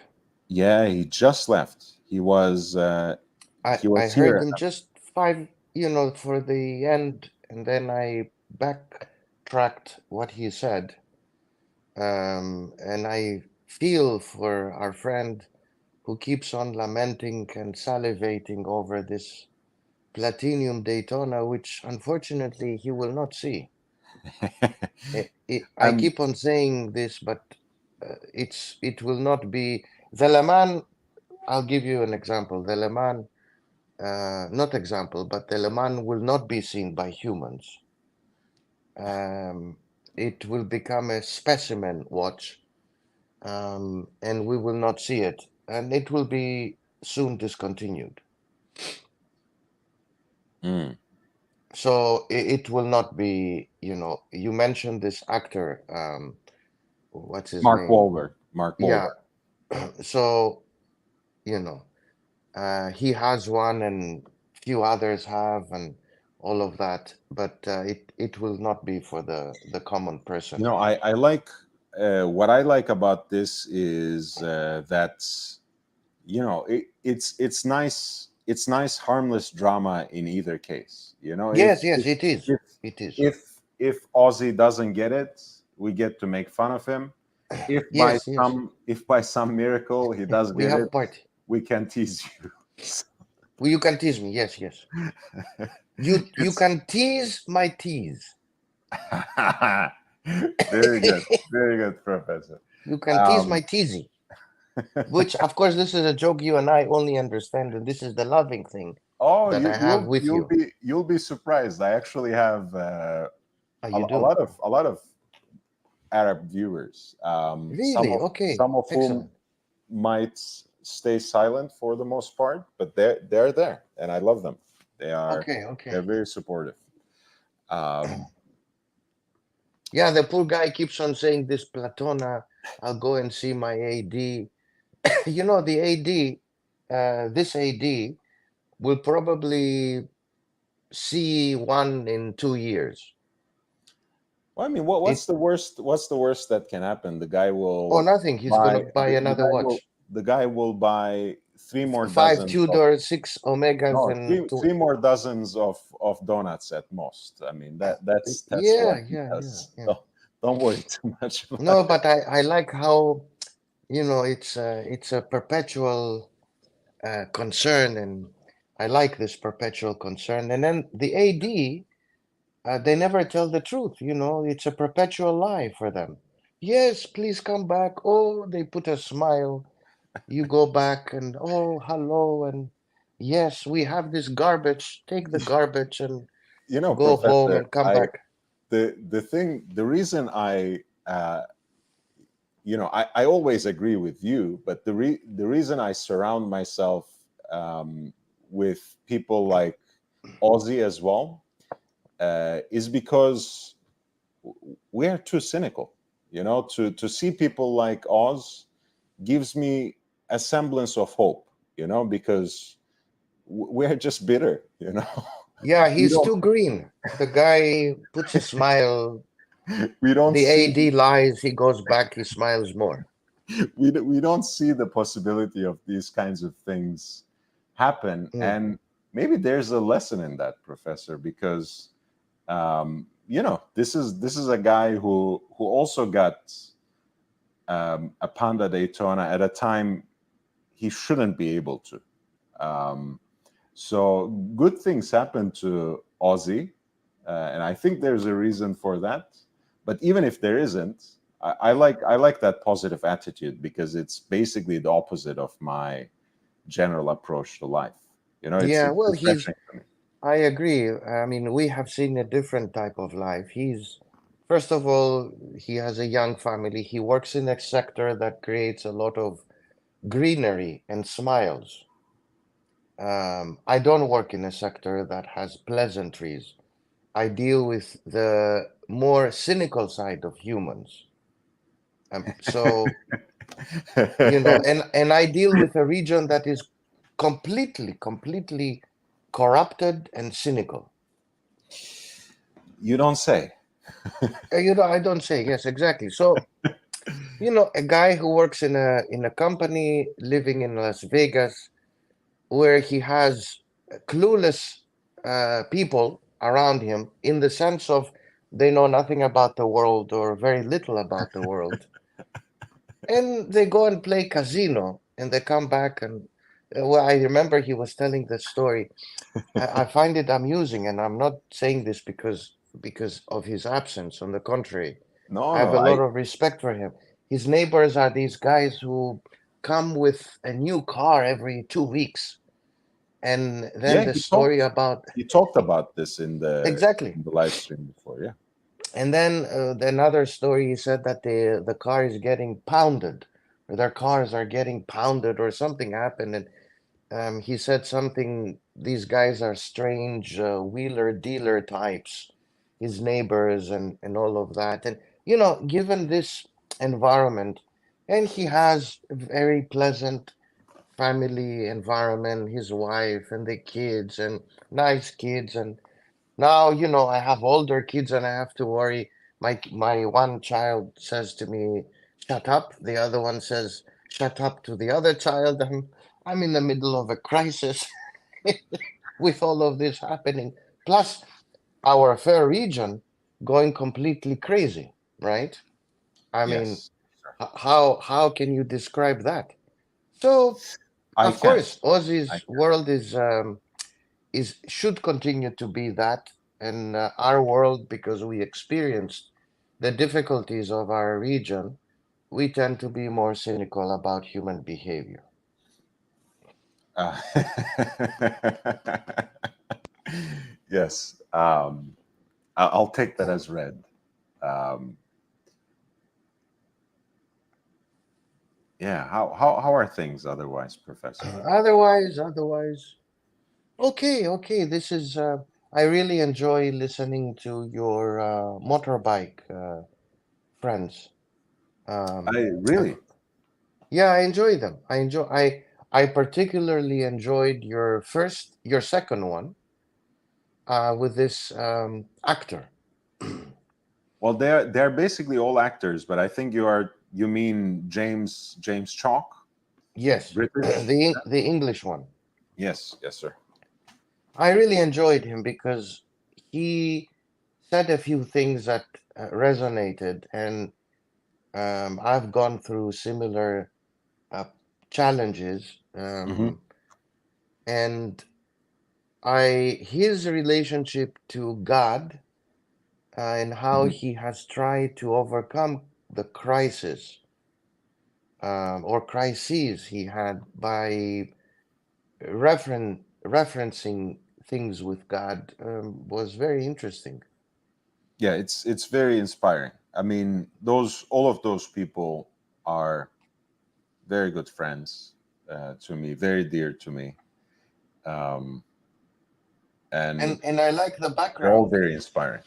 I like the background. I like that you sit there with a cigar and these guys Yeah, talk about their lives. I wish I was closer so I can, come to California and sit with absolutely. a cigar and I tell you mean, my life story. I mean, look, in fact, here's the thing. I do really want to next year um, come Watches and Wonders.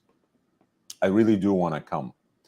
okay, So if we can work it out, if I can work it out, I would, depending on where you are.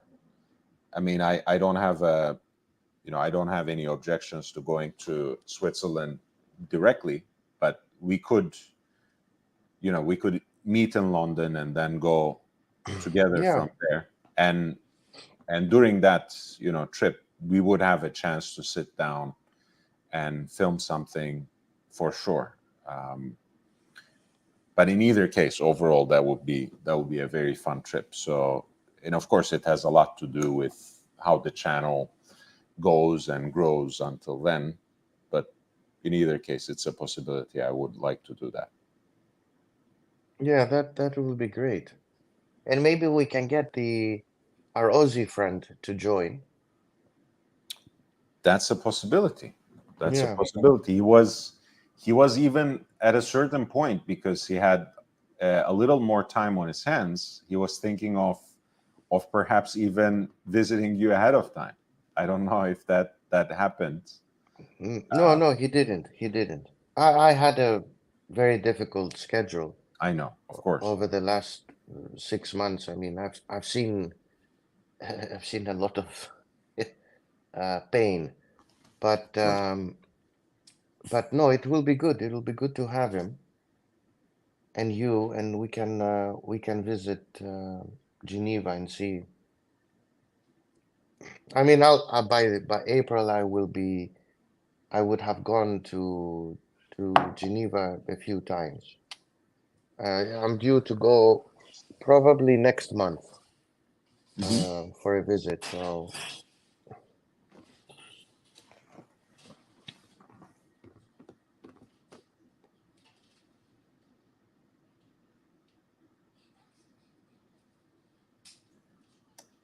What else has been going on what else? What in the else? in the world of watches for you?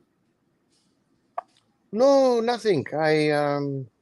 I just listen to what people have to say and what they're planning to get or not to get. I was listening the other day to um, Ali Reza, Yes, your here. friend from Florida, Yes, like on my saying, channel, you were listening to it. sorry? You were listening to him on my channel. Yes, yes, your channel. Always your channel. Perfect. Well, I don't listen, I mean, to I mean, this other guy, what's his name, with the blonde hair. No, Um, no, no. We don't listen to him for sure. yeah, and then some other guys, I don't. Anyway, and he was saying interestingly that um, he went to his AD, if I listened to this correctly, and he was given a day date platinum. Yes. But he bought it or he didn't buy it? No, because Ali Reza has monstrous wrists, so apparently he needs like a number of extra links. So that put a damper to those plans. Ah, I think he might still end up getting it, but that was kind of something they bumped into. but this was from the AD? Yes. Yeah. Okay. The new reference, right? Platinum with Yeah, I the believe so. with the uh, with the bezel, the new fluted bezel, Bezel. bezel, bezel. Yes. P- p- platinum as well, but Platinum, yes. I didn't mean to correct you unnecessarily. No, platinum. Platinum. We have fallen out of shape a little bit, forgetting the special lingo of the channel. So it's okay. We'll get back. We'll get back to it. Yeah. So that's interesting. But he should get it. It's nearly one and done for 99.9% of humanity. The funny thing is, I think, look, we talked about this about, in the context of moments of economic crisis, and how people will start deferring, sometimes endlessly, purchases that they would otherwise, and in other times, would make without thinking. Like yesterday, for example, Meech was posting about his AD offering him the celebration dial.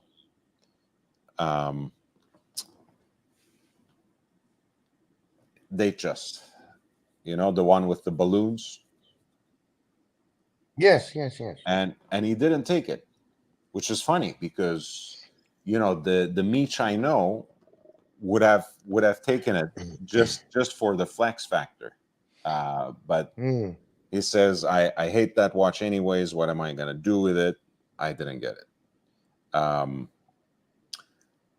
yeah, it's an interesting time, right? There is, of course. People do get offered pieces that they were programmed to think unthinkable, unobtainable, yet they turn them down. So that it is an interesting time indeed. But I just realized, Professor, we actually haven't talked about Rolex's acquisition of Bukhara, because we didn't have time, Yes. to I remember. sit on the panel together. So I want to, I know it's, the news cycle is very short and people have, at least for the moment, kind of moved on. But I still want to hear from you about Rolex's acquisition of its historic dealer and longtime partner in Bukhara, and what kind of consequences it has immediately and long term for Rolex, for the industry. Where do you want to start? Where do you want to take us? Yeah. Okay. Let me finish. Let me go back to your initial thing about the OP and all of that, and I will go into the Bukhara issue. For sure,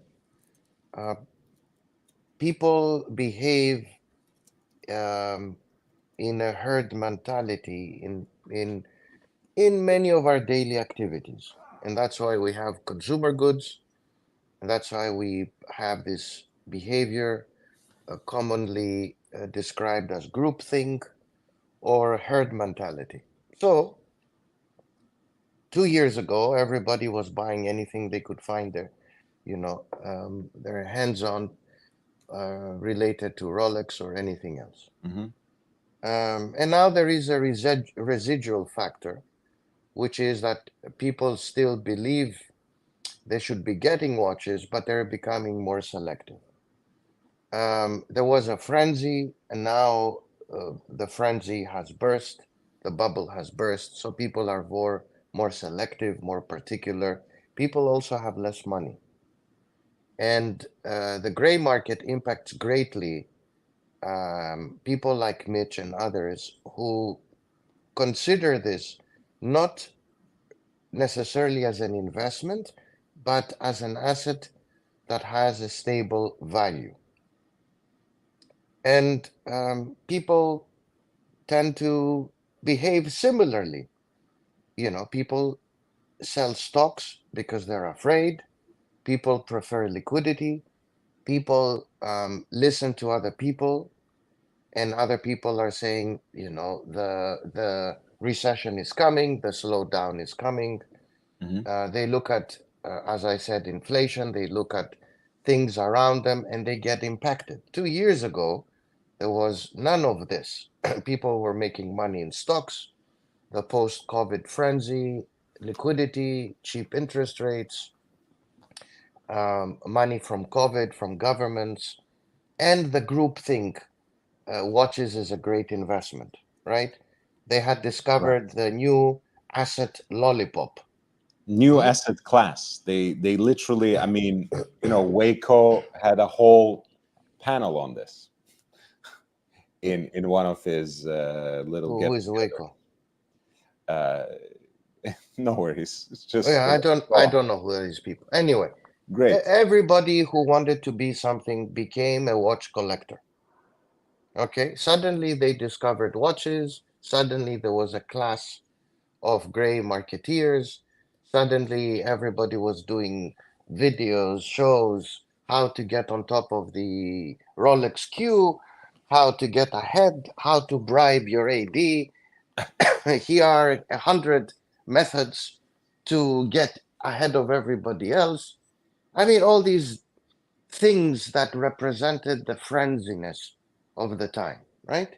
We have seen this before. Economics and economic history is replete with such examples. Nothing unique. Ooh, that's an SAT word there, Professor. I like that. Replete. Great.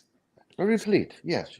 I mean, we have also to remember that we are educated people, and it's not always the F word or the whatever word that people use to keep the audience awake.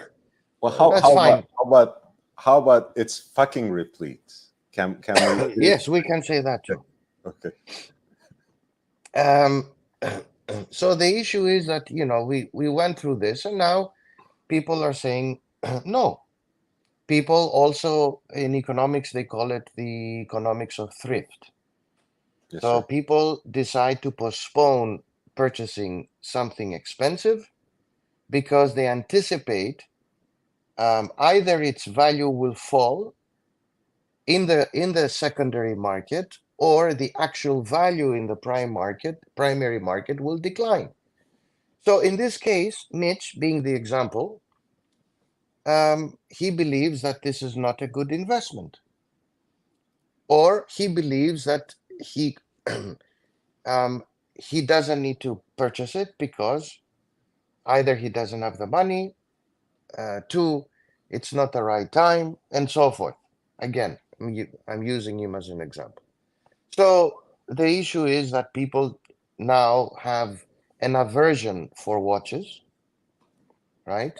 And there is a residual factor. Those who still buy watches are people who still. I have a friend, for instance, who keeps on buying Rolex. Okay.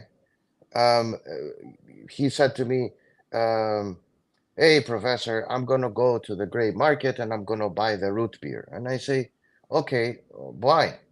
Oh, because it's a great watch and it's available. I said, well, everything is available, and everything is falling.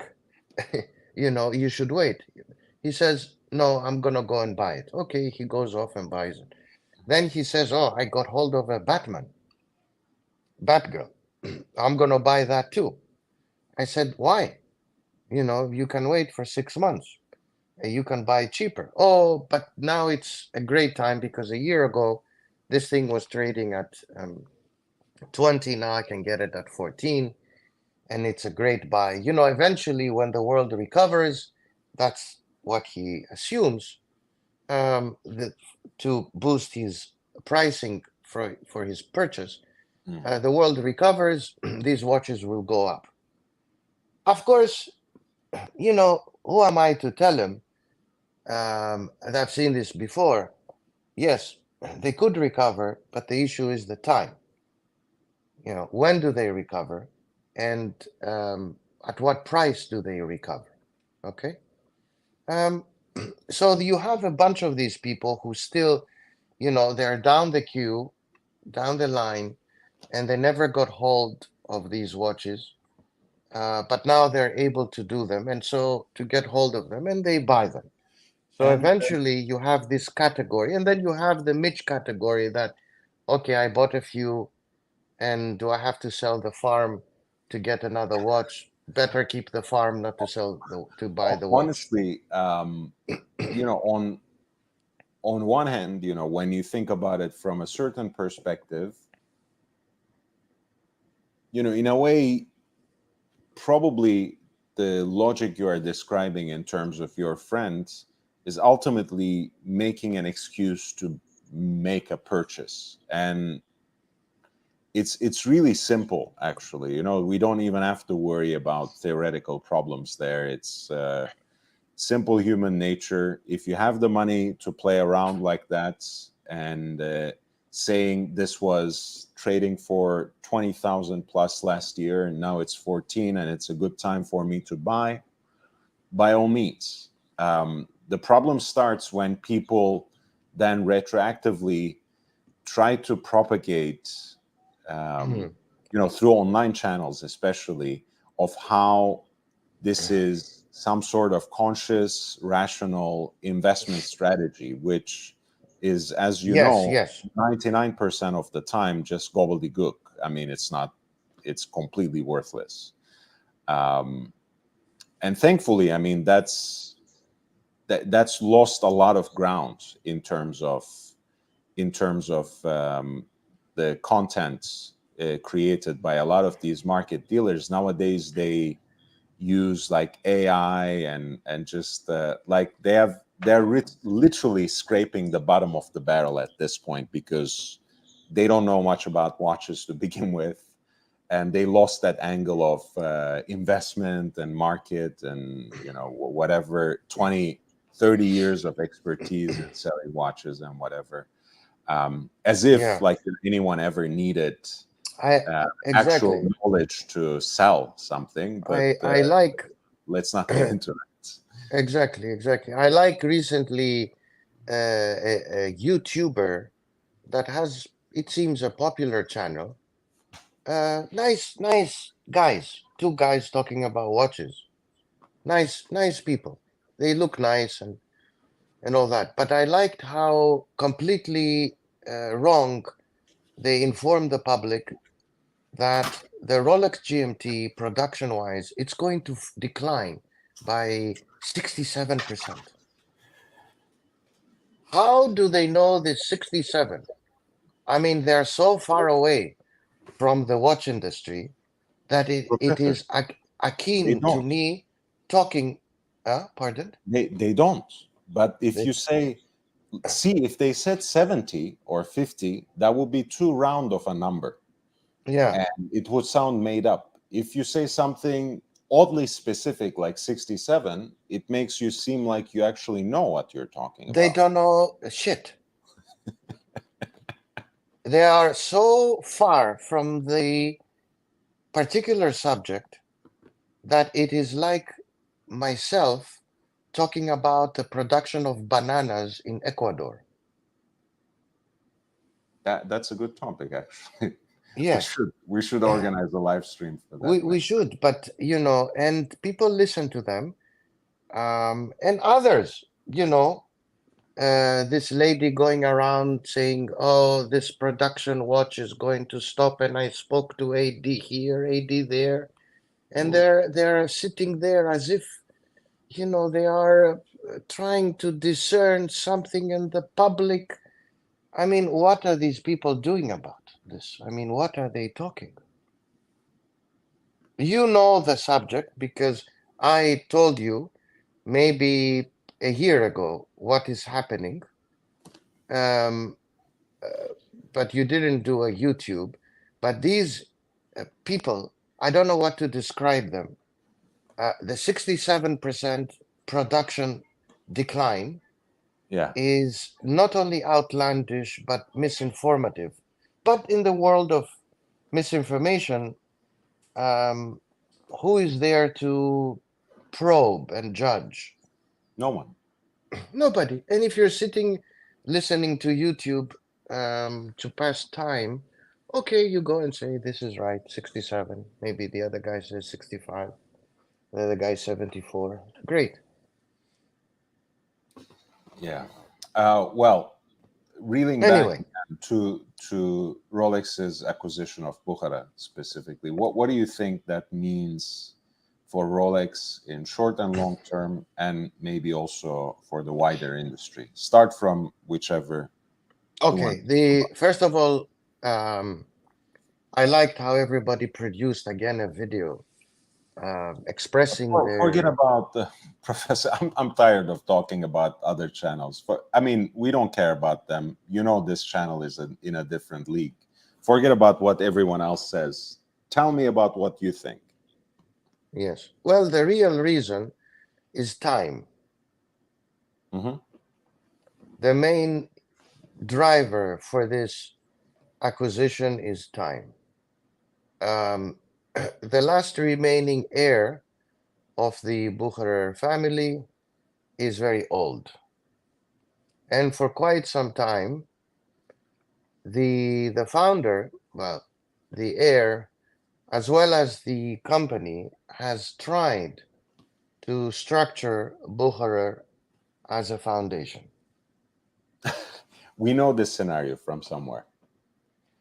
That scenario stems from the clear respect Bucherer and its current heir has towards the Rolex Foundation and Hans Wilsdorf. And clearly, that was the desire to structure Bucherer as a foundation after the passing of the last Bucherer person alive. Similar scenario like Mr. Windsor. No heirs, no daughter, no son. Okay. A wife that passed away due to sickness, and no people to take over.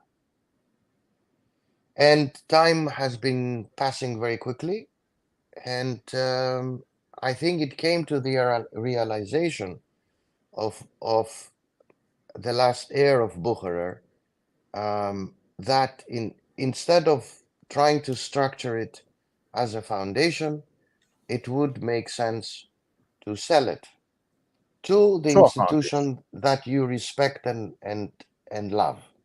Hmm? Mm-hmm. And that is what motivated really the option of selling. The How strategy about the was option not of? to go ahead. Sorry, the strategy was. The strategy was not to sell for quite some time. And the strategy of Rolex was not to buy for many years. It was not as if they were looking at this, investigating. Yeah, it became a necessity more than anything else. I'm trying to really maintain the lines of confidentiality here. I see that. I see that. I understand. So beyond this particular scenario, why would Rolex make such a purchase? What does Yes, Rolex stand to gain from yes, acquiring Bukhara? of course, of course.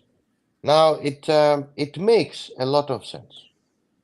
Not necessarily for what mostly people think, that is the retail side. It is not just the retail side. Rolex does not want to get into the retail game necessarily. It becomes as a second round effect, as a corollary to the purchase. But Bucherer has a tradition in watchmaking, right? Yes. And they do want to get into that segment even more seriously and aggressively. They're doing it through Tudor, and it looks Again, they do not want to acquire more, but it came as the whole prize made a lot of sense. They're producers of mechanical watches. Their mechanical watches are exceptional.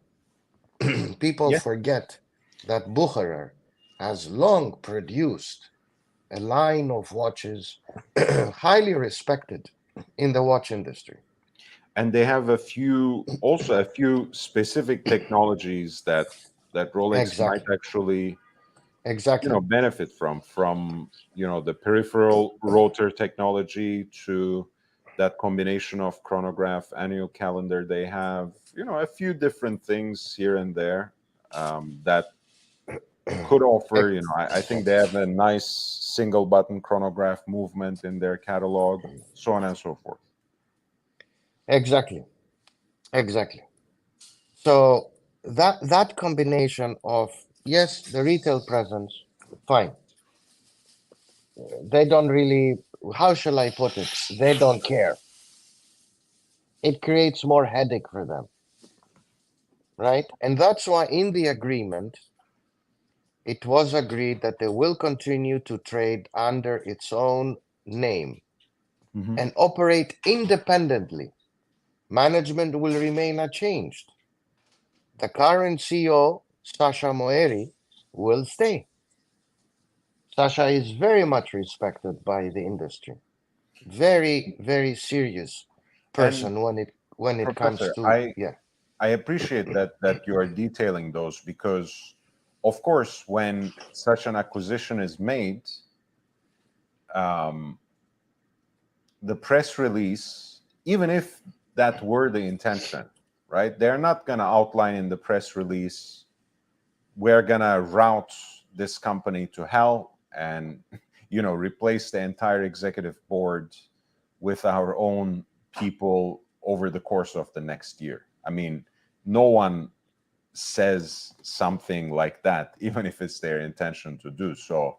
For someone to have some insider knowledge and actually confirm this is important because they were gonna say that anyways, right? No, They will remain autonomous and yeah, have their yeah. own independent structure. Of course, they're gonna say that. Especially, I mean, I'm sure you have read some of this stuff, like the Watches of Switzerland release that was actually made to the London Stock Exchange, and then the Omega press release that responded directly, to this to this news.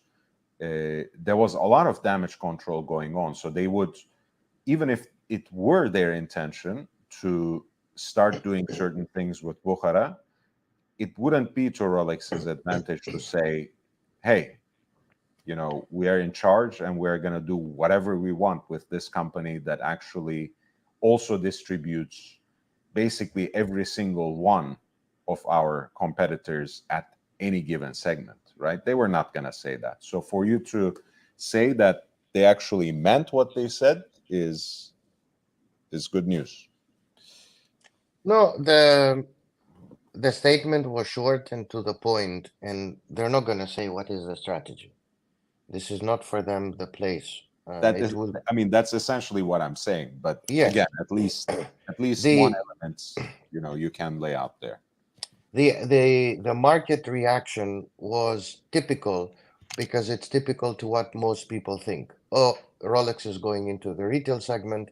They will hit on people like Watches of Switzerland. Watches of Switzerland tanked the day the news broke out. It went down by 25%. I mean, they were pulling their hair because people bought the stock, including institutional investors, on the basis that you're basically buying Rolex. You buy Watches of Switzerland, that's a good hedge, a proxy for Rolex. So if Well, Rolex goes into the retail sector, Watches of Switzerland is going to be over time hammered. So sell it. I can I can guess someone made a lot of money from shorting that stock, but that's another that's another conversation altogether. Yeah, look, I mean that's fine. Again, um, Watches of Switzerland also has been living in its own kind of flexi world because it didn't see a correction or a crash in its stock, even if they have been going through a more downward trend, right? Hmm. In any case, that's whatever we said, we said. So the issue here is um, it made a lot of sense. This is a serious company. If people analyzed the company, they're not only selling Rolex watches, and they're not only selling Karl Bucherer watches, they're selling other brands as well. They're selling everything. So, exactly. So it's not as if, Rolex is going to buy Bucherer and what are they going to do with the other brands? So in fact, Rolex, people should have discerned that Rolex's strategy is much more than just getting these retail outlets Of course. and going into the, let's say, downstream of the operation. This No, I is mean, not the reason. I basically, on the first live stream after the news became public, I quoted from a couple of different CEOs, both from a few months ago and right in the aftermath of the announcement. Georges Kahn, for example, actually posted his photo celebrating in Zurich with two of the head honchos from Bukhara, saying like, I congratulate my friends, on this important development. And as I always like to say, this is just the beginning. I mean, imagine Breitling CEO was celebrating, and people, online were saying, oh, Rolex bought Bukhara, and they're just gonna make it into a Rolex boutique starting No. tomorrow. So the idea again, it's like, that even if Rolex has a certain long-term plan to roll out some kind of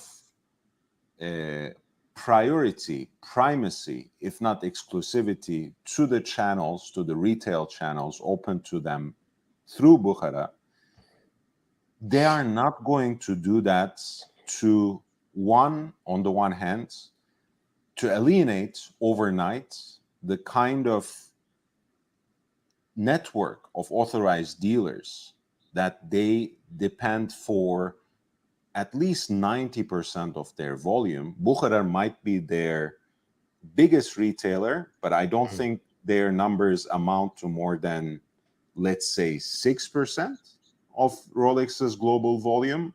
I don't think it's much more than that. But more importantly, they're also not going to, doesn't matter if Rolex is the industry leader by orders of magnitude, they're not gonna overnight try to, destroy their competition, which are also their partners in this whole venture, by saying, oh, we won't sell Patek, we'll make it difficult for Omega, and we will just eliminate all the Richemont brands. These are the people who sit at the head of Watches and Wonders, at the head of the foundation that puts together the most important trade show that keeps growing and growing, and that's trying to spearhead the industry to another level. So they're not gonna, they benefit from this ecosystem. They're not going to destroy it overnight. What kind of stupid strategy would that be? Yeah, and allow me to go back to, because a lot has been said wrongly about the retail side. People forget, because they have completely missed the fact that Rolex, by doing this acquisition, has bought into a company that does First of all, vertical integration. Okay, quite seriously, and that is the philosophy of Rolex.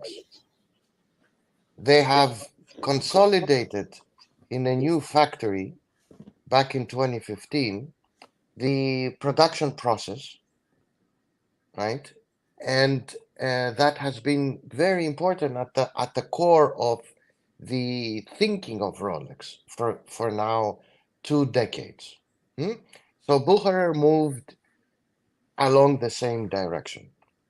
So they moved, from Nido to a site outside of Bern, right? And then a new, again, factory where they vertically try to integrate the manufacturing process. But more importantly, Lord, the in-house manufacture movement philosophy has been Mhm. totally different than Tudor. Bucherer is producing very sophisticated movements. I Mhm. mean, they do produce a tourbillon, which Tudor does not. So Rolex is coming into this with a lot of interesting firepower over the next 10 to 15 years. Yeah. And this is what makes this opportunity very, very interesting. Because others would have loved to acquire Bucherer for that and only perception and skill, right? So, I don't want to go into the details. Everybody can read it online, what they produce, which movement, and so forth, the calibers. But the fact that they have been doing double perpetual tourbillon, okay? Um, Rolex today does not have the capacity to do this. So it was given to them in a silver plate, Yeah. this capacity. So it is unique in the world for them to have the retail portion, the in-house manufacturing, the vertical integration, which Rolex is all about today, the authentication, the name, okay? The size of production is also interesting because they're producing roughly about 30 to 33,000 watches a year. And the balance is, close, more men than women, but it's not 90% to 10%. It's more like 55, 45, 60, 40, depending on the year. The price range from around 7,000 Swiss francs all the way, to 40,000 for the main line. And then the exceptionally expensive goes to 600, 500,000 Swiss francs. Okay, and well distributed in the world, Europe, Asia, US. US is less so. The Americans don't know Bucherer as a brand. They know it as a retailer, but they don't know the watchmaker. So can you believe, can you fathom the potential of this knowledge? What can do for Rolex? I mean, look at what they did with Tudor, which produces what? Very plain Jane movements, okay? With a kind of 60s, 70s look at a price point of 4,000 for everybody who wants to wear a everyday watch. Nothing, Tudor will never be a collector's watch, okay? It will be supermarket. And what they're doing, they're Which is producing great. 250, which is great, but they're hitting on Omega. Omega is losing out on Tudor. And they're producing 250, now close to 200 and I would say 280,000 watches. Fantastic. Okay. Now on the other end, they're coming in saying, okay, what do I do with this one? These guys are serious. They're producing tourbillon. They're producing, very unique movements. So I'm given an opportunity in a lifetime to get into this. And on top of it, they have 50 retail shops. Who gives a shit? Let me put it bluntly. Mm. Right? So what? You know. I think the Bruce G is asking a few questions. Of course, again, this being a charity stream, I would have appreciated if they were in the form of super chats, but we are, about 30 to 45 minutes to close anyway, so it is what it is. Rolex will likely allocate more and more desirable pieces to Bukhara outlets. No. Look, the professor will give his own answer, but my sense of the situation is this is not something that's going to happen overnight. Bukhara, just like Watches of Switzerland, just like I don't know, you want to say Siddiqui and Sons, Banbridge, etc. All of and even Gary's in Southern California, right? Obviously, a lot of these big time retailers of Rolex get a lot of volume and do get preferential treatment from Rolex. This is not something that's a written rule. This is not something Rolex will ever admit. But I think it's undeniable. Would Rolex, in mid to long term, perhaps have certain priority allocations, maybe even some exclusive editions through Bukhara? I don't think it's impossible. I would not rule that out. But it's not something that you will start seeing by next release cycle. And that's just my guess. And I'll let the professor to respond to both questions as well. I think we can count on Rolex being a cutthroat business. You are not suggesting otherwise, right? I wasn't suggesting the opposite, but I was suggesting otherwise, actually. Other people might think that I'm naive, but I actually think that Rolex, being so far ahead of everyone by orders of magnitude, I think has the luxury to work both for its own good and also for the larger good of the Swiss watch industry. I think they're smarter than saying, hey, let's use the 2020s to route out every single possible competition that we have so we can rule the entire industry on our own. I think their thinking is that we are the big brother, we are ruling the industry, and we can grow the pie together. That's why Rolex leads Watches and Wonders. That's why they don't put together their own show, they don't try to tease Patek and maybe we will include Vacheron and AP as well, and let's do our own show and leave everyone else out. If they were really cutthroat, couldn't they do something like that? No, they make a show that has 55 brands and even includes independent. So I think Rolex is genuinely invested in the health and possible growth of the ecosystem. Professor, would you like to respond to any of these two questions? And thank you, Bruce G, for this super sticker. I appreciate it. So the first question is which is the question? Rolex will likely allocate more and more desirable to Bukhara outlets. The answer is no. I think we can count on Rolex being a cutthroat business. You're not suggesting otherwise. Okay. I don't understand the second question. So the first question, you are not saying anything beyond no. You don't want to explain that? No, because they get an allocation like everybody else. And in fact, and you don't think that's ever going to change?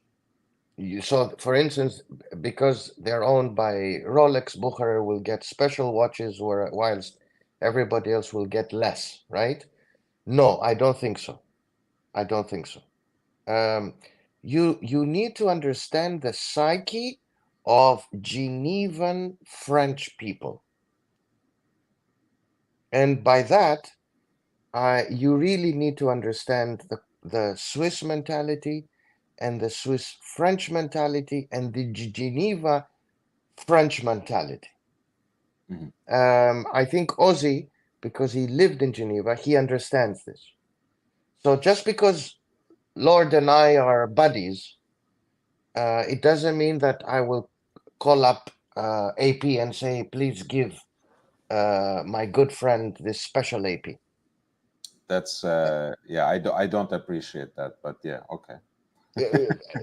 No, I mean, this is the, if I was a typical Swiss Geneva kind of person with a bit of Germanic spirit, I would not do it. Hmm? I'm exaggerating now. I'm using know, it as an example. I So I don't think it will be the case. Already they get special watches.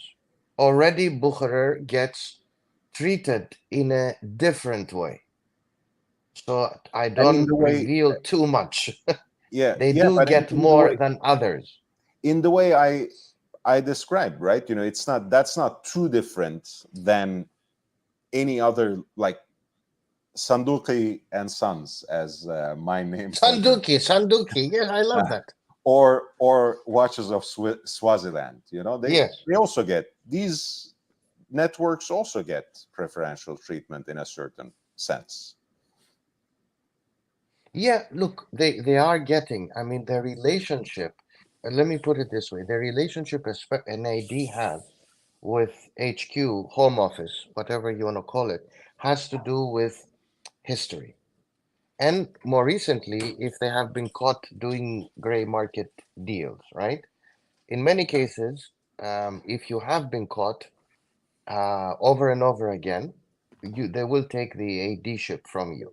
And they have been taking AD ships. I can tell you the number. They've taken around 60. Not enough, but that's good to hear.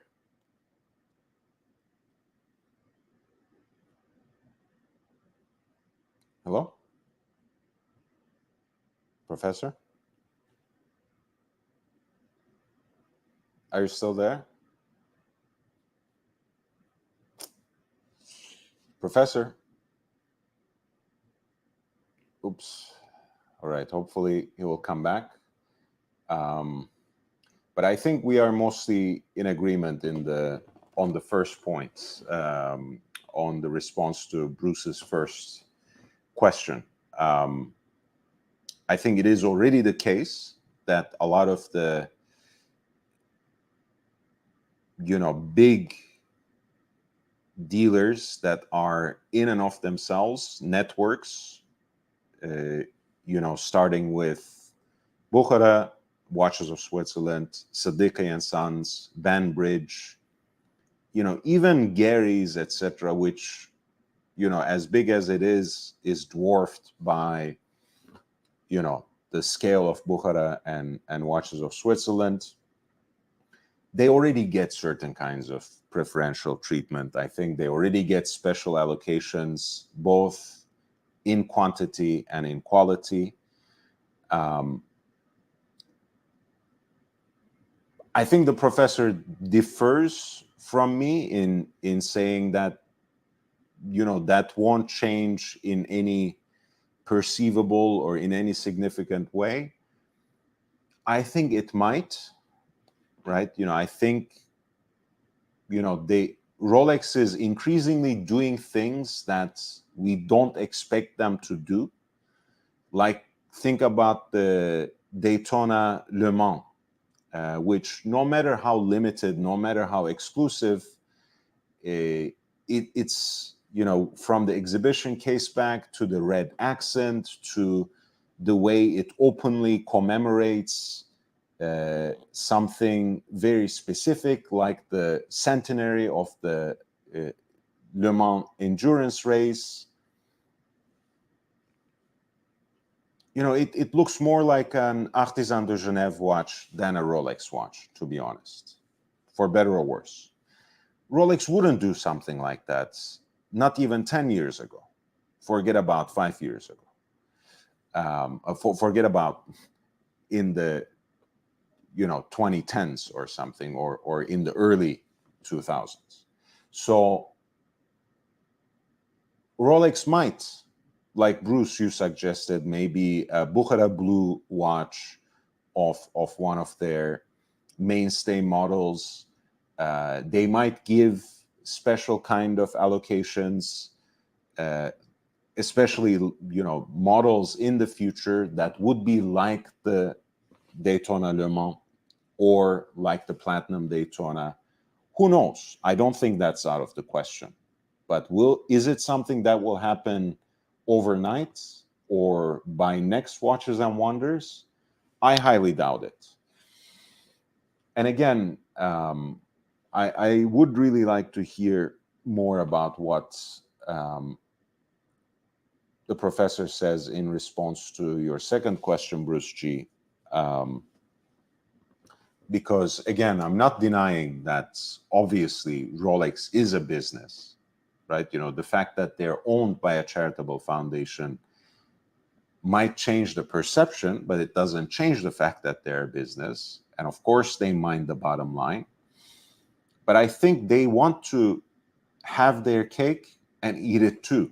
And I know that's a very simplistic and naive description of the matter on one level, but their self-confidence, their belief in being the big brother of the Swiss horological industry, the fact that by numbers they are way ahead of their competition by orders of magnitude, to the extent that they are in a different league, allows them the luxury, I think, allows them the comfort to make decisions that can work for them, but also for their competitors too, that can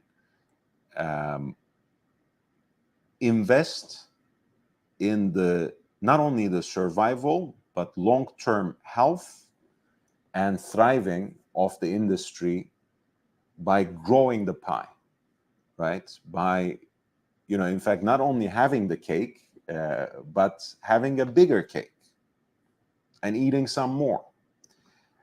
And for me, again, the fact that all the brands in the wake of, practically all the brands, not all of them, but most brands in the wake of the dissolution of the Basel world, came together for Watches and Wonders, which started its life, as you know, as SIHH and as really a Richemont-led initiative.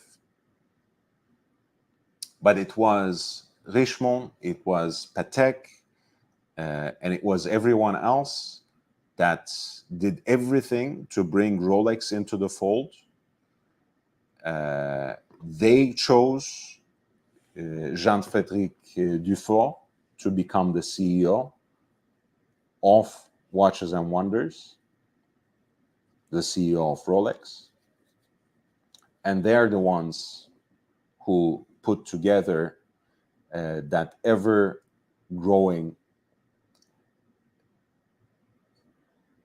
trade show that represents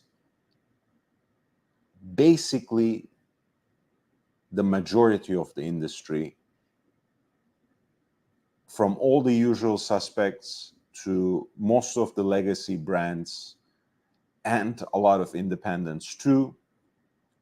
And as you guys know, now there is not only a single public day, but I believe 3 public days in the next edition of Watches and Wonders. So the idea is actually to keep growing together. And I think that's a quest that's a quest that Rolex actually believes in. I think that's a path that they are actually committed to, and they are not going to nuke that, literally. They're not going to jeopardize that kind of cooperation to grow the industry, to at least preserve its health, because we were just talking about it earlier. The luxury boom isn't going to last forever. It has already shown signs of growing slower. Soon it will be growing smaller. It will be shrinking. So it's to their best interest to preserve the health of the entire industry as much as possible. They're not going to risk that just for short-term gain.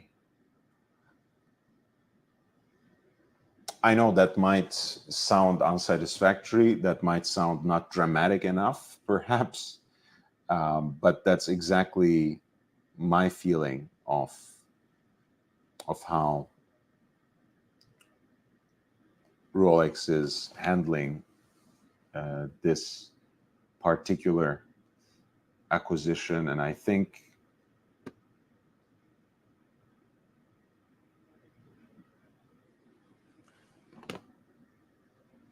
the professor would probably agree with that to a large extent as well.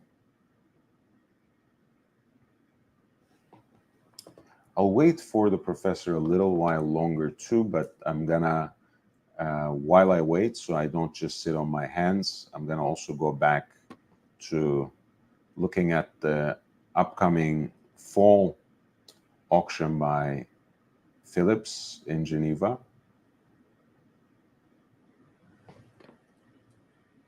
And I was actually right in the middle of discussing this beautiful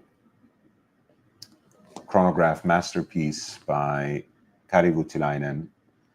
It is actually the prototype of that series. So 00 out of 25.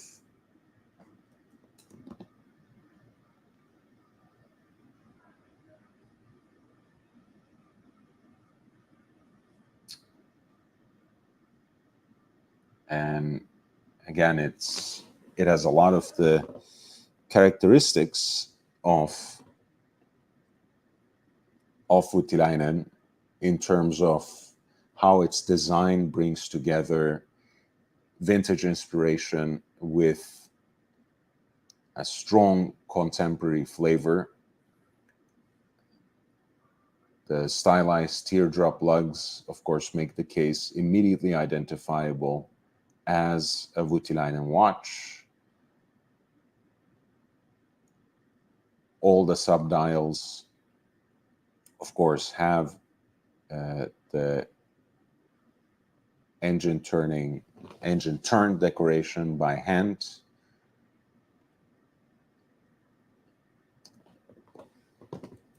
And of course,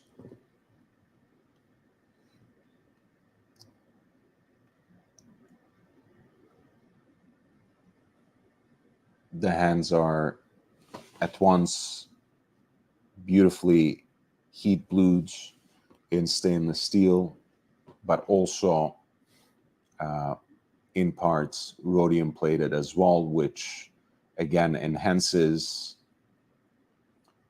the strikingly monochromatic design of the watch, which uses shades of gray in combination with blue accents to a masterful degree. And of course, those blue accents are emphasized even more strongly by the sapphire cabochon that caps the crown.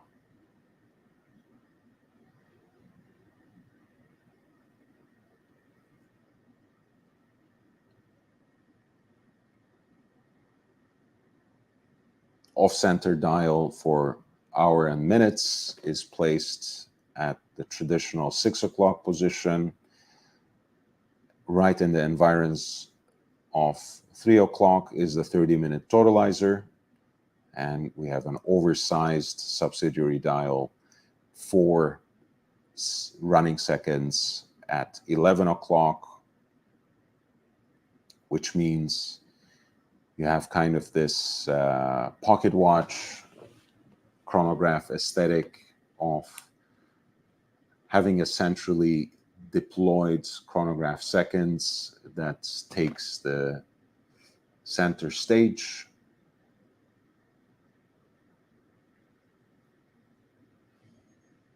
Here's a look at that stunning chronograph movement with a base plate and bridge plate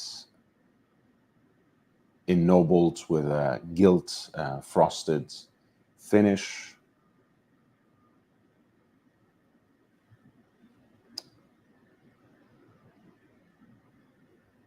Which is combined with highly polished and internally angled components.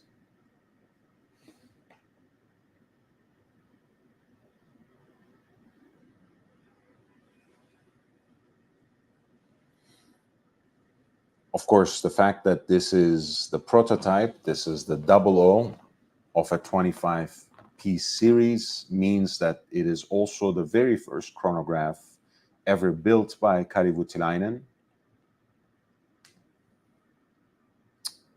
which is an idea that started in 2004 with the watch being completed in time of the Basel Fair in 2006. Please hit the like button, by the way, if you haven't so far. I think I will go for another 25 minutes or so, whether the professor comes back or not. And that will be the end of our fundraising effort. That will be the end of our charity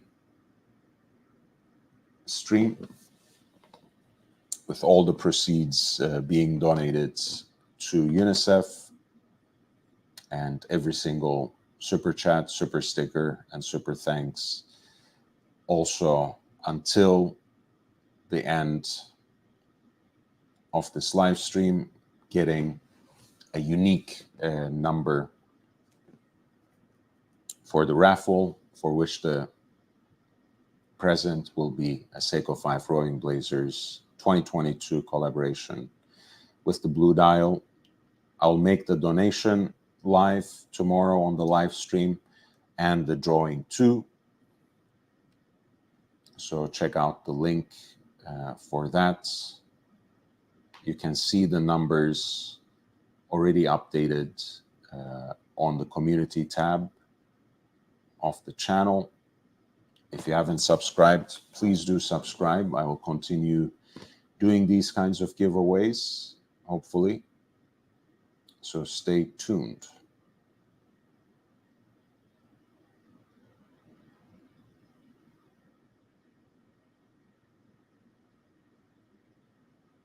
This piece, of course, comes with the full set of its accessories.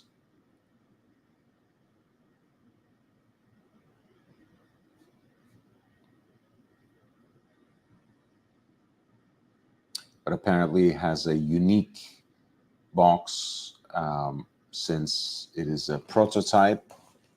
So that is something to look forward to for the winner of this particular lot. The box is not featured here. Apparently this series was actually cut short and only produced in 10 examples, but Voutilainen, of course, continued making chronographs with the chronograph, Masterpiece Chronograph 2, which also features a moon phase display and a big date.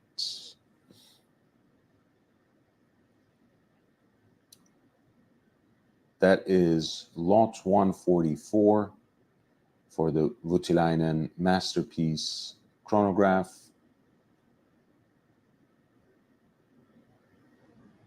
So 39.5 millimeters in diameter in 18 karat white gold. And its estimated value is in the range between 132,000 to 264,000 in US dollars.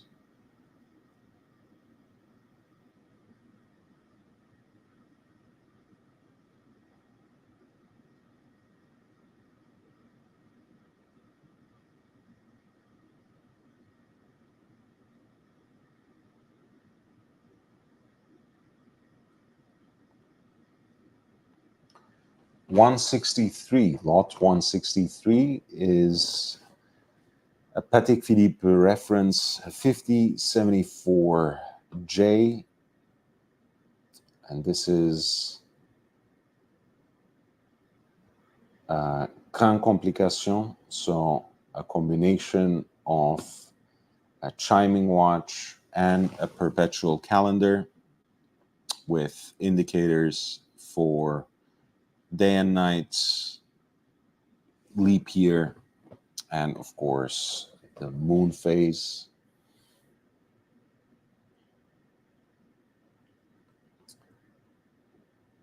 This stunning combination of complications is housed in a traditional 42 millimeter yellow gold case with a stepped and polished bezel and downturned lugs.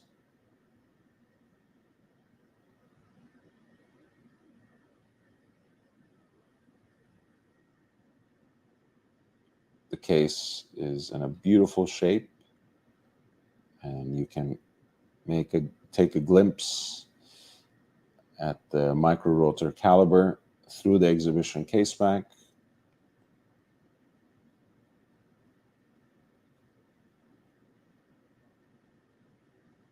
Of course, being from 2005, the piece still carries the hallmark of Geneva, which is of course a distinctive marker and a badge of honor. The micro rotor itself is, I believe, out of 22 carats of gold, or 22 carats gold rather. I don't know what I'm talking about. Sorry, it's getting late. With a beautiful barleycorn motif as well.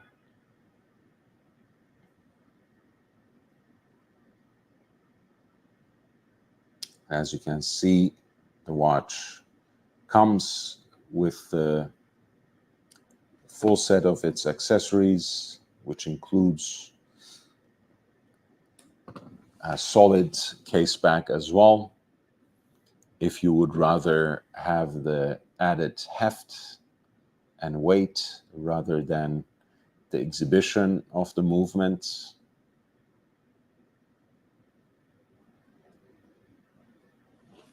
The design of the case is quite traditional, but of course the size, the proportions of it are considerably larger than the model that preceded it, 3974. That had a 36 millimeter case. 5074 has a 42 millimeter case with a large stepped bezel.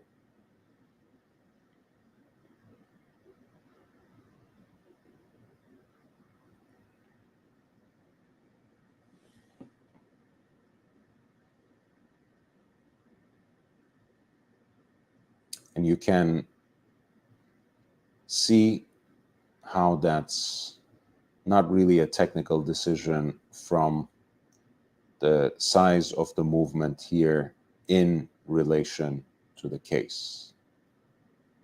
I think in either case, the watch looks stunning and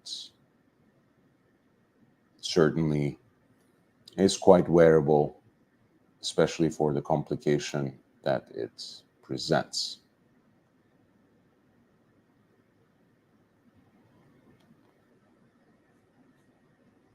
This is lot number 163, a Patek Philippe reference 5074J, a minute repeating perpetual calendar watch in a 42 millimeter yellow gold case.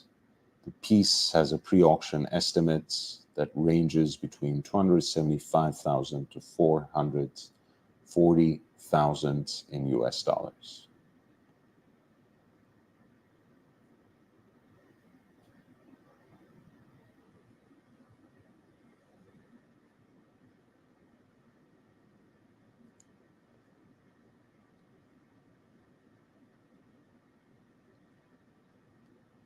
There are a lot of important and interesting Roger Smith watches coming up on auction. We have just talked about the two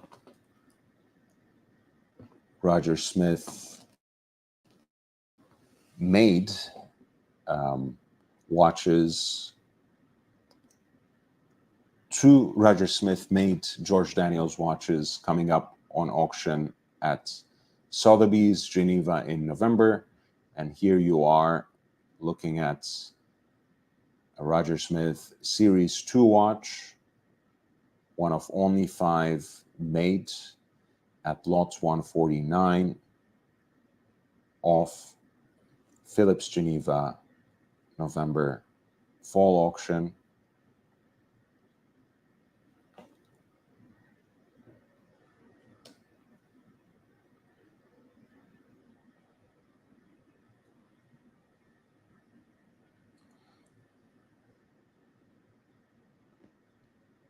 The piece is a Series 2 Edition 2 and carries actually the movement at case number 1,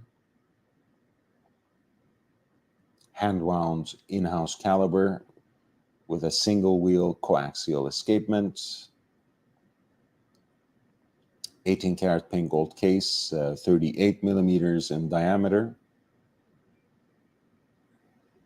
Comes with a full set of its accessories,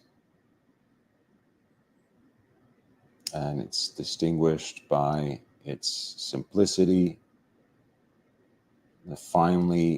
from the finely handcrafted hands to the engine turns decoration of the dial that distinguishes the center of the dial from the oversized sub-dial for the seconds, and that from the power reserve indicator, not to mention the coin-edged ring that separates the hour track from the minute track.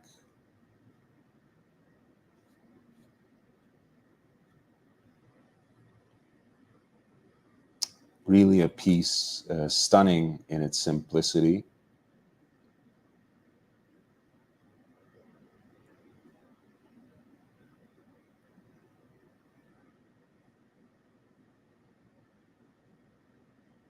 And as traditional, on the back, through the exhibition case back, as it is on the front, with its asymmetric dial that is nevertheless pure and simple, just the time and the indication of power reserve. And here you have a beautiful gilt frosted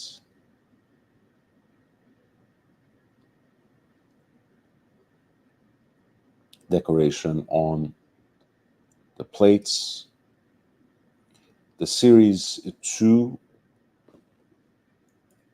was presented in 2006.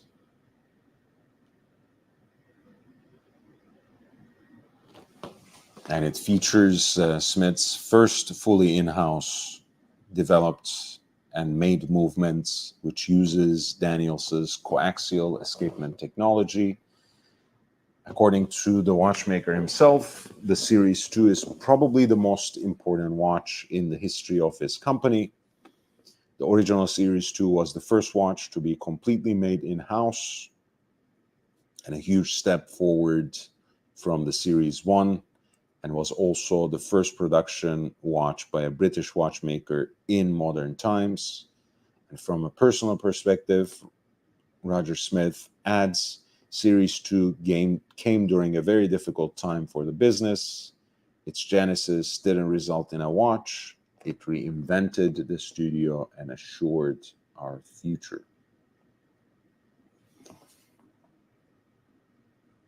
Early on, and after having delivered a few Series 2 models,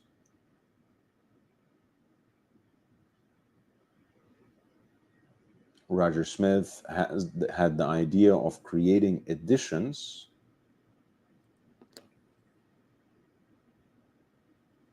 whereby the Series 2 would be made in a limited edition of 90 pieces with 30 watches in each gold color. Edition 1 in yellow gold, Edition 2 in pink gold, of which the current lot is number 1, and Edition 3 in white gold. Smith also offered custom versions of the Series 2, which were also available in a platinum case.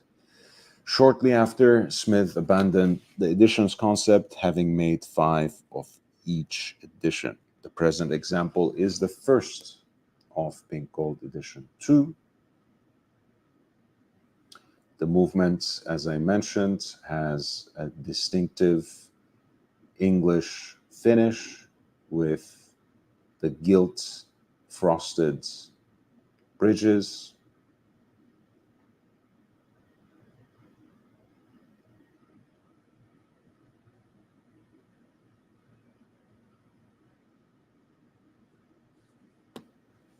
Gold chaton and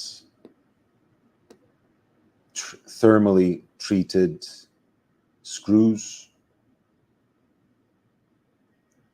that are colored in this distinct shade of blurple between blue and purple.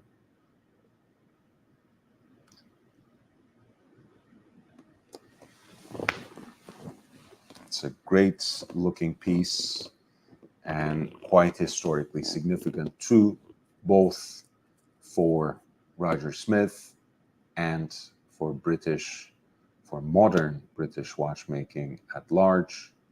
This is lot 149 for a Roger Smith Series 2, Edition 2, number 1, pink gold time-only watch with a power reserve indicator in a 38 millimeter case and with an estimated value in the range between 275,000 to 550,000 in US dollars.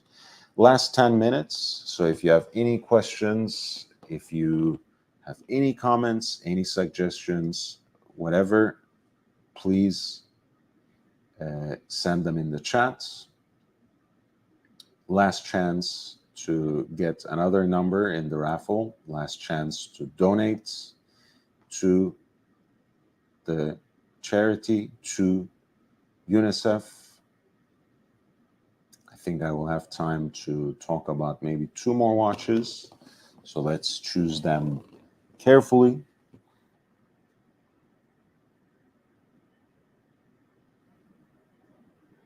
Of course, I will continue covering this auction and I will hopefully finish it tomorrow. Let's go with this limited edition version of the early datograph. This is an example of the platinum datograph made in a limited run of 10 examples for the Milan-based retailer Pisa. Reference 403025X.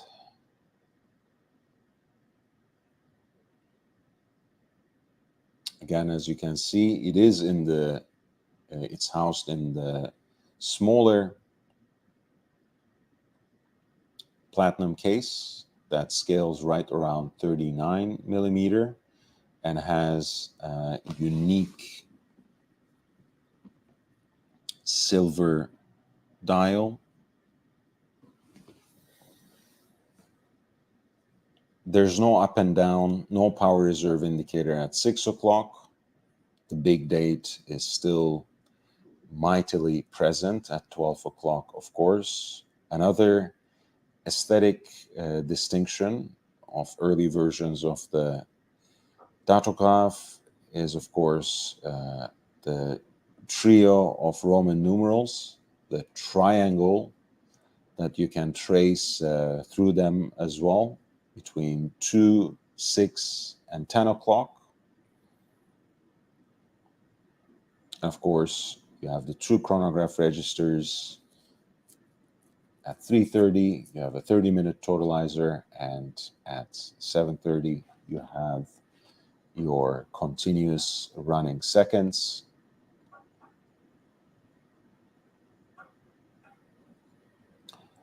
This particular example also has an additional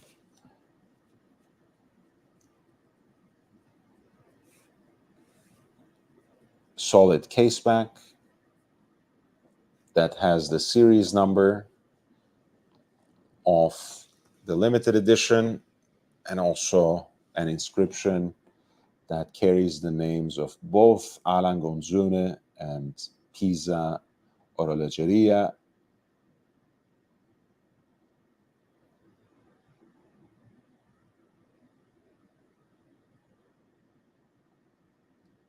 Beautiful looking watch.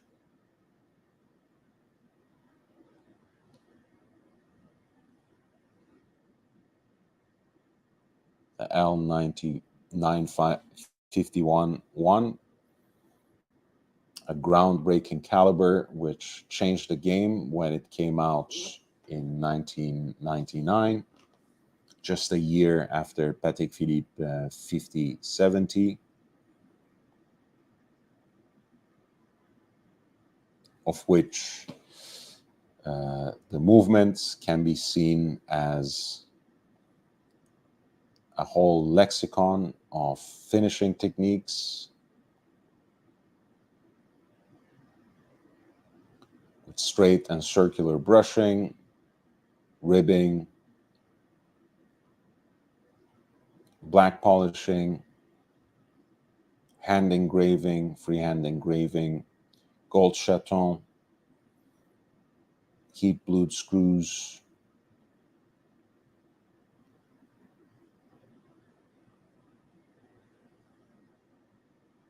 swan neck regulator that sits on the freehand engraved balance cock, all the wonderful details and the multi-dimensional architecture that makes the watch so compelling inside and out. Again, this is sorry about that. This is a limited edition that was only produced in 10 examples, being number 3 of 10. Of course, by having this early version of the datograph, you're also joining a very special group. This is a watch, after all, that is worn by some of the greatest living independent watchmakers. Philippe Dufour wears a pink gold version, and Roger Smith, whom we were just talking about, owns a platinum datograph as well.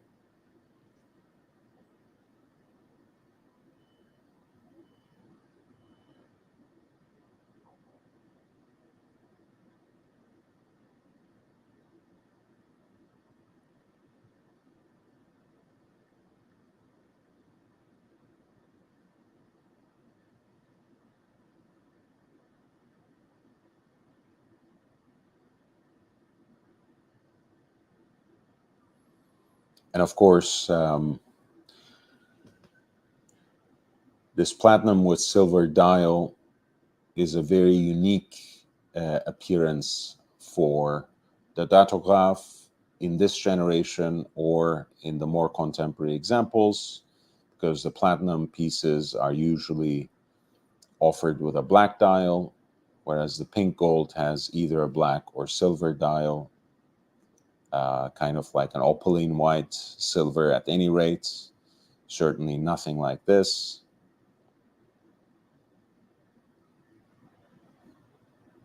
Very stunning piece at lot 163.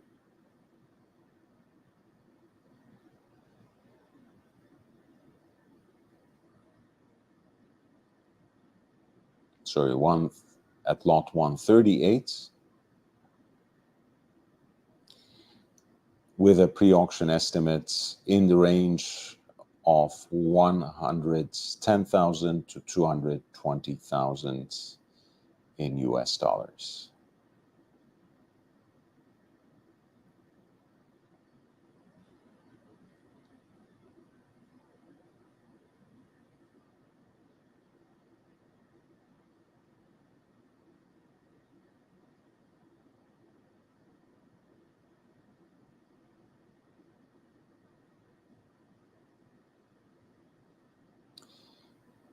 Last but not least, I think I want to take a look at this Vacheron Constantin Mercator.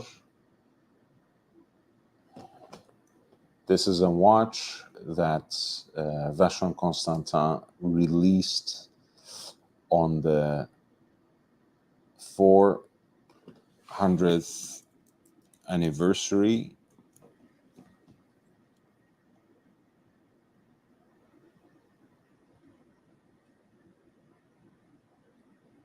of Gerardus Mercator's death, a Dutch-German cartographer. So each edition has a very unique drawing of a map. This particular example is presented in a yellow gold case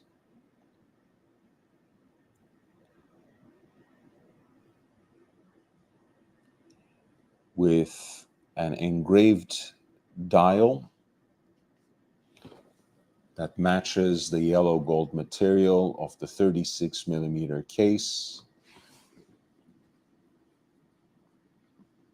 And it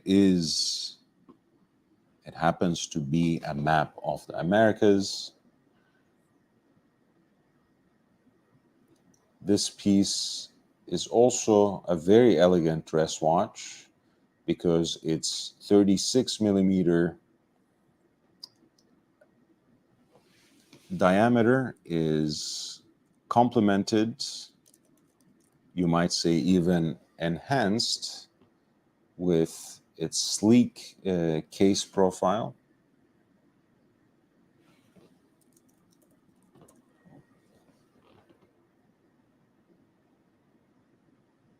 It's only 8.5 millimeters,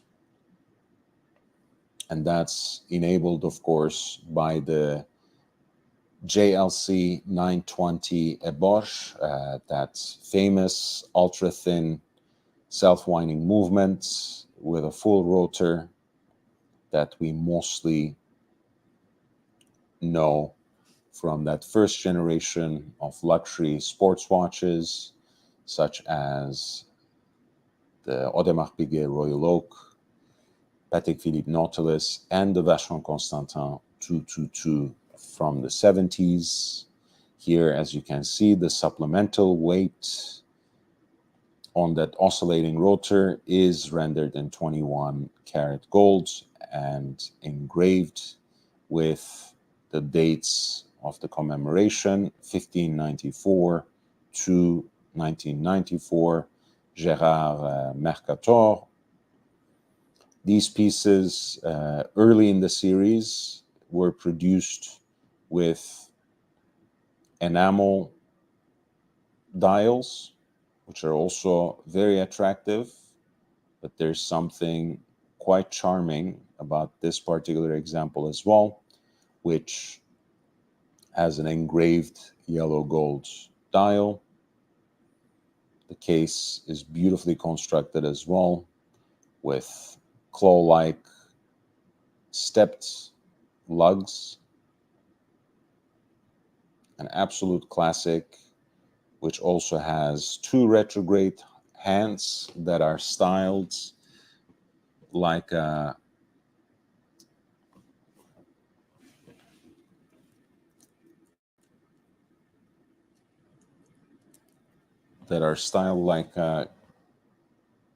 caliper,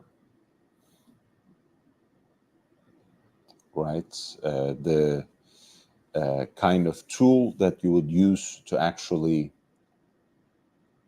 draw a map. It's just very cool. I mean, it's an amazing watch. And again, these are two retrograde hands for the hours and minutes, meaning that they come closest at 1 o'clock and furthest from each other at 12:59. And the hour hand snaps back at 1 o'clock, and the minute hand, of course, snaps right back at the top of the hour. Amazing piece. Lot 141 for Vacheron Constantin Mercator, reference 43050.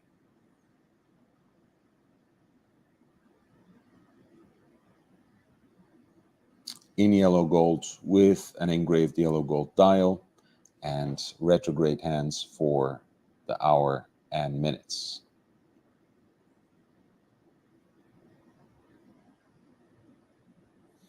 All right, thank you, everybody.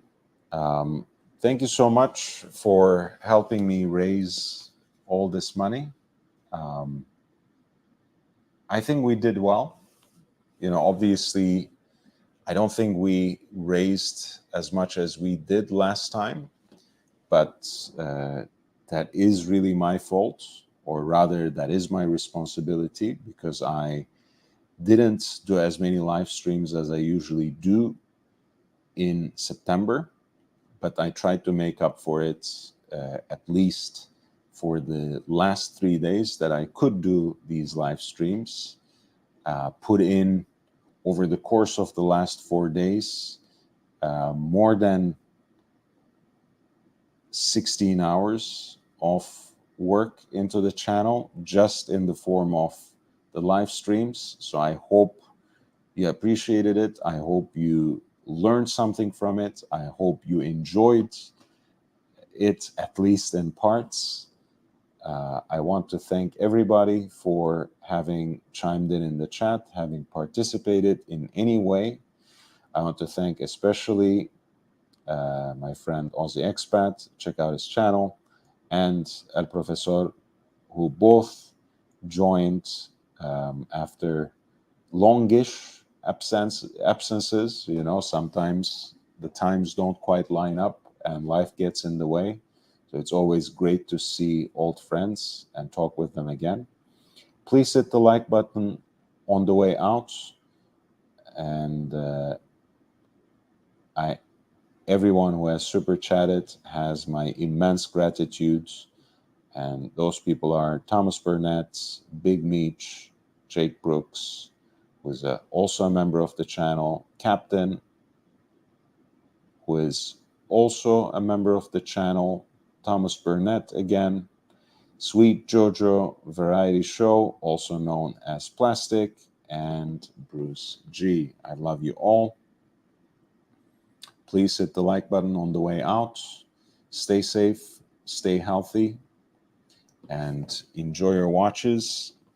I will see you tomorrow with the live donation. We'll continue also covering the Philips auction and see who the winner of the raffle is, thanks to the Google random number generator.